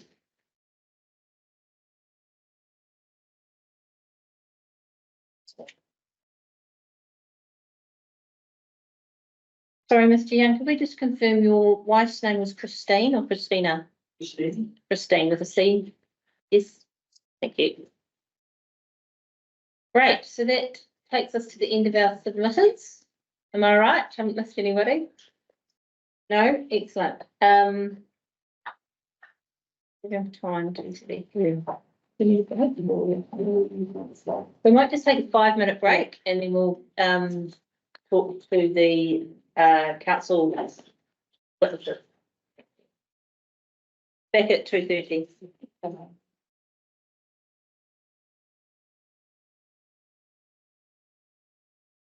We do have a few witnesses online for this section. So I will just double check that they're here and they can hear us, okay, and we can hear them. So the order that we talked about was Mr. Exeter, are you there, Mr. Exeter? Hello, yes, I am here. I'll get my camera on. Very much. I'll just quickly run through the list just to make sure, just to save a bit of time. Ms. Mackenzie, are you there? Yes, I'm here. Fantastic, we can hear you.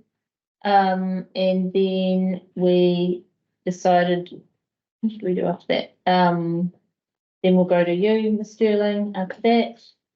Then we'll go to Ms. Badenhop. Are you there? Yes, I'm here. Fantastic, thank you. Mr. Hammer. Yep, I'm here. Thank you. And Mr. Bender. Yes, I'm also here. Great. Thank you. Is it? And then obviously Ms. Tuhan. Is that everybody? Yeah. Okay. Right. As a general rule, what we would like to do with the council teams is we're not going to go through all your evidence in detail and ask a whole bunch of questions because obviously we've done that throughout with other witnesses and we feel we've got a pretty good sense of where things are at. What we would like for you to do, as I've already foreshadowed, is to some of you have prepared summaries, I think, so if you just read those out and then just let us know any amendments or changes to your conclusions in particular as a result of evidence that you've heard or information you've heard at the hearing. Yeah.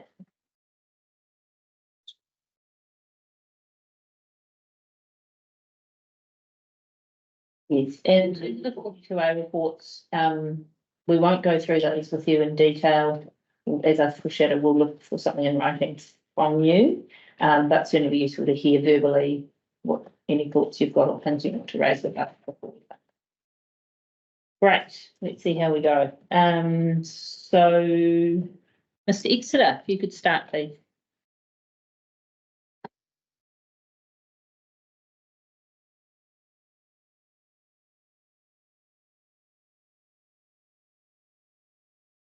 Good afternoon. Can you hear and see me okay? We can hear you. Unfortunately, we can't see you. Are you camera? It again. Yes, there we are. We can see you now. Perfect. Okay, great. Good afternoon. Good afternoon. So I understand what you just said about how you'd like us to present our findings. I don't have a summary prepared already. So I wondered, did you want me to address Mr. Higley's comments yesterday, or do you want me to get straight to my conclusion? In terms of the Mr. Higley discussion, he had some comments on your memo, your 13 May memo. Yes. And I think I foreshadowed this morning, it kind of left us a little bit unclear about where the differences of opinion are between the two of you. So I think if you focus on that, that would be very helpful. Sure. I suppose we roughly land in a similar place, but get there by different means. And so I don't know whether it would be helpful to you for me to go into too much detail about the disagreements in terms of methodology and the ambient noise levels. Probably not. Yeah. Okay. So I will just do whatever's most helpful for you. So perhaps I could start with my conclusion. Yes. And then if you have questions about how I formed that conclusion, and anything that's different from Mr. Hegley's, then I'd be happy to answer questions or provide any more detail. Does that sound Perfect? Yes, okay. Okay. So my conclusion takes into account my observations of the site and the surrounding area during my site visit last week, and the maximum time frame of 3 to 6 months for the highest noise levels at the nearest notional boundaries that were introduced in Mr. Hegley's evidence. So with those considered, I consider the noise emissions could be managed to be reasonable if conditions are imposed to avoid any noise with special audible characteristics, and to avoid consistent noise from dewatering pumps causing annoyance at the notional boundaries in the evenings, and to require an operational noise management plan with a clear objective to minimise noise emissions from all aspects of the considered activities wherever practicable. And the applicant has accepted these recommendations except for the noise limit on the dewatering pumps, which I expect they could easily comply with. And that's based on the separation distance to the nearest notional boundaries, and the screening provided by those pumps being below the existing ground level.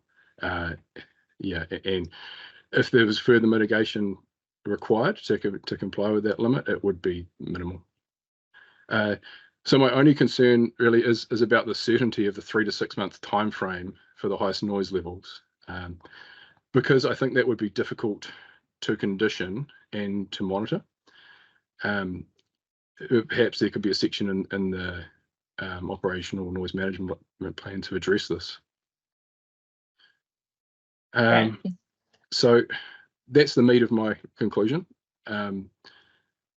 Would you like me to run through how I form that, or would you just like to ask me specific questions?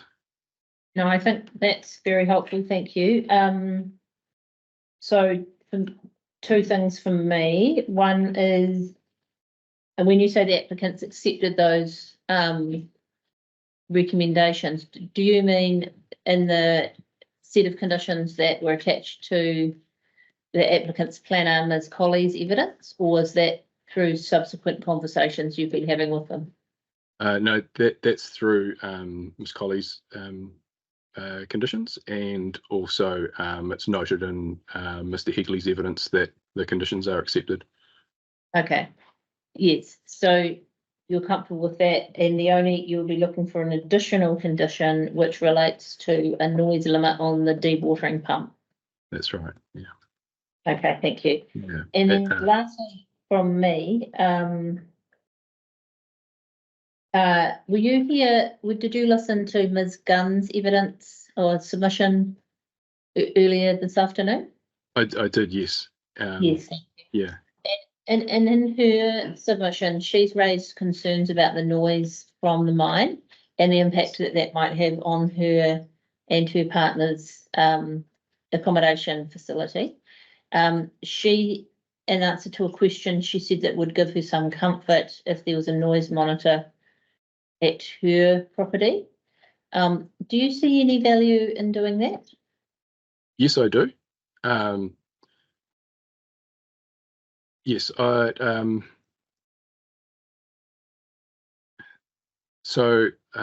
just checking my notes here. Yes, Ms. Gunn's property is now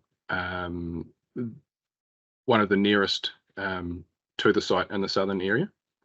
As I understand it from online maps and from my site visit, it's approximately 400 meters or more from the nearest mining activity to the notional boundary at 20 meters from the house.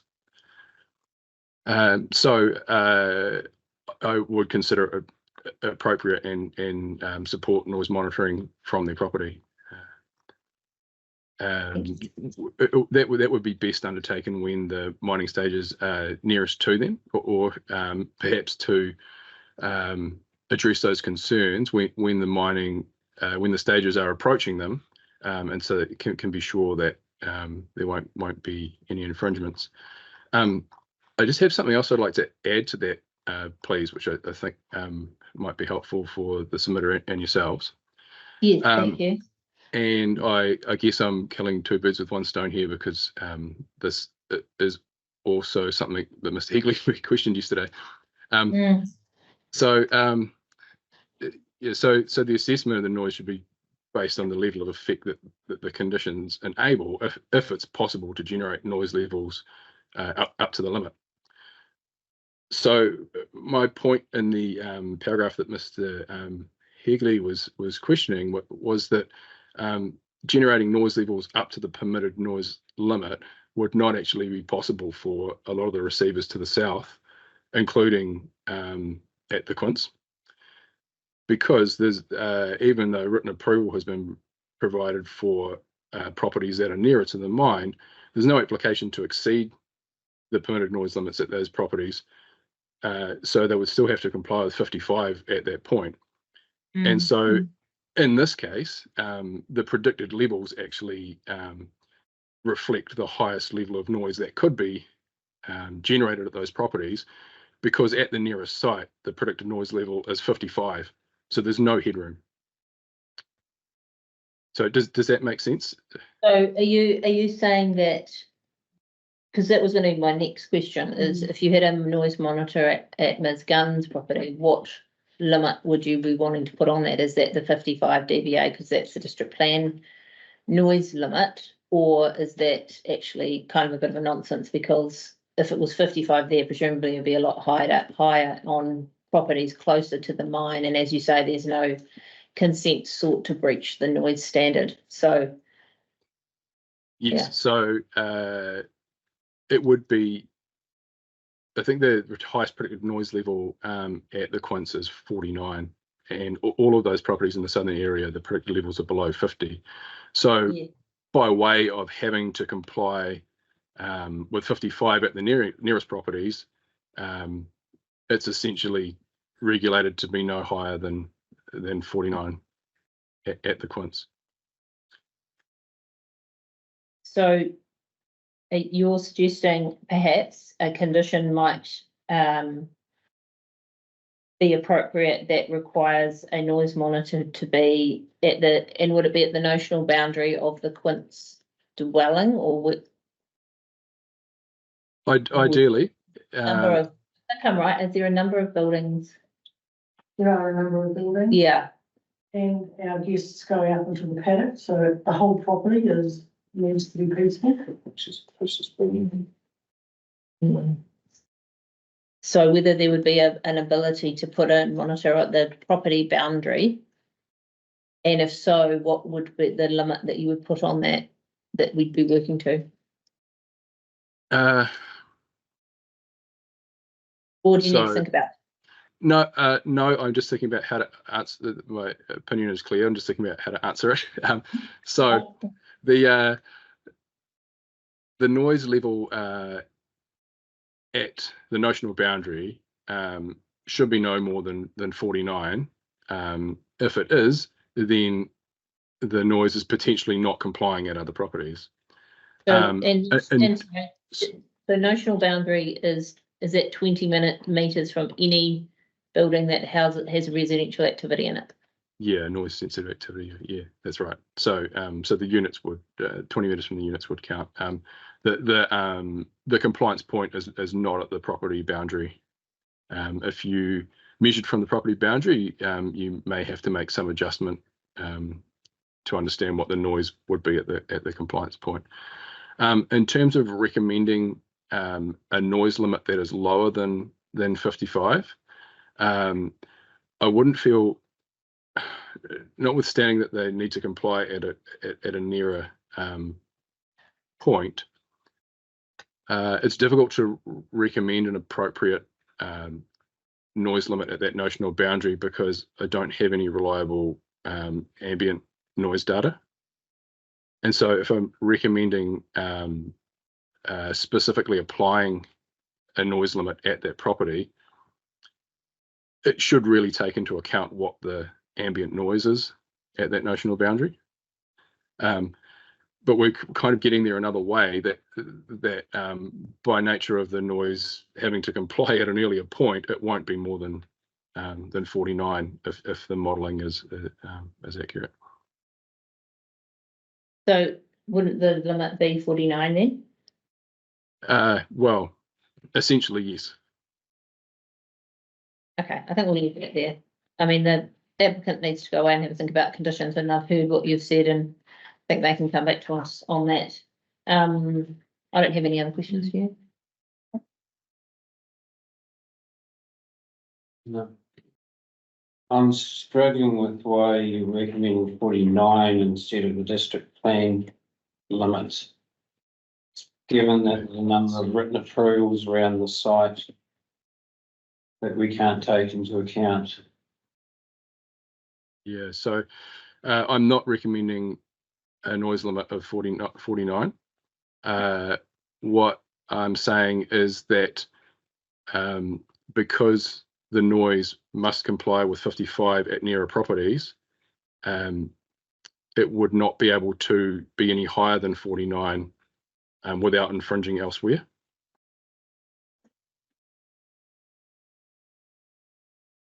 Does that answer your question? Okay, so I'm pretty sure the applicant will address that in the right reply, so we'll just take that into the fold. Thank you. Yes, I'll just pose a question of clarification for you, of course, as to whether it's appropriate. Yes. We'll obviously reply as we will, but I'm just a little, my understanding of what the Sarah is saying, which I've come across before, is in effect that control point for yours is a closer property. Because notwithstanding the written sign off, there's a limit that applies. Every time I've come across this before, if you were then looking to set a point where you were going to test compliance, you would pick that closest point. Everything else flows from that. So I guess my question of clarification is just, if you were going to go through that exercise, why wouldn't the closest point be the one where you are undertaking the monitoring rather than one further away? I'm just not quite clear as to that position, but I'm in your hands as to whether that's something that needs to be looked at in. Can you answer that, Mr. Exeter? Yes, I can. I can. So if I were to recommend noise monitoring be undertaken at the nearest site that where they've provided written approval, I think that could be considered as me having regard to effect on them. So that's why I wouldn't. I don't think so, because they haven't sought consent to breach the noise standard. And so there might be a compliance obligation to make sure that they continue not to breach the noise standard, the permitted noise standard. And so I think it would be reasonable to require a monitoring point within a property, the most appropriate location to confirm that they're not breaching the noise standard. I don't think it's relevant in this point about the impact on, we're not talking about impact on the neighbour, we're talking about compliance with the noise limit. Sure. Okay. Yeah. If it's purely for a practical point of view and to determine compliance, and the landowner is happy to have that monitoring undertaken from their site, then sure. Okay. Well, I think we'll just leave that here and leave it with the applicant to ponder. Thank you very much, Ms. Exeter. Appreciate your evidence and your time attending the hearing and answering any questions. No problem at all. Thank you. Yeah. We now have Ms. McKenzie.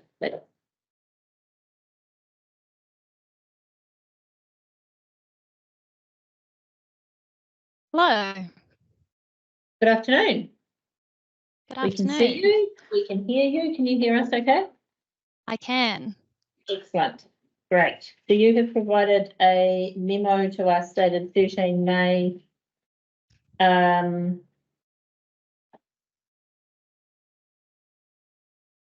was, sorry, it's not a summary of your evidence, is it? It's No, that was just in response to further information provided by the applicant. okay. Yeah. Do you want me to quickly run through my involvement and my findings, or happy to go straight to questions? If I guess we could probably, I wonder if we can circumvent. We heard from Mr. Moore, and I think Mr. Brabant said yesterday that there was alignment between you and Mr. Moore in terms of recommendations, in terms of level of effect and recommended mitigation. Is that correct? Yes, that's correct. Thank you. And have you seen, so the April site plans added, there were some changes from the previous ones, the 22 April site plans, and in that there was an addition of a bund that Mr. Moore had recommended. Have you had a look at, you've looked at that? Yes, I've got it in front of me at the moment, yeah. Is that, does that satisfy your concerns from a visual perspective? Yes, my concerns were mainly regarding the cycle trail, and Mr. Moore's evidence included a few photos from the cycle trail, which sits considerably below the site anyway, so the additional bunding is definitely adequate. Okay. So is there anything else you wanted to bring to our attention, or are you comfortable with how it's, where that's sitting? I'm comfortable with that.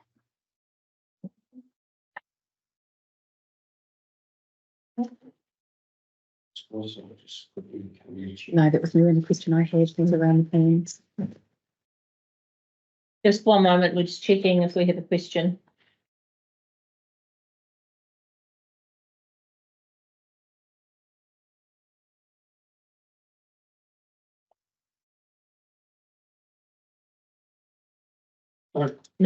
No questions for you. Thank you very much, Ms. Mackenzie. I appreciate you sitting through the hearing and your contribution. Great, thanks. Thank you. Okay, we go to Ms. Sterling. So this has been quite a moving beast and we've gone through the hearing. So I don't have anything written at this point, but I would like to send something around following the hearing with a few more details on changes to my opinion to my 42A. Okay. It's okay. I have written a bit of a summary at the moment about changes throughout the hearing. But yeah, as I say, it would probably be best to do a written response at the end. Yes, no, that's no trouble. We were thinking that we were going to, after the council sort of discussions, we were going to suggest a bit of a process for condition evolution, shall we call it? And wondered whether it would be appropriate for you to provide your written sort of update after that process, so that you can see where the conditions have landed. Yeah, that's with that. Yeah, because otherwise you might be in a bit of a tricky spot if you're not sure where they're going to land. Is there anything you wanted to update us on now in terms of your recommendation? There are a few plans. So in terms of temporary activity under section 42A, I acknowledge Ms. Colley's disagreement, and I agree with her. That was mirror on my part. So then I do recommend that the storage of diesel needs to be considered by way of this application. In terms of the National Environmental Standard for assessing and managing contaminants in soil to protect human health, the NSCS, I recognise that resource consent is required under that, for discretionary activity. There's one point that I'd like to highlight to the commissioners, though, is that from my, I've been passed on some internal knowledge about the landfill on site, which there isn't much knowledge about the extent of the landfill and the extent of the monitoring that's been undertaken on site. So I recommend that we go away and look into that in a bit more detail. Are you talking about the greenfield, So the landfill. on site. the closed landfill? Yeah, yeah. So that's all the information that I have, that they're unsure about the depth and the extent of it on site. So I think there needs to be more consideration into that, and potentially something more solid to be provided. I know it sits in the remit of the Yeah, so Mr. Keogh had provided evidence on that. And I'm wondering whether at this late stage it's necessary to provide further evidence. he hadn't provided anything in certain, so I didn't see any documents, and I haven't seen it from the council, but it's effectively just raising, that's the information that I've been given, that there's only limited data on that at this point. He did soil sampling around the perimeter of the landfill. Yeah. That he analysed and then set the buffer zone based up on that. So there's a detailed report with, Yeah. with PSI on that, isn't there? Yes, and there was the groundwater testing that had come through, so Yeah, I acknowledge that, and it feels very late to be raising that. Yeah. Now, we're well through, Yes, sorry. I think I know what you might say. Yes, I obviously would have a concern. I'm not clear what is being referred to. Obviously, A, whatever it is, A, it's hearsay. B, I have no understanding that it's being referred to at all. And C, there is evidence from an expert in accordance with the code of conduct who's undertaken on-site testing. And so I'm struggling with this proposition, I have to say. Just a minute. Yeah, I don't think it's helpful to us in our decision making, so I think we won't ask for that information, thank you. okay. In terms of noise, Mr. Exter's addressed that. I consider that the condition that he'd recommended about the dewatering pumps would be helpful to address the change in the ambient noise in the environment. So my recommendation on noise at this stage has not changed. And so it's not changed. So you raised some concerns about noise effects. Yeah. You don't think they are being adequately mitigated by the conditions proposed? At this stage, not from what's been proposed, because of the condition about the dewatering pumps, but potentially So in principle, so you've heard the evidence that there's a suggestion there could be a condition about a dewatering pump. So in principle, you're supportive of that, but you're wanting more detail before you review? Yeah. Okay. So if there was a condition in place that Mr. Exeter was comfortable with in relation to the dewatering pump? Yes, then I think that noise effects would be appropriate. Okay. Yeah. Thanks for clarifying that. In terms of biodiversity, I still have concerns about the NPS ID, which requires the maintenance of biodiversity overall, and for a precautionary approach to be adopted, and that partnership with iwi be undertaken. I know that there's been a lot of discussion about potential ecological enhancement through this process. So my opinion on that might change, but I think it's important to note that that policy statement requires maintenance.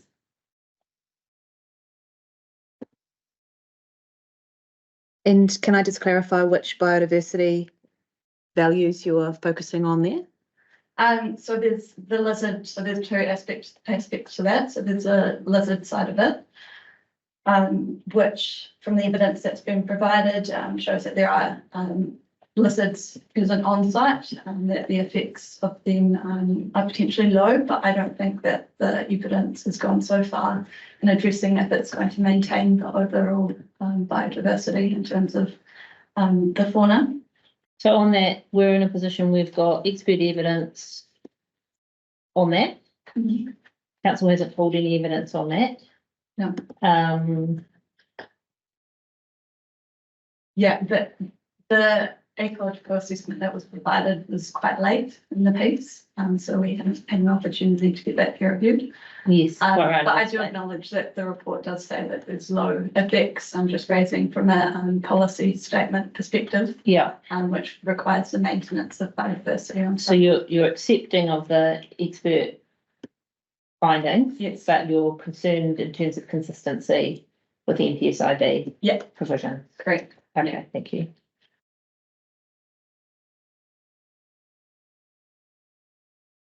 In terms of the timeframe of the consent. Oh, sorry, there was another, you said there was 2 minutes, I think. Sorry.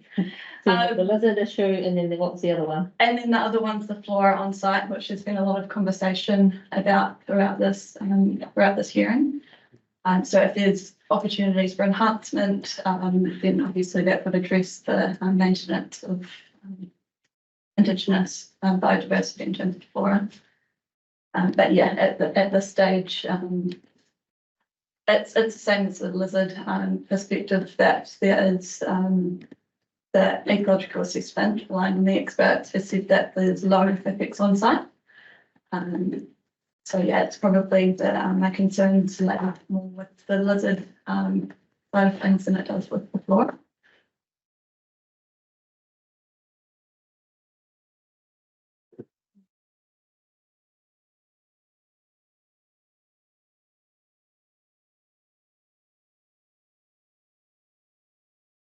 Well, one asking 2 more questions. Okay, thank you. Yeah, carry on. In terms of the timeframe, so in the section 42A report, I'd requested or recommended a shortened timeframe to 6 years. I consider there to be an additional evidence presented about how the applicants can obtain water for dust management. If they can do that as a permitted activity. So my recommendation based on reducing it to 6 years was based on providing certainty for the outcomes of the consent and being able to impose conditions that can be enforceable. But as long as they can get water to be able to meet those dust-related conditions, I don't see any issue with having to reduce the timeframe. So my understanding is to issue the water take is, so there's water for dust control. Yeah. Which you're comfortable if they can get it elsewhere, that's okay. Yeah. But the other water take is for the groundwater as part of the mine pit. Yeah. So are you, I think we had a discussion with the planners, applicants planners around that. Do you agree with that proposition that if they can't get that take consent, then the whole fund sort of stops anyway, and it would be appropriate to, if that did occur, to have some further time on the land use consent to ensure the rehabilitation happens? Yeah, I agree that the risk sits with the applicant and they're obliged to comply with the conditions of consent. Yeah. So I do agree.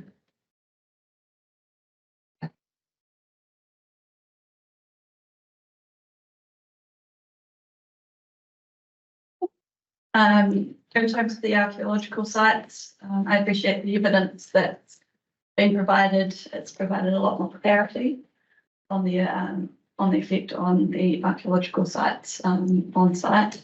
I still have a concern from a planning perspective in relation to the objective and policy framework in the district plan, which requires the appropriate protection of the values. I know it was mentioned yesterday that the assessment on historic heritage had been undertaken in terms of a heritage point of view and not in terms of an RMA point of view. When considering the objectives, objective 14.3.4 in the district plan, it does provide for that protection of values. Am I right that that would mean the values is different to the specific site? Yes. Yes. And you're concerned that the assessment doesn't address that, or what's your concern? Well, at this stage, the assessment that's been provided hasn't been provided on the basis of the RMA and requiring the protection of the values.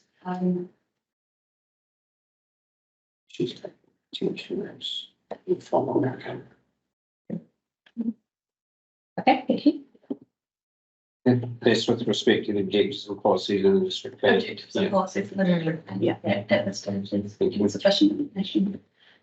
In terms of the site remediation plan, I still haven't received a copy of that. I think it would be beneficial to review a copy prior to providing my final No, that's fine. statement. Yeah. So overall, well, the applicant has responded to a number of the concerns raised in the section 42A report throughout this process. I consider that the main issues in contention remain to be cultural, heritage, and potentially noise effects if they can't be managed through the conditions of consent, and consistency with the NPSID.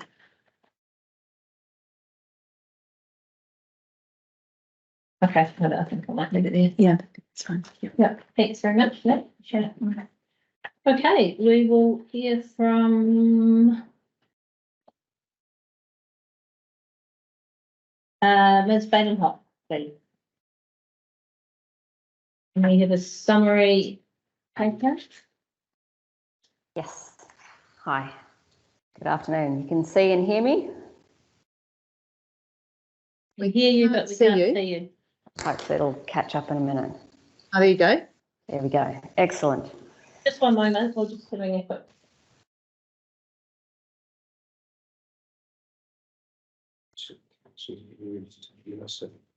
A summary of the CV, qualification and experience with express conditions. Oh, is it? It's some of them that long.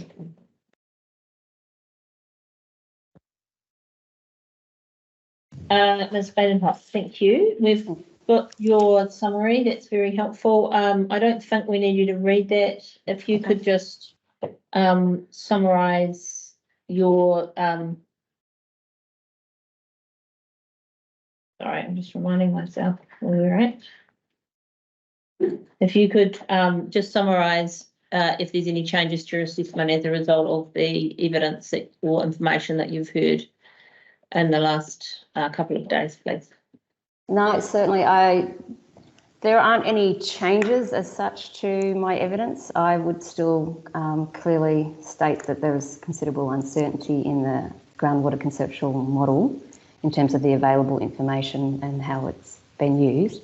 I think most of it can be addressed in terms of the amount of groundwater being pumped, as I stated, by the mine pit pumping test that was completed.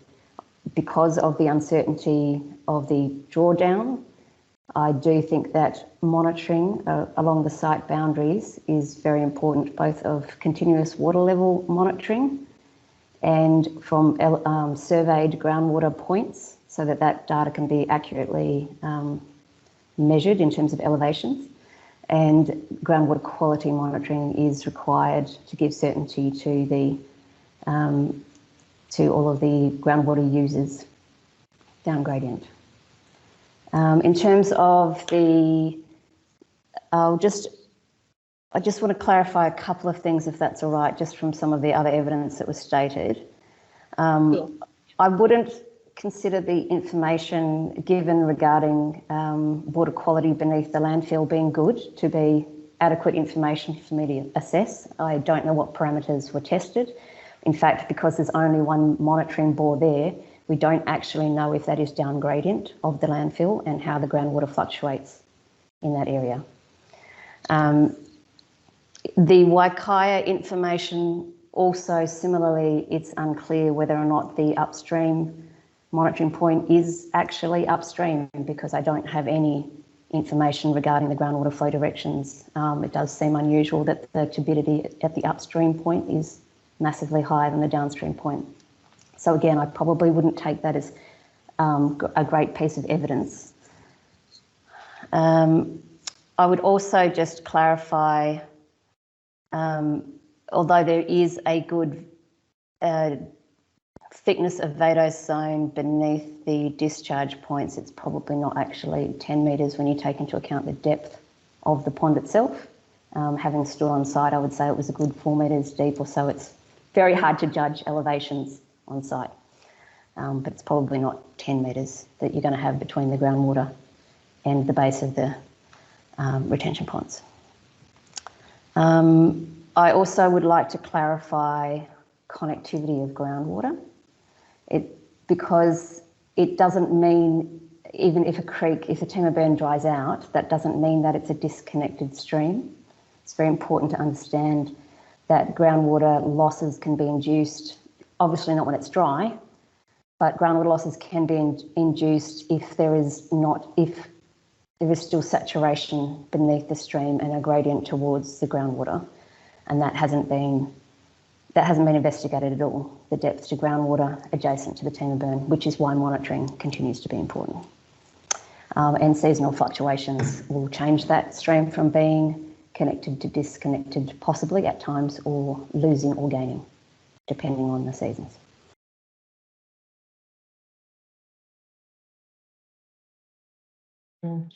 Dial back in. We've lost her. We might come back to her.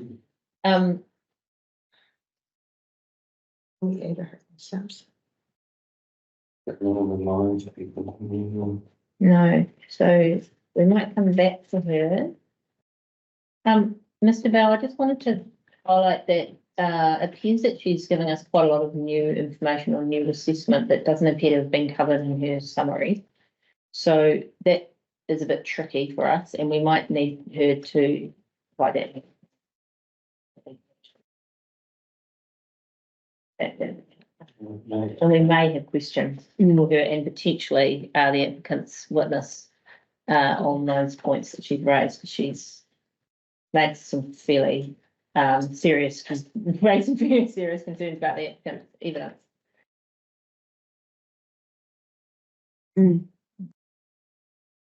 All right.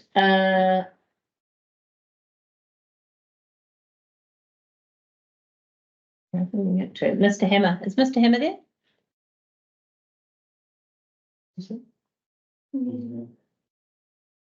Yes, yeah. Mr. Hammer, we've I got lost. kicked out as well, but I'm back now. Thanks. You're back. Everyone Everyone was lost. My apologies. Right, we will go to you, please. We've got your summary of evidence. There's no need for you to read that to us, but could you please confirm where the differences are between you and Mr. Allybone, Dr. Allybone, in terms of opinion and conclusion?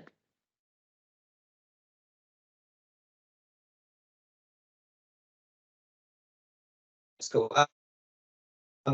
So yeah, Sorry, we can hear you, but we can't see you. Misconnection there. I think the camera's on, but I'll try it again.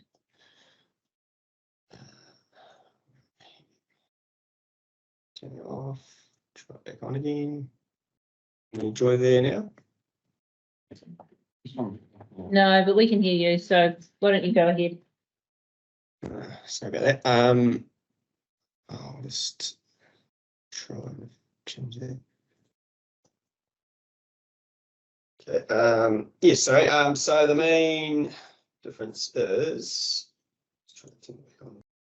I've assessed the fish values as high because even though lamprey weren't found by Dr. Allybone, they have been found in 3 of the 4 surveys in that reach. So I think it's likely they are present, or more likely than not that they are present. His approach is good, like not finding them in the electric fishing survey, and then undertaking an eDNA sample, I think is a good approach.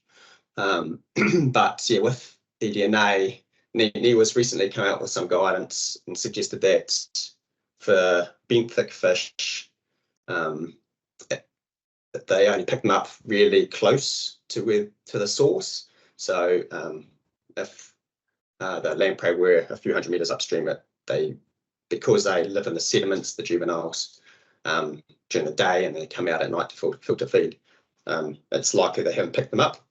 So I guess, yeah, but for those reasons, I think lamprey are present, and therefore I've said the fish values are high.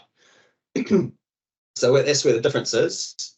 But I guess we end up in the same place, I think, because once, so that's the fish are kind of one of the 4 matters you kind of consider with the ecological impact assessment matters. There's 3 other matters, you know, representativeness and ecological context and the like. And I think we both agree that those are low. So therefore, that kind of brings the overall rating down to a moderate, is kind of where I see the site.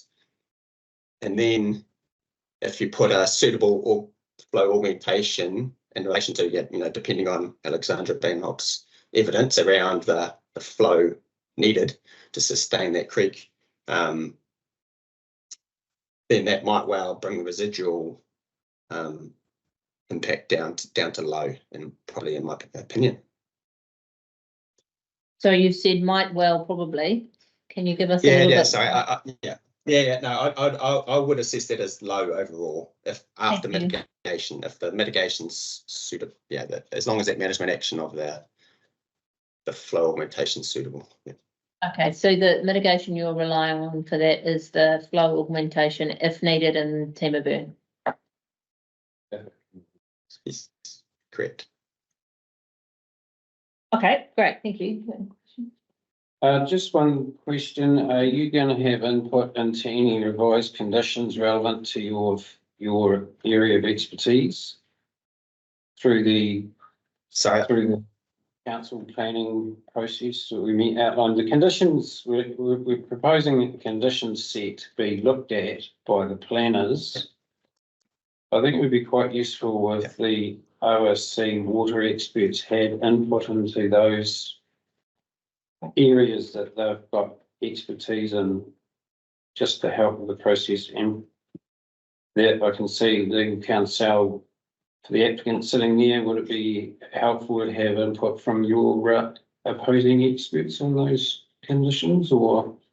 Well, I get we're going to talk about process in the end, but of course there's going to be an exercise at our end with experts putting input in, and we are certainly open to a methodology that allows for, we're anticipating input, of course, from Karanaka, and then input from council experts is also something that we're happy to work with them to go through that exercise. It's just how mechanically that's going to be more useful to us. Yeah. Yeah, it would be. Yeah, it's fine. Yeah. Yeah. Okay. Thank you very much, Mr. Hammer. Well, that's all we need from you. We appreciate your attendance at the hearing and your contribution. Oh, sorry, one thing. Are you still there? I think the commissioner has one last question. Yep, still here. In your appendix A, further information, you've attached a rule from the water plan. Is that the rule that's referred to in the proposed condition 5?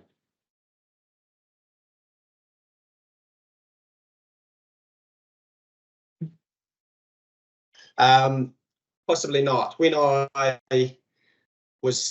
dug up that rule, I was thinking that the water was going to come from the ponds, get just pumped from the ponds to the stream.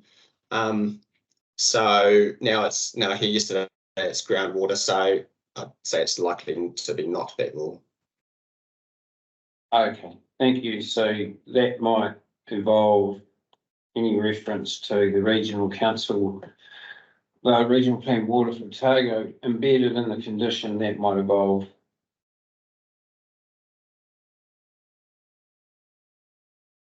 Okay, thank you. I think yes, sorry, I'm missing a wee bit of the text. No, yeah. I think we're okay. Thank you very much. Cool. Okay, we'll go back to Ms. Baden-Hock, please.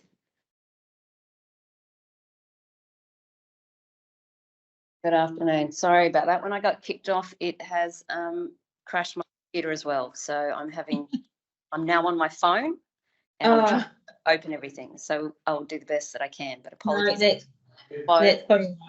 What we might do, I think, is you've raised quite a number of issues with the applicant's evidence, with Mr. Heller, primarily Mr. Heller, wasn't it? Evidence, and I wonder whether which potentially will lead to further questions from us to you and or him. I think given where we are, that we're better to get those concerns that you've got in writing and we deal with it that way because, yeah, you've raised quite a number of things that are potentially troublesome and we need to do those justice. So unless there's anything else that you wanted to raise. I would just say I heard that the question had been raised about the number. Sorry, I'm going to put this on properly. As I said, I'm a little bit, oh no, wrong one. That's not working anyway. The number had been raised regarding how much water to augment and if augmentation was appropriate. I think it was, I didn't get to hear that question this morning, but I do think it's a good question. The reason we used that number was because it was the allocation mouth recorded on the ORC allocation website. Whether or not it will make it all the way to the bottom of the stream is a valid question. It may or it may not, depending on the drawdown and the areas of gains and losses within the stream. So that's something that could be monitored in advance, given that the staging of the mine, if that could be monitored, you know, from now on, that would be extremely helpful to see what the groundwater fluctuation is if appropriate monitoring wells were installed as previously discussed. Alongside the Tema burn, we'd have a better idea of natural groundwater fluctuations and its relationship with the Tema burn. It's also not hard to survey the Tema burn stream base and water levels. That would be helpful for a better understanding of the connectivity. Part of the reason I thought augmentation was a reasonable approach from groundwater is because we're talking about connected waters. So we're talking about losses from groundwater and potential base flow from groundwater. So putting groundwater back is reasonable. And because it should be a temporary effect while the mine is within range of the Tema burn. So that's additional points I'd add to that. I think that probably covers all the main areas of concern.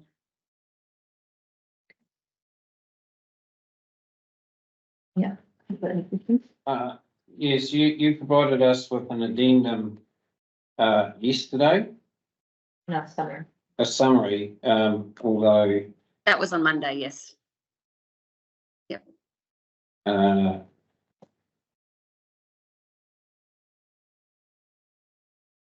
It's got additional information from your initial evidence, hasn't it? It's got no site visit that I had conducted on Friday. That would be the only additional points that I have added. The rest of it was certainly a summary of the previous reviews that I've completed. Which paragraph is that? That's to do with the site visit with Mr. Johnson stating that several groundwater monitoring boards. So there is some new information in there that wasn't in your evidence. Yeah, I haven't seen any of that information, which was part of my question there. There hasn't been information for me to review, and I'm not sure why that is. My first question is the modelling issue that you referred to, or the groundwater model that you're referring to, is that a quality assessment or is it a drawdown assessment? Is it quantity related or quality related, the modelling work that you about? I didn't talk about any modelling work. I talked about there being some monitoring, that potentially there had been monitoring that is to do with quantity, yes, drawdown effects. Well, you did say assessment. It is unclear why none of the data has been used or documented with the assessment or used to improve the groundwater conceptual model for this site. So my question is, are you concerned about quality or quantity in the conceptual model? For those points, that would be the quantity, the drawdown effects, yeah. Okay. I was also just talking about the other elements of data that have been added, that whether or not they actually add value. Again, I'd probably state that a single water quality sample from the mine pit when it's not in operation is probably not a great data point. It's it's helpful, it's a data point, but it's one and it's not while the system is in operation. Sure. In paragraph 12, you talk about water level monitoring. Should be continuous in real time. Are you talking about, which locations do you have in mind? Where would those locations be? There have been some suggested monitoring locations, which are, Along the road. and adjacent to the Timber burn. There's 4 red stars on the map. Are they the ones you're referring to? Yes. Okay, thanks.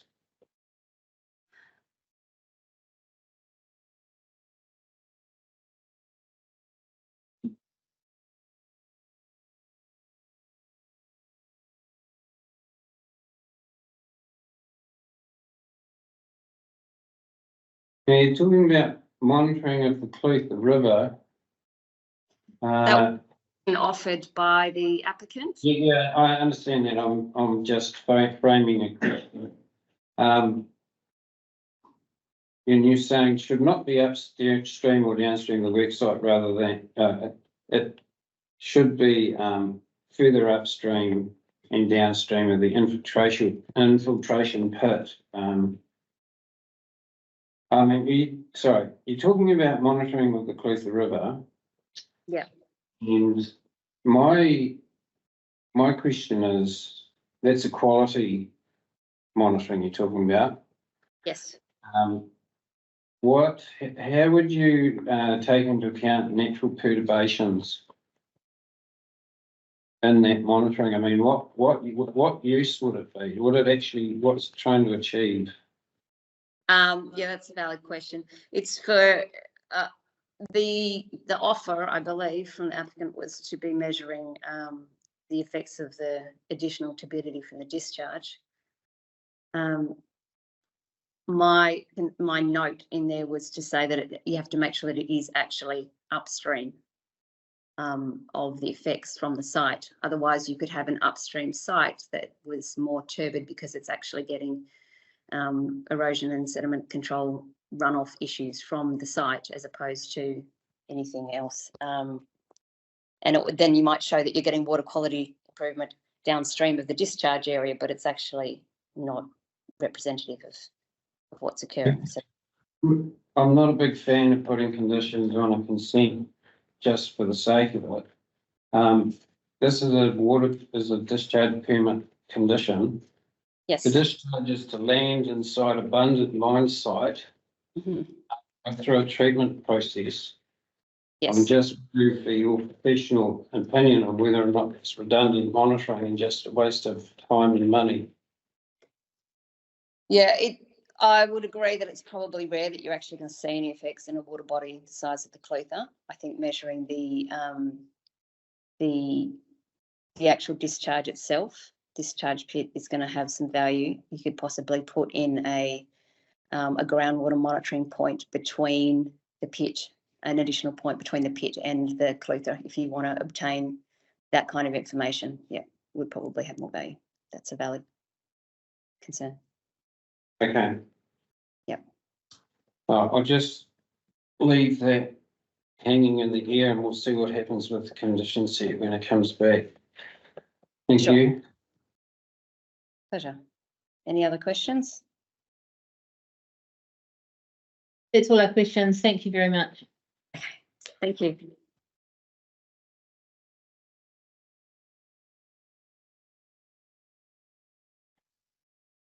Move on to Mr. Bender, please.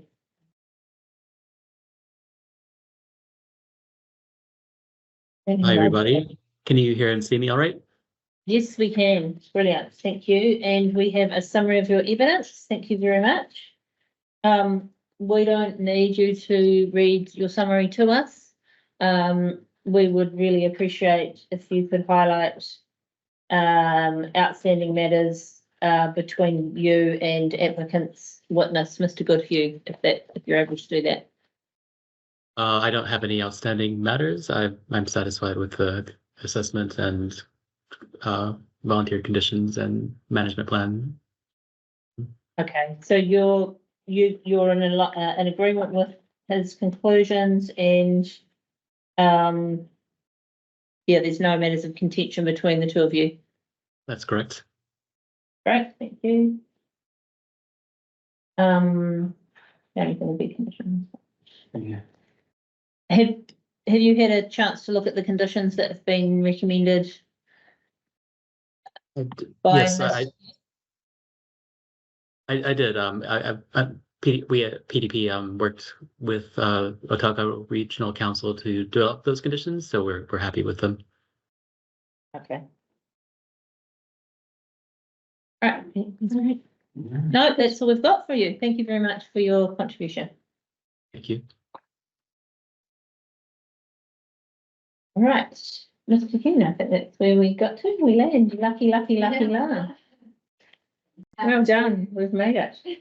To provide a brief summary, as outlined in my section 42A report, I am satisfied that adverse effects on surface water quality, aquifer allocation, natural character and amenity values, other water users, freshwater ecology and air quality can be appropriately managed and mitigated.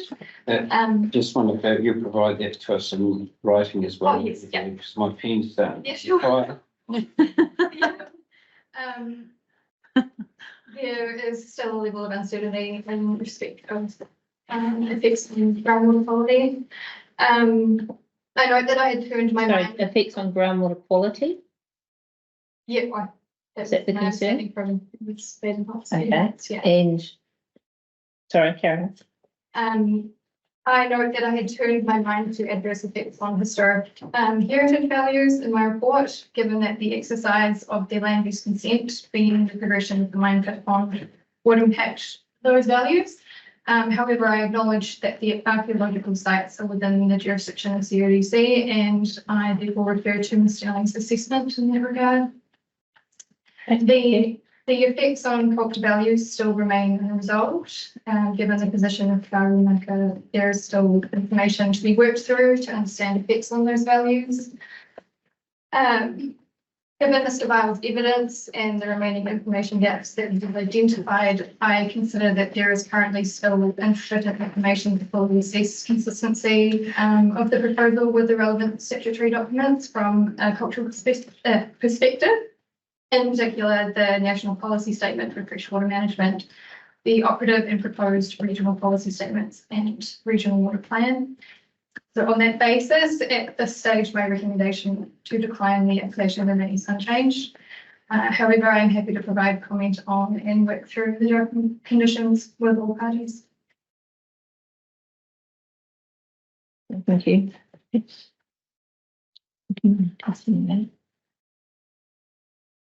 I think in relation to, thank you for that. That's a helpful summary.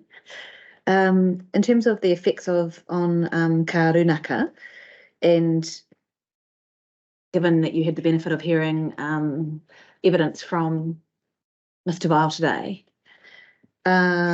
which aspects can you confirm? Is it entirely based on Mr. Vile's evidence about the information gaps? Yes, I mean, as I've noted in my report, I'm satisfied that from an ecological perspective and water quality or hydrology perspective, that adverse effects would be acceptable, but it's the metaphysical effects and the moating which are still of concern to Karunaka. So, right. So, yeah, I feel there isn't enough information to assess the effects on cultural values. Right. And I'm not in a place to. Sure. And so presumably once there is some more information, Mr. Vile indicated that they were willing to perhaps look at some conditions and collaborate on that. So once that information comes to hand, you might be in a position to then look across that and assess, yes. Yeah. Okay. Thank you. I did have a couple of questions. Do you want to leave in?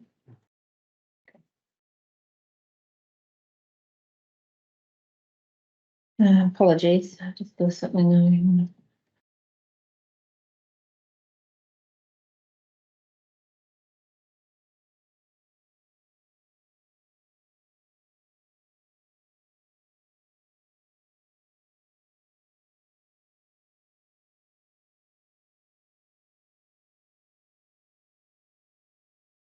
All right, I haven't got it in front of me, but there was something in your report that said you didn't consider the positive effects outweighed the negative effect. And I'm interested in what legal position are you, what legal test are you drawing from to come to that conclusion? It's probably the wrong terminology in the report. At that stage, there was also no evidence provided of the positive effects of the proposal, which I acknowledge is now being addressed. But yeah, it's not a matter of whether they outweigh the adverse effects of this, the wrong terminology. Mm. Okay, thank you. Thank you. And a further question from me, in terms of public access, did you mention that in your summary? I didn't pick that up. Yes, I don't have any concerns with public. Okay, so in your section 42A report, you've stated clearly that in your view, the proposal will not maintain public access to and along the Clutha River Mata'o. And I think Commissioner Taylor had noticed that was a point of difference from the Stirlings. Could you explain what factors have led to you to change your opinion in that regard? I think I just reconsidered it and the fact that they are still providing access along the river and to the river and not necessarily in the same place. So yeah, I'm satisfied that the effects on public access are acceptable. Okay. So just in summary, the cultural matter, groundwater quality, what were the other things you've The historic heritage values, which you've deferred, yes, but otherwise you're comfortable? That's great. Right, okay. We're there, team, excellent. What we'll do now is there's quite a bit of information that we need back, and we need to work out how that's going to be produced, what order, what timing. In terms of what we need from council, please can you arrange for all of your witnesses to provide us with their qualifications and experience? They weren't all included in the 42s, and as a feedback, they always should be. So can you make sure in the future they are? Can we have, I think I mentioned we would like all evidence in Word versions, please. I think most we've got them in PDF, so could we have everything in Word?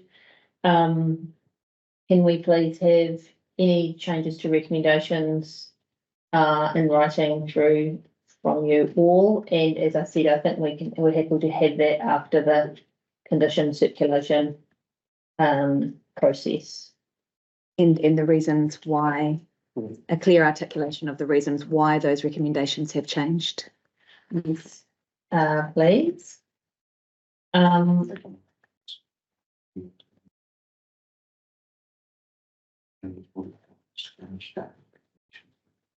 Yeah, so what we're looking for a bit of detail in terms of what's changed in terms of your conclusions, and particularly we're interested in your statutory document assessments in terms of consistency contrary to relevant effectors and policies of provision. So where they've changed, we need you to show us where they've changed, and as Commissioner David says, why. And then in terms of effects, I think, I mean, if you're relying on another expert, you can just cross-reference to them. Let's see my phone. So your 42A reports were produced very early in the piece, and there's been a lot of information since then. So you're kind of in a situation where the ground has shifted. We just want to know how your 42As have changed with the shifting ground. Yeah. In terms of you, Mr. Brabant, I'll just run through my list of things that we asked for as we went. I don't profess to have a full list, but I'll just go through them. Mention the Word documents. There was a request from Commissioner Welsh in terms of settling time for Mr. Johnson. There was detail around the soil transfer process. There's an update of the written approval plan. We talked about the draft rehabilitation plan. Mr. Goodhue's evidence was going to update in terms of affected party approvals and any implications of that. Ms. Ross was going to advise about any, I suppose just it's a conditions one in terms of any, making sure any recommendations that she has that wouldn't be caught up in the archaeological authority that should be in the resource consent.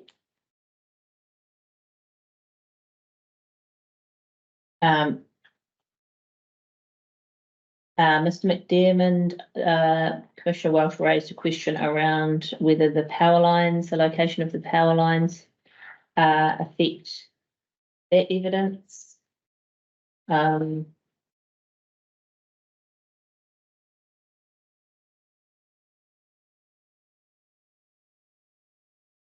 then there were some numbers you were going to check, Ms. Colley, in para 19C of your evidence. We were hoping for a plan, sort of the tailings marked on a plan for our site visit this afternoon. And there was a clarification of the distance to the site of the Quince property in reply. That was the things I had. Have you anything? There was the issue, I think I raised it with Mr. Johnston around that Miss Badenhop had queried around the data, available data. And I recall Mr. Johnston saying, and one of your experts saying that from his perspective, all of the data points had been incorporated. It would be useful just to have that clarified. Thank you. Yeah. Mm-hmm. No, most of mine were archaeological. Yeah. Mr. Heller was going to provide groundwater data in the clean fill monitoring. Did you cover that? I think it would be useful to get that early in the piece, given that Ms. Badenhop is going to provide us with her final addendum shortly. So I think data from Mr. Heller, addendum from Ms. Badenhop. I think those are two little work streams that could, happen quite quickly. Oh, the ones, I believe it's council data, but yeah. Yeah. And also the criminal officers like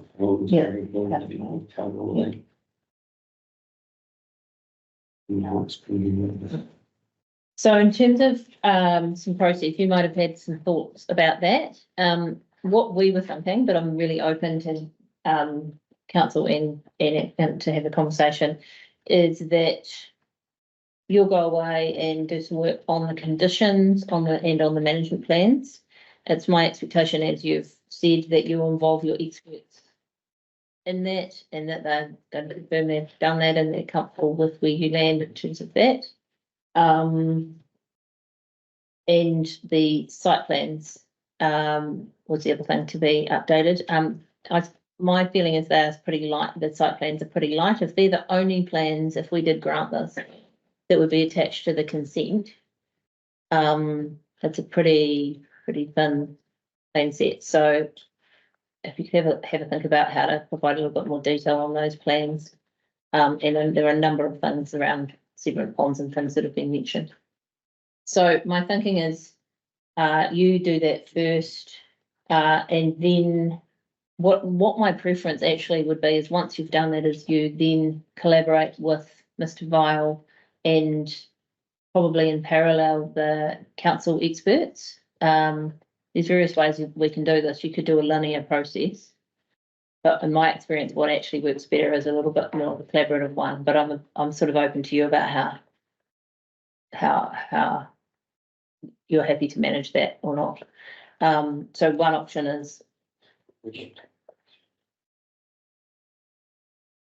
false.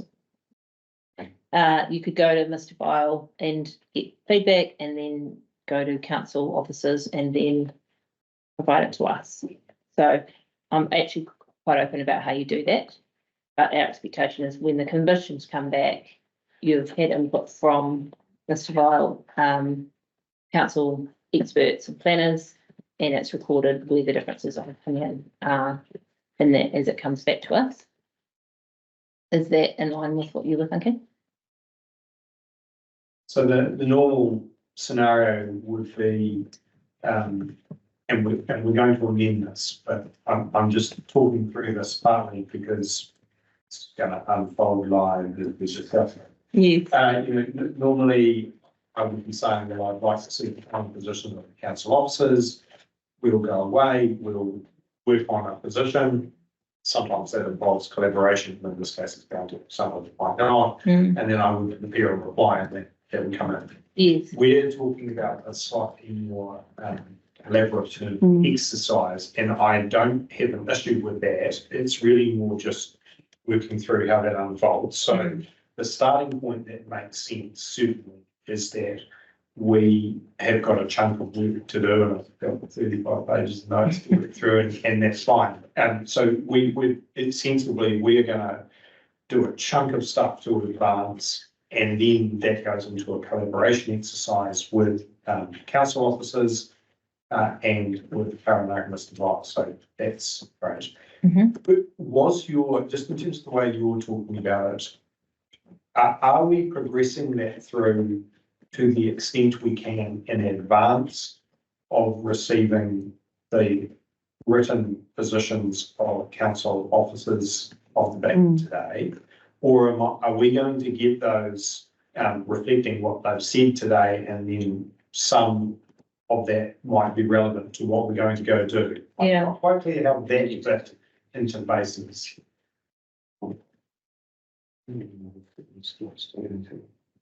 And if I could, perhaps the only real one of particular significance there maybe was Ms. Fraser Badenhoff.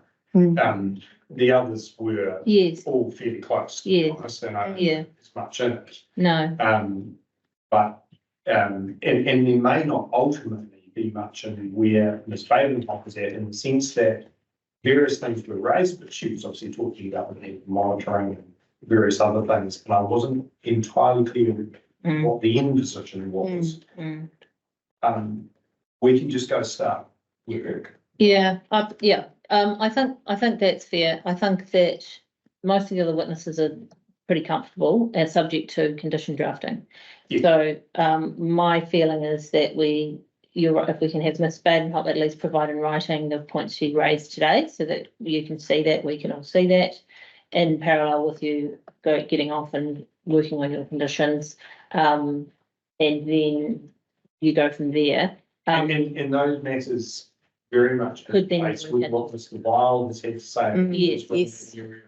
Yes. And so when I go tell Mr. Hallard he's got plenty to do over the next few days or weeks, I want to make sure he's across the things that are in front of him to engage with. Yeah. Yes, that makes sense. Okay. So Ms. Badenhoff, are you still there? Yes. So here. Right. Thank you. When would you be able to get us your summary of what you've talked to us this afternoon about? The next, probably tomorrow, should be fine. Perfect. Just on that, do you need to see Mr. Howard's data from the groundwater quality monitoring that he referred to in table before you make your final addendum? Look, I think the main thing was I'm comfortable with the monitoring and things that we've proposed. It was just that when that had been discussed with Mr. Heller, that was emphasised as, and in your questioning, it made it sound like those were points of evidence that you thought were important. So I'm stating that I just don't necessarily think that that data is a particularly valid assessment. Okay. Yes. So I'm to your question. him and some of the things that you had drawn out of that. Okay, thank you. But I So think you'll provide us with that summary by the end of the week. Solves that one, and then how long do you need to? Yeah, so I mean, it's your consent. Correct. You know, the decision doesn't Correct. come out until we get there, so. And we had a brief talk with this about this outside during lunch. Thought you might because, have, yeah.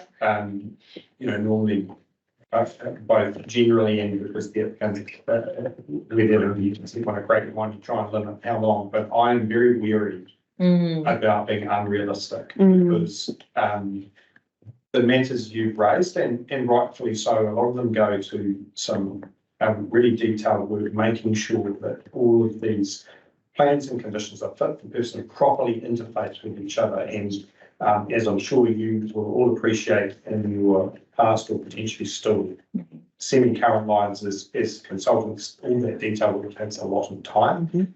And we've got a lot of people to corral. So when I was originally anticipating a scenario involving preparing a package, doing a reply, allowing time for back and forth, I was thinking something in the order of, originally I was thinking 6 weeks and I started thinking 8. And some of that depends, I guess, for example, on availability, not just at my client's end, but I'm not sure where council staff sit in terms of their other obligations. I'm also aware that Mr. Viles mentioned before that they don't have unlimited resource, and it's not a scenario where we can expect them just to jump and turn something around in days. I'm imagining they might need, I don't know, Mr. Viles is the best place to say, but they might need, say, 2 weeks to consider and come back, and quite how we deal with it. So it's a little awkward to be specific. I think probably what we should do today is agree on a plan. If it becomes evident after a short period of time that that's not realistic, then you can put a memo back to us and let us know. But it's actually quite difficult to say, isn't it? Perhaps in effect a reporting date. Yes, would make sense. I would. Yes, I'd probably rather have a delivery date, and then if you could. That's fine. Yeah, because I think my experience is a deadline actually encourages people to get on and get this done. We don't want this dragging out any longer than we've got other things to do as well, and we'd like to get our decision out. So, so are you thinking 8 weeks to essentially do your bit, collaborate with Mr. Vile, comments from council, make any changes and report and provide them back to us? Is that correct? What you're thinking? And were you, I assume that the intended scenario is that end product represents where we've been able to get to and comes in with my reply, or were you anticipating that end product was provided to you commissioners in the context of you potentially considering that, and you may have other directions? That's our intention. Okay. So that does mean that we would want to review, maybe ask more questions, potentially even provide some comment, and then we'd have your reply. So are we talking something like sort of the 19th of July? We're thinking maybe if it's not including the reply, maybe 6 weeks. So that takes us to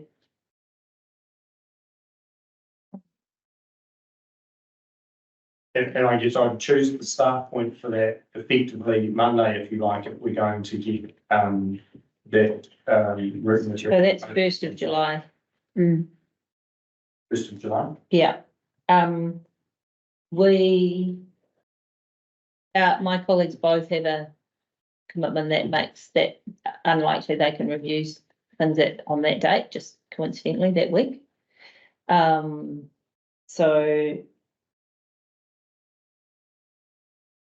yeah, if you can't get it to us before the end of June, then really as a group, we're not really able to look at anything until the 19th of July. And so those first 3 weeks of July, we're not available. Okay. So we would try and avoid that, try and give it to you in time that you could look at it, but how long would you need to look at it? I mean, I can't giving it to you 2 days. Can I just clarify what bundle of information we're talking about here? Is it response to questions? Is that what you're talking about? No, it's a condition set. The package. Updated condition set, updated site plans, updated management plan, and More info on the enhancement. more Yeah, info on that. everything, yeah. Yeah, and then the reply will be later. And that's in, So that leaves it, so if you can get it to us by the 21st of June, then that gives us a week to review and come back to you. And in the meantime, if there's any other information that you can provide to help the planners, the council planners, sort of tidy up their work, then that's helpful too. So if we go 21st of June, and then I think probably from there, we'll just set a new timetable. Unless unless when you send it back to us, you give us a date that you expect to be able to provide your reply, that would be helpful. Yes, well, I think the answer to that will be somewhat driven by how long we've been able to get. Yeah. Also, of course, will be driven by further info request directions or whatever that you as a panel might have and consider that too. Yes. So 21st of June for the conditions, and then updated 42A recommendation, and then reply. So we've got an additional step in there.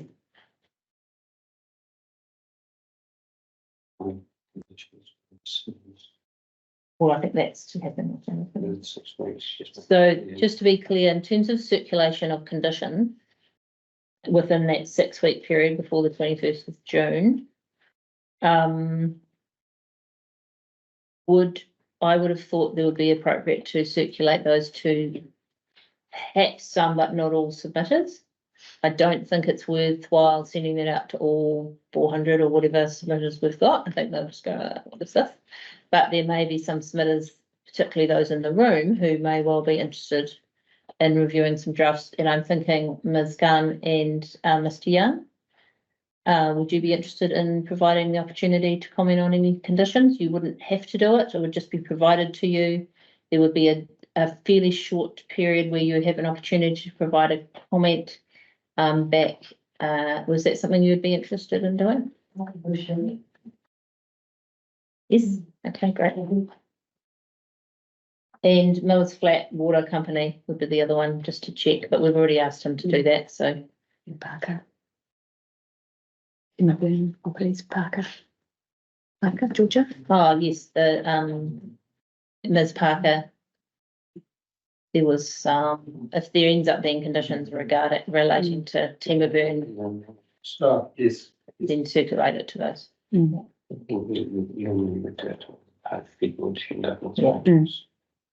I think just in summary, if you give those submitters that we've heard from today and yesterday and the hearing, if you could give them the opportunity to provide comment, that would be helpful.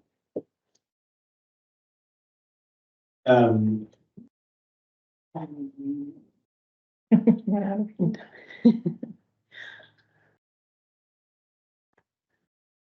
we'll just progress. I'm just going over some of so there's a couple of areas where there might be some technical involvement, and there's also the question, you've got you're aware now that the parkers have indicated their willingness to discuss planting works, rehabilitation works.